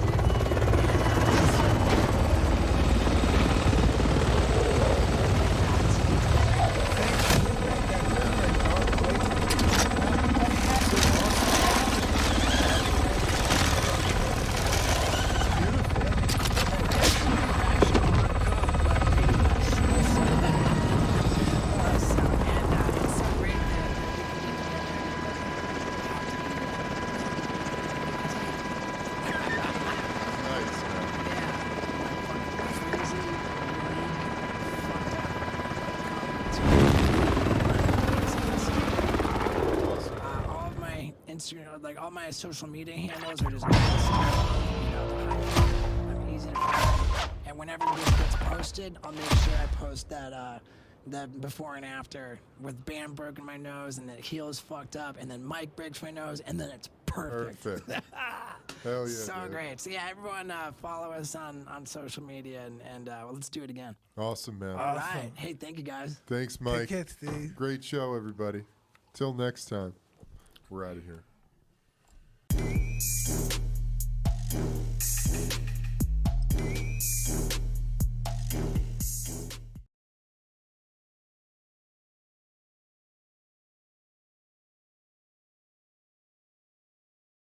Is Kelly eating eggs made from plants to stand by her new vegan man and join him in his mission to fix a cruel, animal-based food system? No. She's eating those eggs because they're delicious. And I mean, look at this dude. Just egg. Really good eggs. But the one guy, there was two guys that were high profile like that there was a hit on. Check your gear and weapons. The planes are making ready for deployment.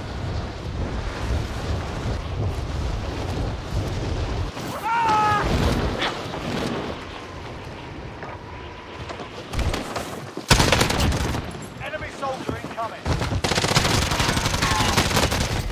That's a kill.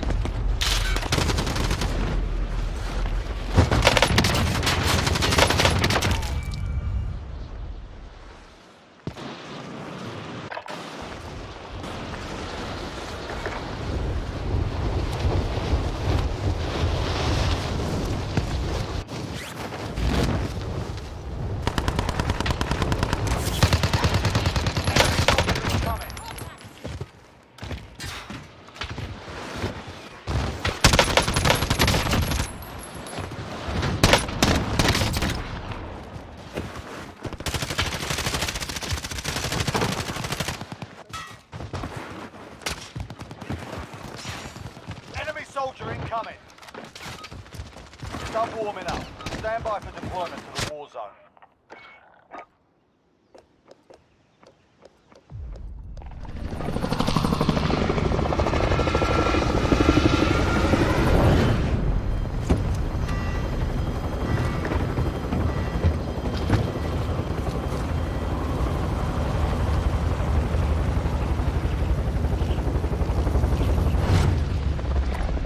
Acknowledge waypoint provided. Battle Royale. Be advised, gas is closing in. Proceed to the safe zone.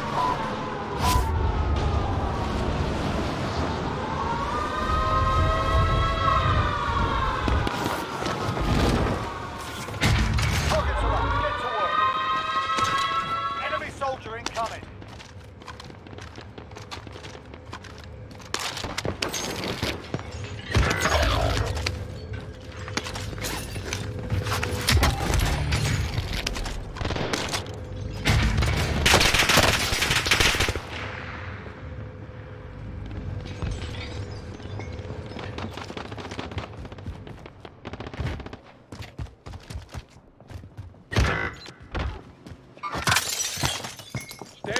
You're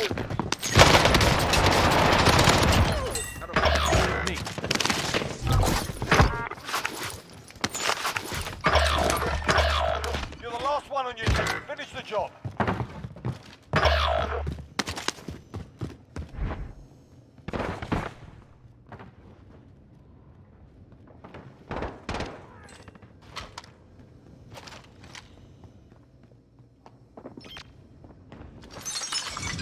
Enemy soldier incoming.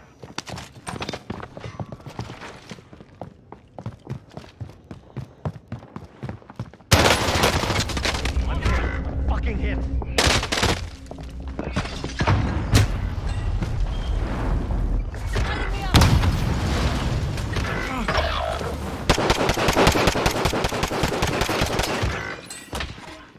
The enemy took that one, but we'll be back to finish the job.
target practice while you can. We're deploying soon.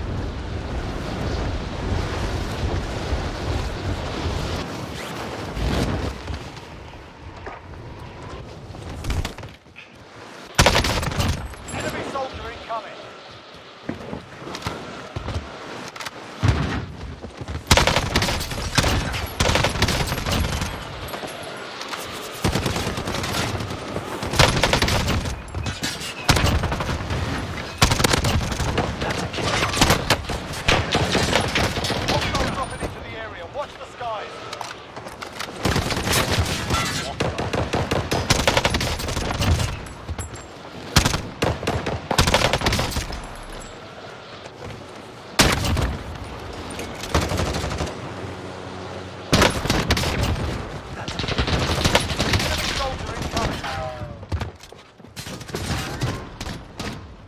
Warm-up's done. Time to kick this off.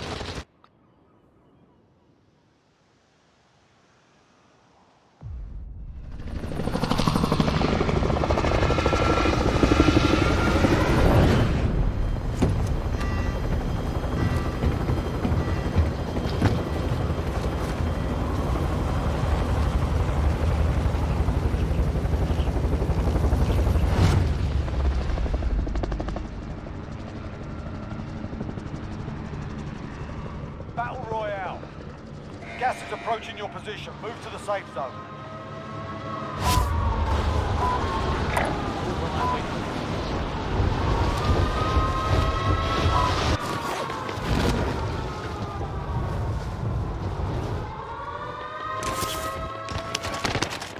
Eliminate all targets in the AO.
Hostile dropping into the area. Watch the skies.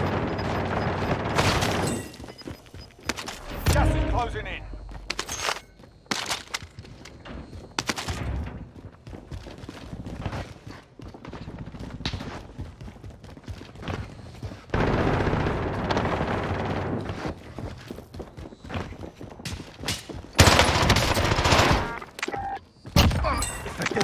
Mama sagt.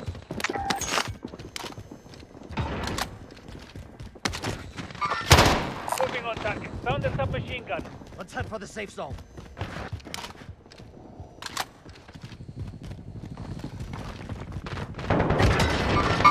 Troops in contact.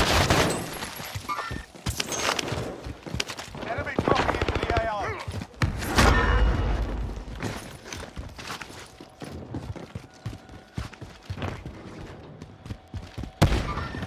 Good patrol.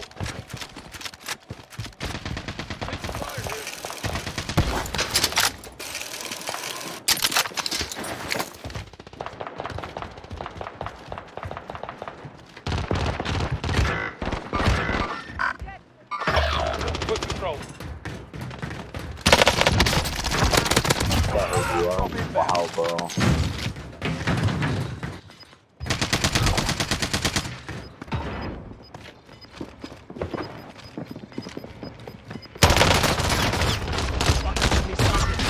Still active in the AO.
UAV overhead. Foot patrol. They're on me. You're being tracked by an enemy team. Stay sharp.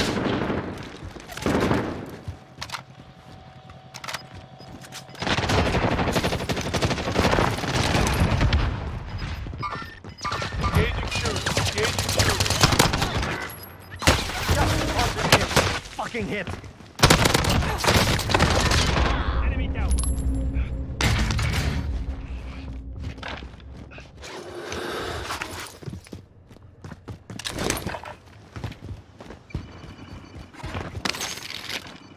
Friendly UAV overhead. All friendlies are in the safe zone. Taking fire. Taking fire.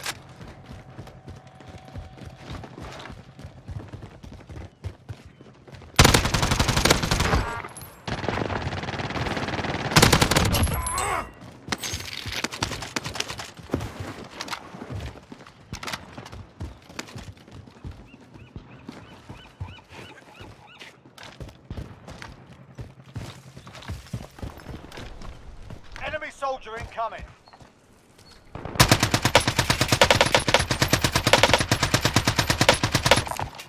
Go get that SMG.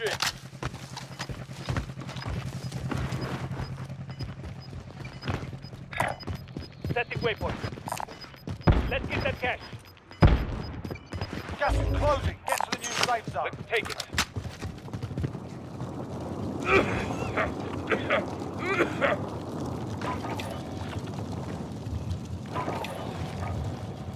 Recon up.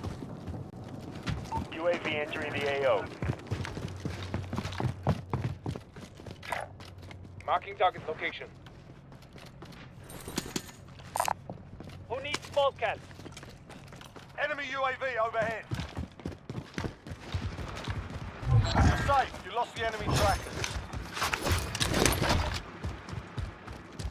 Be advised, UAV is bingo fuel. RTB for resupply.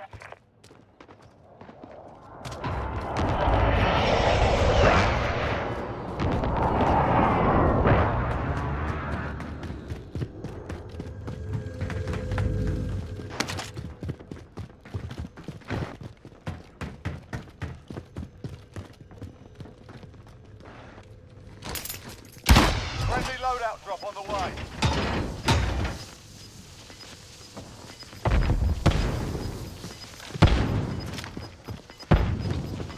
Got gas moving in. Sighted on target. An enemy team is hunting you. Stay alert.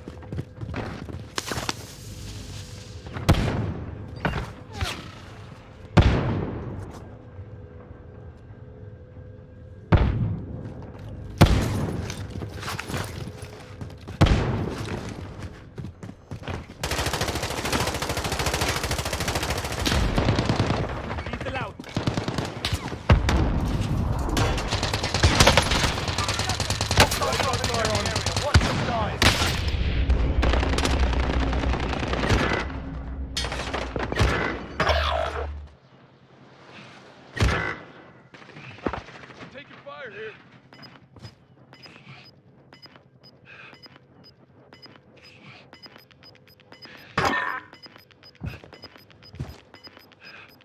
Gas is closing in. Relocating the safe zone.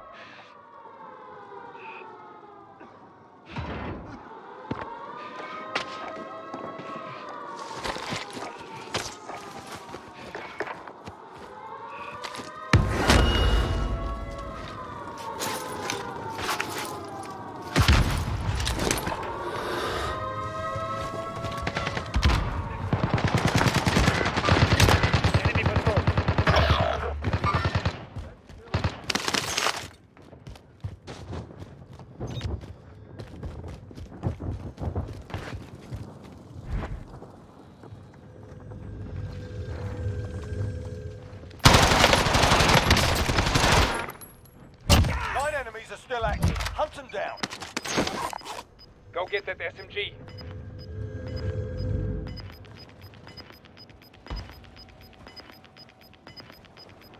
Gas is inbound. Indicating waypoint.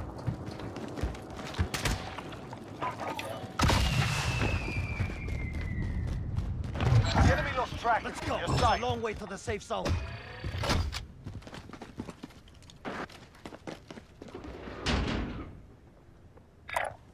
Marking target location.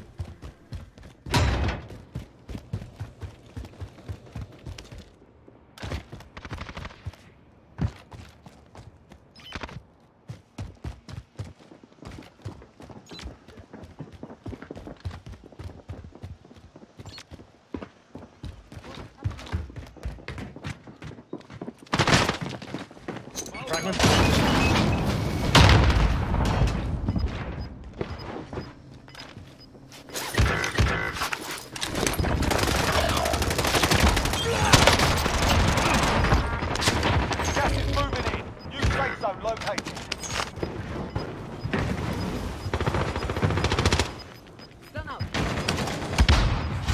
Gas is inbound. Let's head for the safe zone. 5 remaining.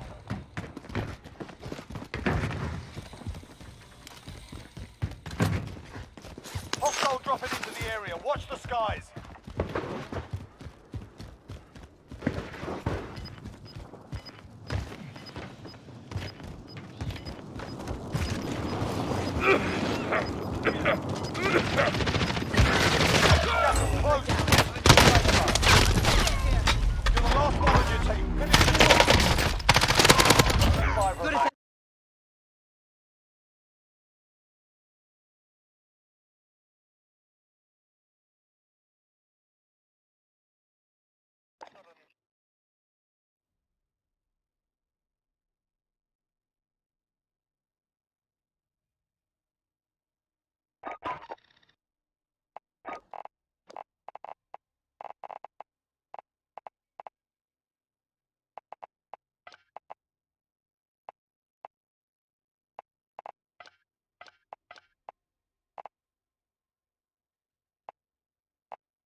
target practice while you can. We're deploying soon.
Battle Royale.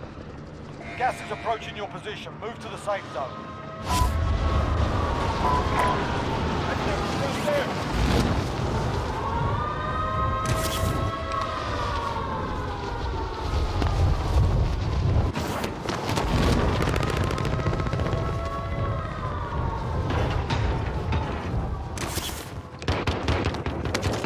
Your primary objective is to kill them all.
Grab some target practice while you can. We're deploying soon.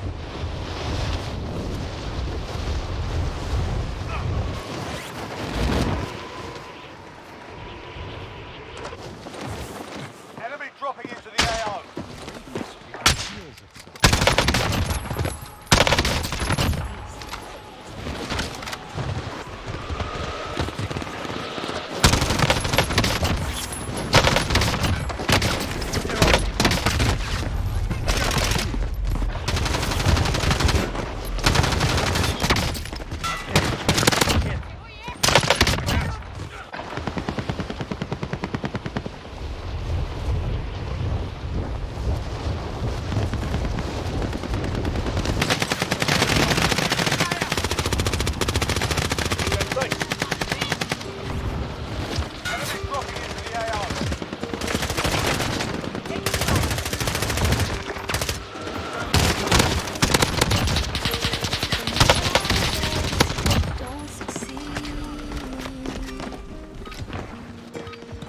Enough practice. Time for the real thing.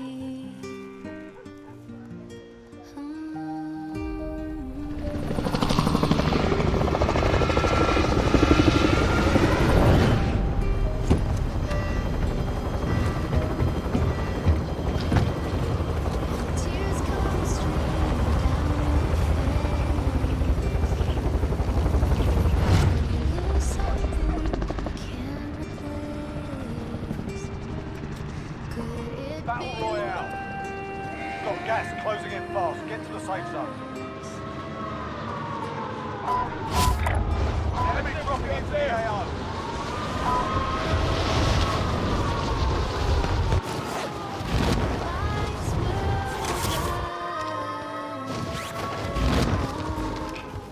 Bounty target's been marked. Kill 'em. Alright lads, let's get it done.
Hit.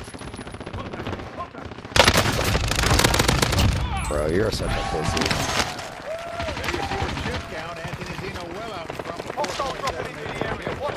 There it is. That's what they're playing for. The winner's going to take home almost 400,000 Canadian cash. That's good. 39 years old. Enemy UAV overhead. Ophthalmologist. Has been for 10 years. He has raised down Dave. Alaska not going to play. He wants to run to Eric Lay from Montreal. Professional player. And he's going to push all in, Mike. He's only got about 11 big blinds, Vince, and he's shipping it right here. Corey Hockman's got a tough decision right now as to what to do. So, they make the good call. Eric Casually is not going to like it. He is dominated right now. Here comes the flop. What else is going to do it for him? Gas is moving. Clubs. Just like that, Eric Casually from Montreal. Over here. Marking target location.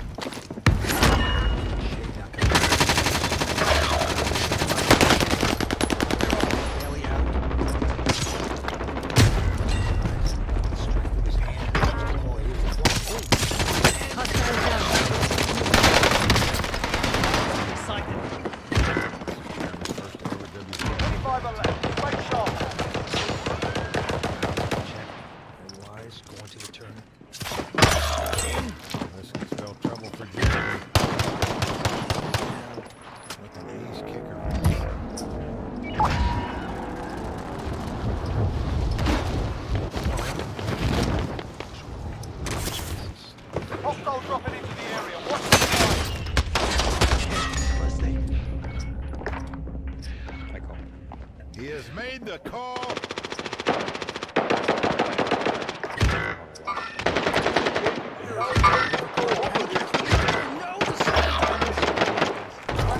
For the first time in the history of the WPT, we've had 2 players eliminated on the first 2 deals at the wow.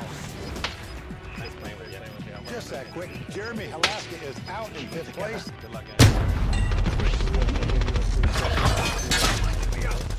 John, you don't want cataract.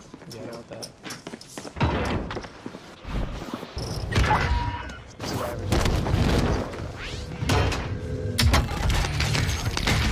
Sharp.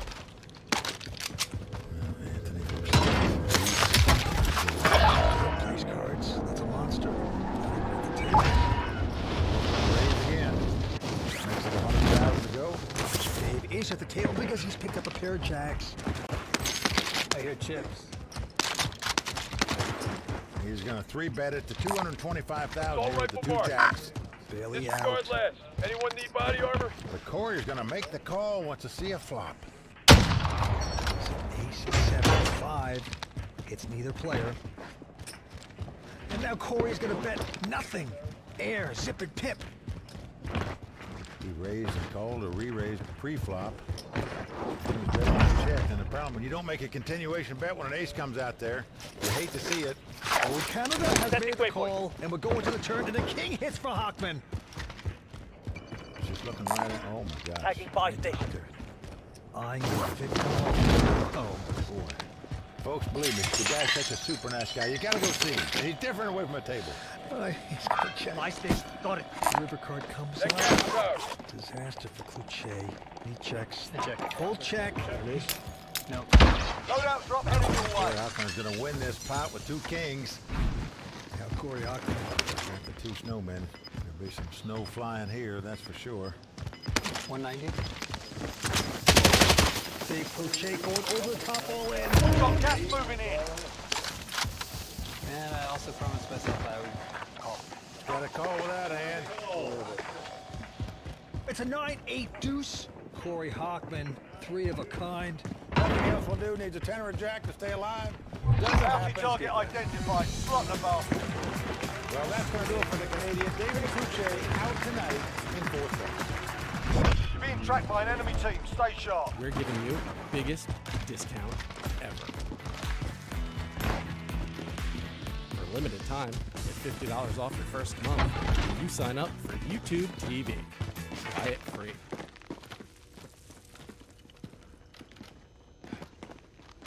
Allied cluster strike inbound. Uninsured, between jobs, self-employed, our new individual and family health plans will help provide you and your family with affordable health care coverage. All plans provide comprehensive benefits, including access to a large network of physicians and hospitals, CHP's 3 exclusive health centers. That's right. Plans have low monthly premiums, and enrolling is easy. Local is better. Come see Gas us is today. moving in. New safe zone located. I'm going to let you in on a little secret, my friend. It doesn't matter if you wear the blue hoodie. The number of hands that you raise with, nobody's going to be able to put you on a hand. Got 7-6. He's gonna raise it to 120. I'm hit. Bailey with a quick a call with a 6-5 suited connector and 0. Also gonna slap. He's getting priced in the call, so we have 3-way action here.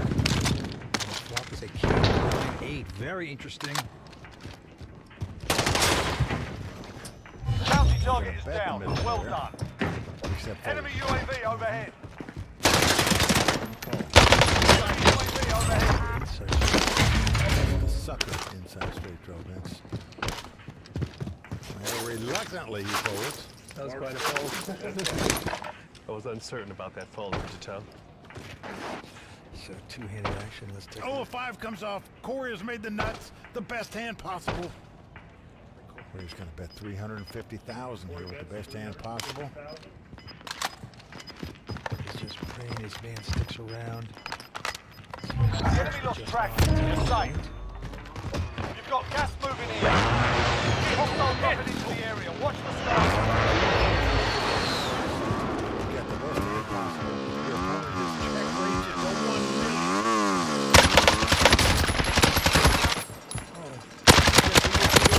Move on my waypoint. Winding call. The last single player into more money. Last card. Anthony's going to check. Now Corey now goes all in, and They're targeting me. Anthony goes all out. He took a shot, made his move, didn't work.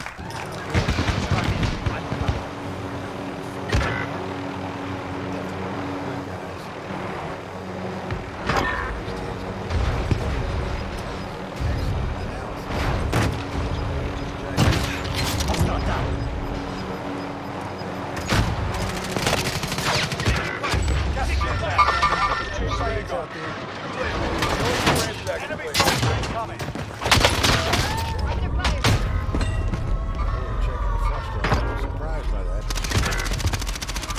Less than 10 enemies remain.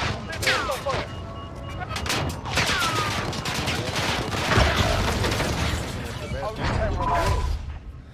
He's disappearing quickly. 3 of the cards out there, but he's going to float around here a little bit. Makes the call. Card is just a 3 of hearts. I don't know why. 350. Is he going to get frisky? Yes, he is. He's going to raise it. Oh, boy. Goes to 380. And then call him with the ace high. And Anthony has to lay it down. Corey Hockman going to take this down with a steal. Still the big chip leader. Okay, into Mark Bailey.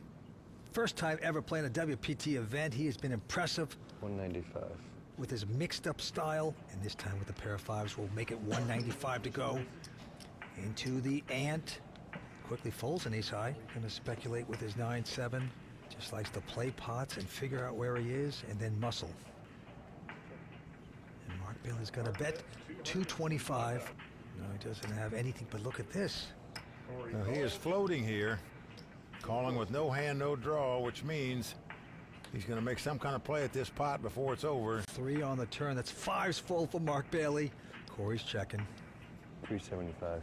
375 to bet. No card he can catch to win this pot. Oh no, saying ain't so. He's gonna raise. He floated, and now he's gonna take a shot at the pot. He makes it 750 to go. Marcus puts his face down. He's giving us a Meryl Streep right now. You pull it in, please. Pull in my bet. Guy's got 5's full. I'll call. Oh, the whining call. I like that play, but he's not calling on a draw here. He must have a hand. Down to the river, it is a deuce. River comes up to 2 o'clock. Corey goes through with the bluff, but he gets picked off like an acorn on a tree. Mark wins with a full house. Mark Bailey has doubled up. Bad timing for Corey Hockman there. Well, there you see the chip count. Corey Hockman from Phoenix, Arizona, out front with about 5 million in chips. Mark Bailey from Buffalo in second place with about 4 million. Anthony Zeno in third with 3.7 million. First place is going to take home close to 400,000 Canadian cash. He is raised to 160 into eye Dr. Corey, who has an ace-5 of clubs. He's going to 3-bet it here, Vince, and a big 3-bet. Looks like 480,000 with the ace-5. Buffalo Bailey getting out of their way. Back on the Ant.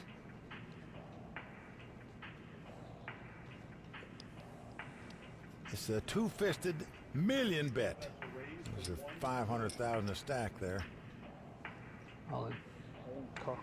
Corey's gone all in, and a quick call, of course, by Zeno. He got carried away a little bit ago against Mark when he doubled him up, and now he's got Anthony Zeno all in with a good shot to double up, unless he hits an ace, probably. And the flop is a 10-9-7. The king's out in front for Zeno. Pair the board. It's a jack of diamonds, no help for Corey. Can Corey make it happen? No, it's a 7 of diamonds. Well, that's going to do it. Anthony Zeno is going to double up here and regain the chip lead. All in. Oh, no, he's not going to listen. He's going to push all in. He's going to force him to pick up a hand here anyway. Bailey out. And a snap call by Anthony Zeno with ace-queen. And he's going to need help to stay alive. About a 3-2 underdog as the cards lie. Let's flop it. He's going to be finished in third place. Here comes the turn card. It's an 8 of hearts. Didn't help Corey. He puts his head down. Boundaries and misplay. Jack on the river. It's not going to happen for Corey. Corey Hockman, good great bets. He went for the win. Well, there you see the chip count as we start heads-up play. Anthony Zeno with just under a 3-1 chip lead. He's got 9 million in chips to 3.5 million for Mark Bailey. Blinds are up to 60-120 with a $20,000 ante. Zeno with ace-6 of clubs. He's just going to call. Mark is going to check. Anthony checks right behind him. Just camouflaging those aces. Now a 3 comes off. And that gives Mark a piece of it, a pair of 3s. 325. And he will bet 325. Can't blame him for betting here. His opponent didn't raise before the flop, didn't bet on the flop. You made a pair here on the turn. You're going to bet. Ant's in a good place, and he's just going to call. Let's take a look at the river card. It's a queen of clubs. What do you do with bottom pair now? 575. Wow. Call. Call by Anthony. He's going to win the pot with 2 aces. Good call. I got nothing. Got a 3. 310. Quiet ace. Nice hand.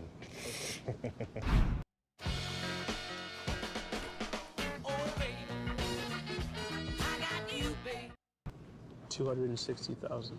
Not going to play it slow this time. Makes a raise. 260 total. All right, call. Mark is going to make the call with the king high. Yeah.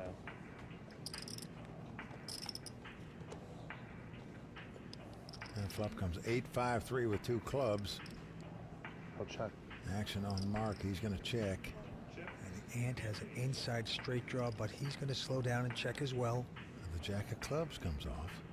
And Mark with the flush draw. 575. It's no good, of course. He's going to bet 575,000. Now what do you do if you're Anthony? You got the key card, the ace of clubs, but All in. wow, that's what you do. You just put him all in and see if he can stand the heat. He just doesn't have a hand he can play with there. Now he's got to lay it down. So the ant acquires more chips.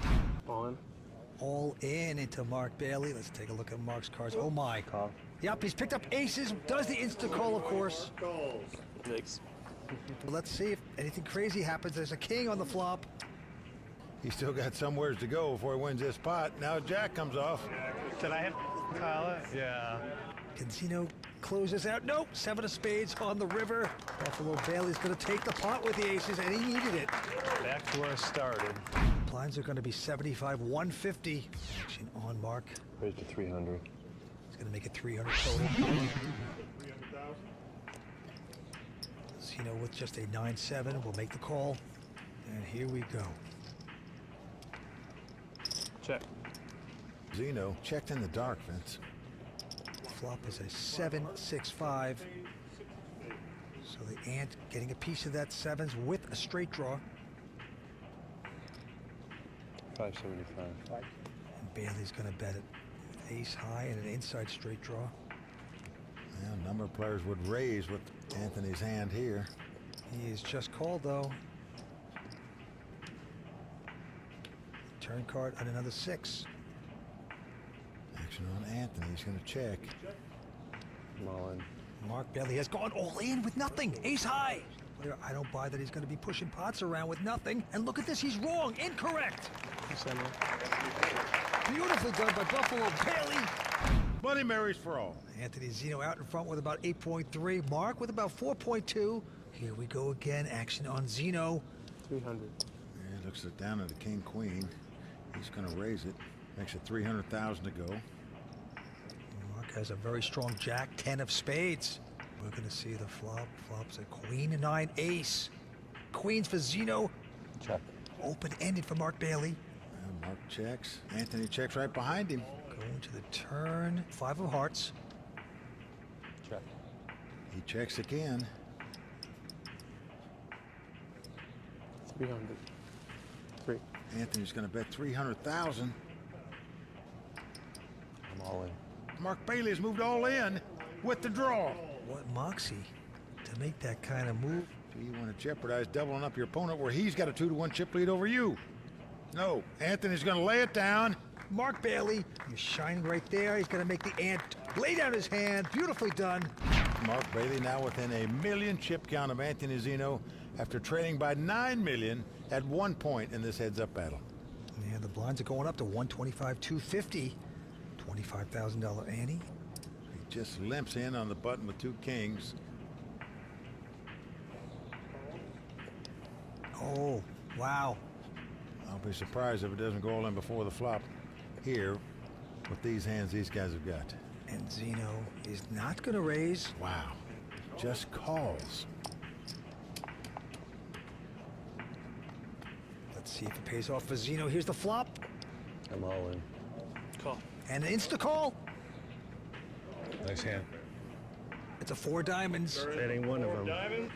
A lot of poker destiny coming down to this card. What's it gonna be? It's a 7 of spades. Anthony Zeno has done it.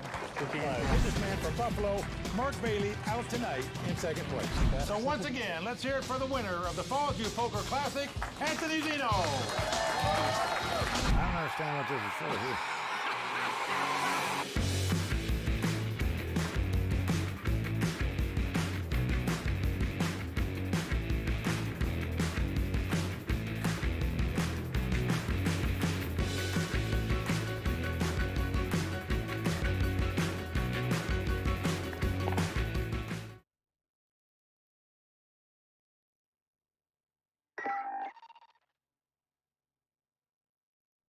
What kind of a poker player are you?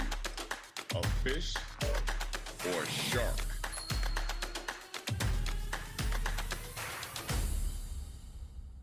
Play like a shark in the official WSOP app. WSOP, respect the game. Play for free now.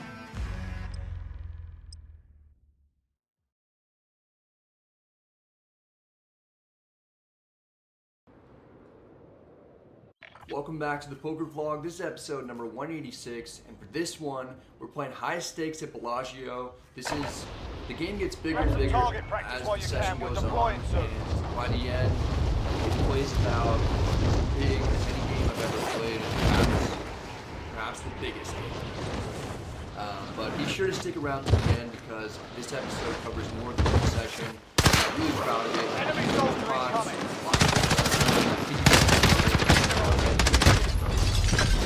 Bellagio, as I like to call it during WSOP time, 20 to 5,000. Still a big game for me, but I've had success in it throughout the year. I make my way to the high stakes area, then I take my seat in the must. There are a mix of pros and recreational players. Some of them have very large stacks. There's small on at the moment, so we're playing 10, 20, 40, plus there's a $20 pot. We're winning a small pot in my very first hand. Dealt 5-4 offsuit and big blind for my second. 6-handed here at the moment, and hijack links into the board. The under the gun straddle, switch to after.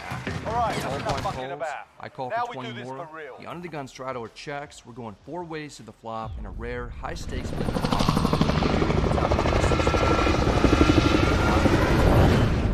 It's nice to have a piece, but still not playing the rattle is part of this pot of school checks. Worry though, checks.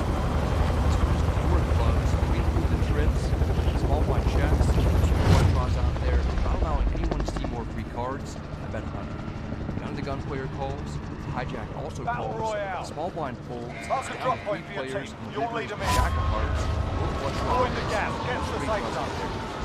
My opponent's listed draw, call bet out, now it's 400 to 10, possibly check back flop with pocket fold.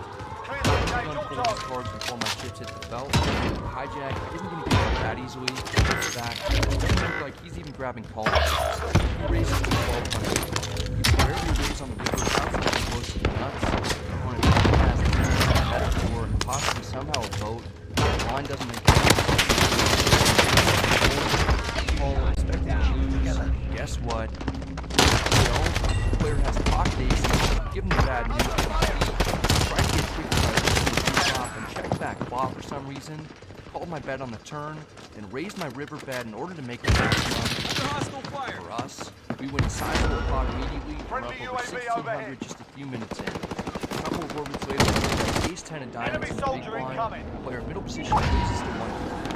Consider 3-betting in order to deter the straddlers coming in behind him. Instead, I called. The straddler's getting a decent price and he's closing the action. Flop out of position. Ace 6 deuce rainbow, we've got top pair. I check, under the gun checks. Middle position player bets 180. Not gonna bet. Let me psych it. Under the gun isn't going anywhere.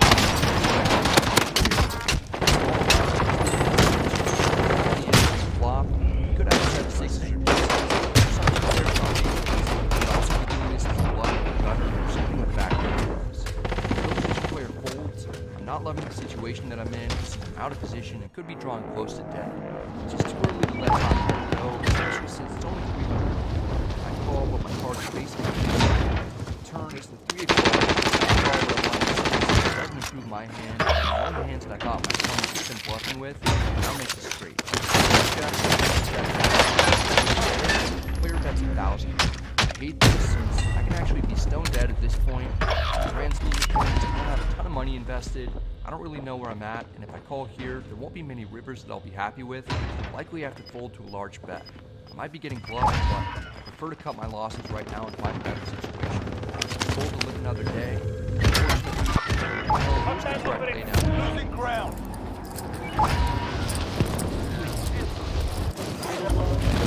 Listen. Fortunately, we do know if it was the correct laydown or not. If it wasn't, we get bluffed by middle pair and flush draw. There's still a ton of bad rivers for us, but I folded when I was ahead. The straddle's no longer on at the moment. We've got pocket threes under the gun. I'll mix in raising or folding this hand from early position, depending on how much revenge I need to get. After getting bluffed, I certainly need to get some, so I put in the raise to 60. The guy who lost with pocket aces against my 5-4 offsuit might be wanting revenge against me. He 3-bets at 260 from the cutoff. This is a large amount, as if he wants to get a fold out of me. Often, when recreational players make large raises pre-flop, it's with hands that they know are good, but are uncomfortable playing. I see this play done the most with ace-king, pocket queens, and jiggities. Folding seems reasonable. Cutoff is a player I'd like to get involved the most with, though, so I go a little out of my way in order to do that. I call for 200 more. It's heads up, and we're out of position. The flop comes 10-4-4. We don't flop a set. At least we're still beating ace-king, which is the most likely hand that he'll have in my mind. I check. The dude in the cutoff sticks with the story that he's got something good. He bets 400. I'm not buying it. When he actually had aces earlier, he tried to be really tricky with them by limping in pre-flop and not showing any aggression until the river. Now he's pretending to have a big hand and is being really aggressive. It doesn't quite fit his MO. I call one time to see how he'll play the turn. They don't improve and he bets again. Fold. Here's the talking king spades. It's not particularly great because there's still some chance that I could be up against ace-queen and pocket queens. I check. Luckily the player checks back and genuinely doesn't look happy about the queen. I still think that the most likely hand that he has is ace-king, followed by pocket jiggies. The river is the queen of clubs. My hand is counterfeited. I'm playing the board in what's become a rather large flop. The bad news is that I've got nothing. The good news is that the opponent shows up by checking back.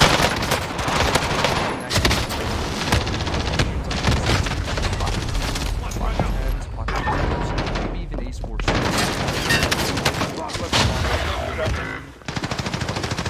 reality, I've got the worst hand I'll ever have, but I found a window that just might bail me out. The only way that I can win this is if I bluff. Slide in and overbet 2,000. If I don't have quads or a boat, I'm not going to like it, and it shouldn't take much time to find out if it's that strong. I don't get snap called, and I don't get the sense that he's considering raising either. If he calls with ace high, then he just deserves it. I'm sitting here sweating while I wait for my opponent to see. I'm staring straight at the board, and I'm trying to get revenge. 45 seconds go by, he bluffs his cards, he bluff through, and he finally breathes again. I'm hit. He made a high barrel throw, Brad works out. We're up 1,600 again, but we've run gold for quite a while. Well done. Up pocket fours in the cutoff. I open to 60, small blind is the only caller, heads up.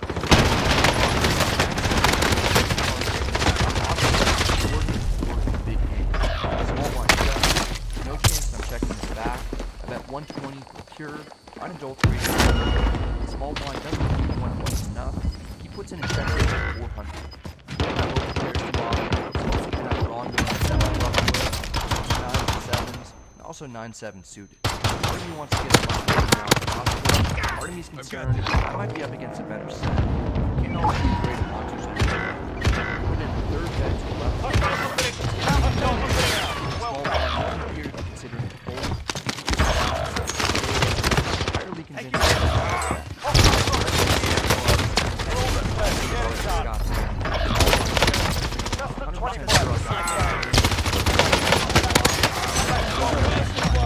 I check back. This is a disaster from up against a flush draw or 9-7. The river is the 10 of diamonds. Flush draw is brick, but any 8 makes a straight. Small blind bets 1,300. It's not that large of a sizing. He might have the best hand, or he may just be naming his price to get to showdown. Since I check back turn, he could reasonably think that he has me beat with 2 pair and is betting for value. He could also obviously have a straight. I don't see how I can fold given how I played the previous street passively. I call, expecting to lose, and guess what? This time we do. The opponent turns over pocket 7s. He indeed set over setted us on the flop. Checking back the turn potentially saved me from getting stacked. I still lost 2,500 in the hand, but it could have been much worse. We somehow avoided near certain death. I add on for 2,000 more and pick up 9-6 of spades in the big blind. It's 5-handed at the moment, and any minute I'm going to get called to go to the main table. The button opens to 60. He's the only recreational player left in my current table. The small blind calls. I call for 40 more. We're going 3 ways to the flop. It comes king 10-7 with 2 diamonds and 1 spade. We've got a gutter and a backdoor flush draw. Small blind checks. I check. Button bets 140. Small blind folds. No idea. I don't like calling much. Since I'm out of position, I check raise to 460. There are lots of draws out there. I anticipate getting re-raised by 2 pair of better hands. The button just calls, making me think he's got either 1 pair or a draw. There are plenty of cards that can help us improve. We don't hit any of them. The turn is before a clubs. It doesn't help us at all. If I actually had a made hand, I'd bet large. Here I do it as a bluff. I bet 1,300. My line looks Fuckers had me sighted. Hostile dropping into the area. Watch the skies. But it must have a tough decision because he's taking an eternity, wondering how long it will take over 2 minutes. You guys in mind, I suppose as soon as possible. Usually when people face a big bet, they think this long. Not this long. It's not what I was doing. Since got greedy trying to go for a handful of cookies. I get caught. There's quite a bit of money that I didn't have to. The opponent was friendly enough to ask me if I want to see what he shoved with. Was that sure? He has King Jack of Hearts, good for top pair. This scenario Jack is often drawn dead. I actually expected him to fold a hand like that. I would have made the same play as Hearts on base 7. Very next hand, I have a small blind ace 4 spades. Nope. Big blind calls or heads up. Flop comes ace jack deuce rainbow. We've got top pair and a backdoor steel wheel draw. I check. Big blind bets 8. Be advised, gas is closing in. Turns pots at hearts. I check. This time he bets 8. It was a large bet, but somewhat underwhelming again so far. Ball figures the king of clubs. The board with several high quality hands which favor me as the pre-flop aggressor. I check. Big blind bobs at once more. He makes it 1,400. The way I played this seems pretty weak. There aren't a ton of hands that I just to play this way that are strong. You won't have sets of aces, kings, or jiggities. You won't have ace-king. You shouldn't have ace-jack suited. It's mostly representing queen 10, ace-6, ace-deuce, and deuces. This is a somewhat similar spot to where I directly folded earlier. So the opponent in that hand was moving the main game and played by a different good hero, putting me in this tough situation. Big blind could still be bluffing with missed hearts, or a hand like 5-4 that's 5-handed, so I expect players to fight for pots more frequently. I call, the player is not bluffing, he had me the whole way with a set of deuces. I lose another pot, he definitely could have mostly, I just feel like I've been destined for doomsday. I thought it was 17,000 total, 7 bucks, and I finally get pulled over to the main table with the wild. My hands are 10, 80, 160. Alright. Double and triple straddles on. This is a massive game. I'm pretty sure I'm one of just 2 people at the table who are from the US. It's not good because Euro's just much better and more fun than the sound players. Here's what schemes with the playable board. Leading 17, blue shirt. The opponent on my left, the recreational player who still played aces against me earlier. Now playing like a maniac, aiming for piles of air in spots that don't make sense. I run cold for a while before picking up the straddle. Small ball calls on my left. RPG, bro. Flop raise the fold. Tries to set bomb. I call with expectation of the small blind call. No ways to flop. Comes 5-5 rainbow. Ricket. Still on this board, we could have a double. Tiny play a fold. Lots of one.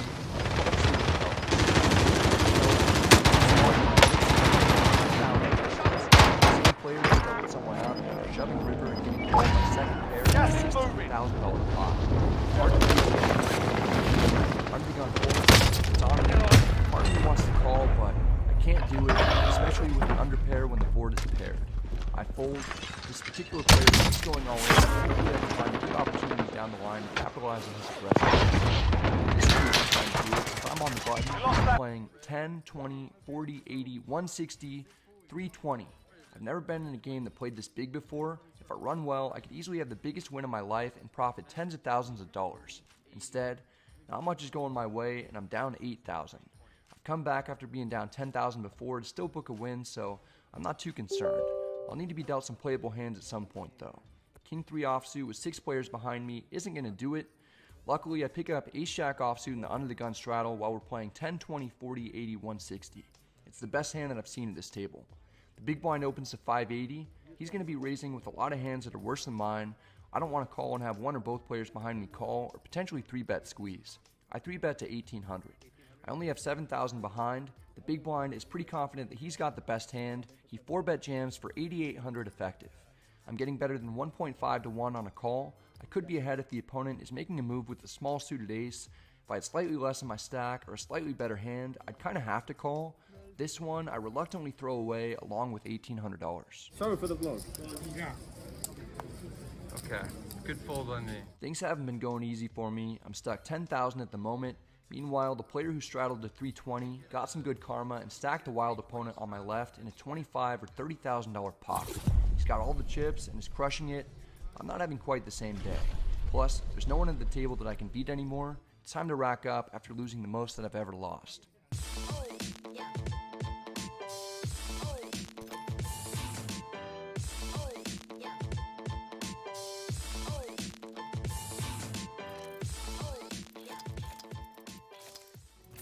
Right.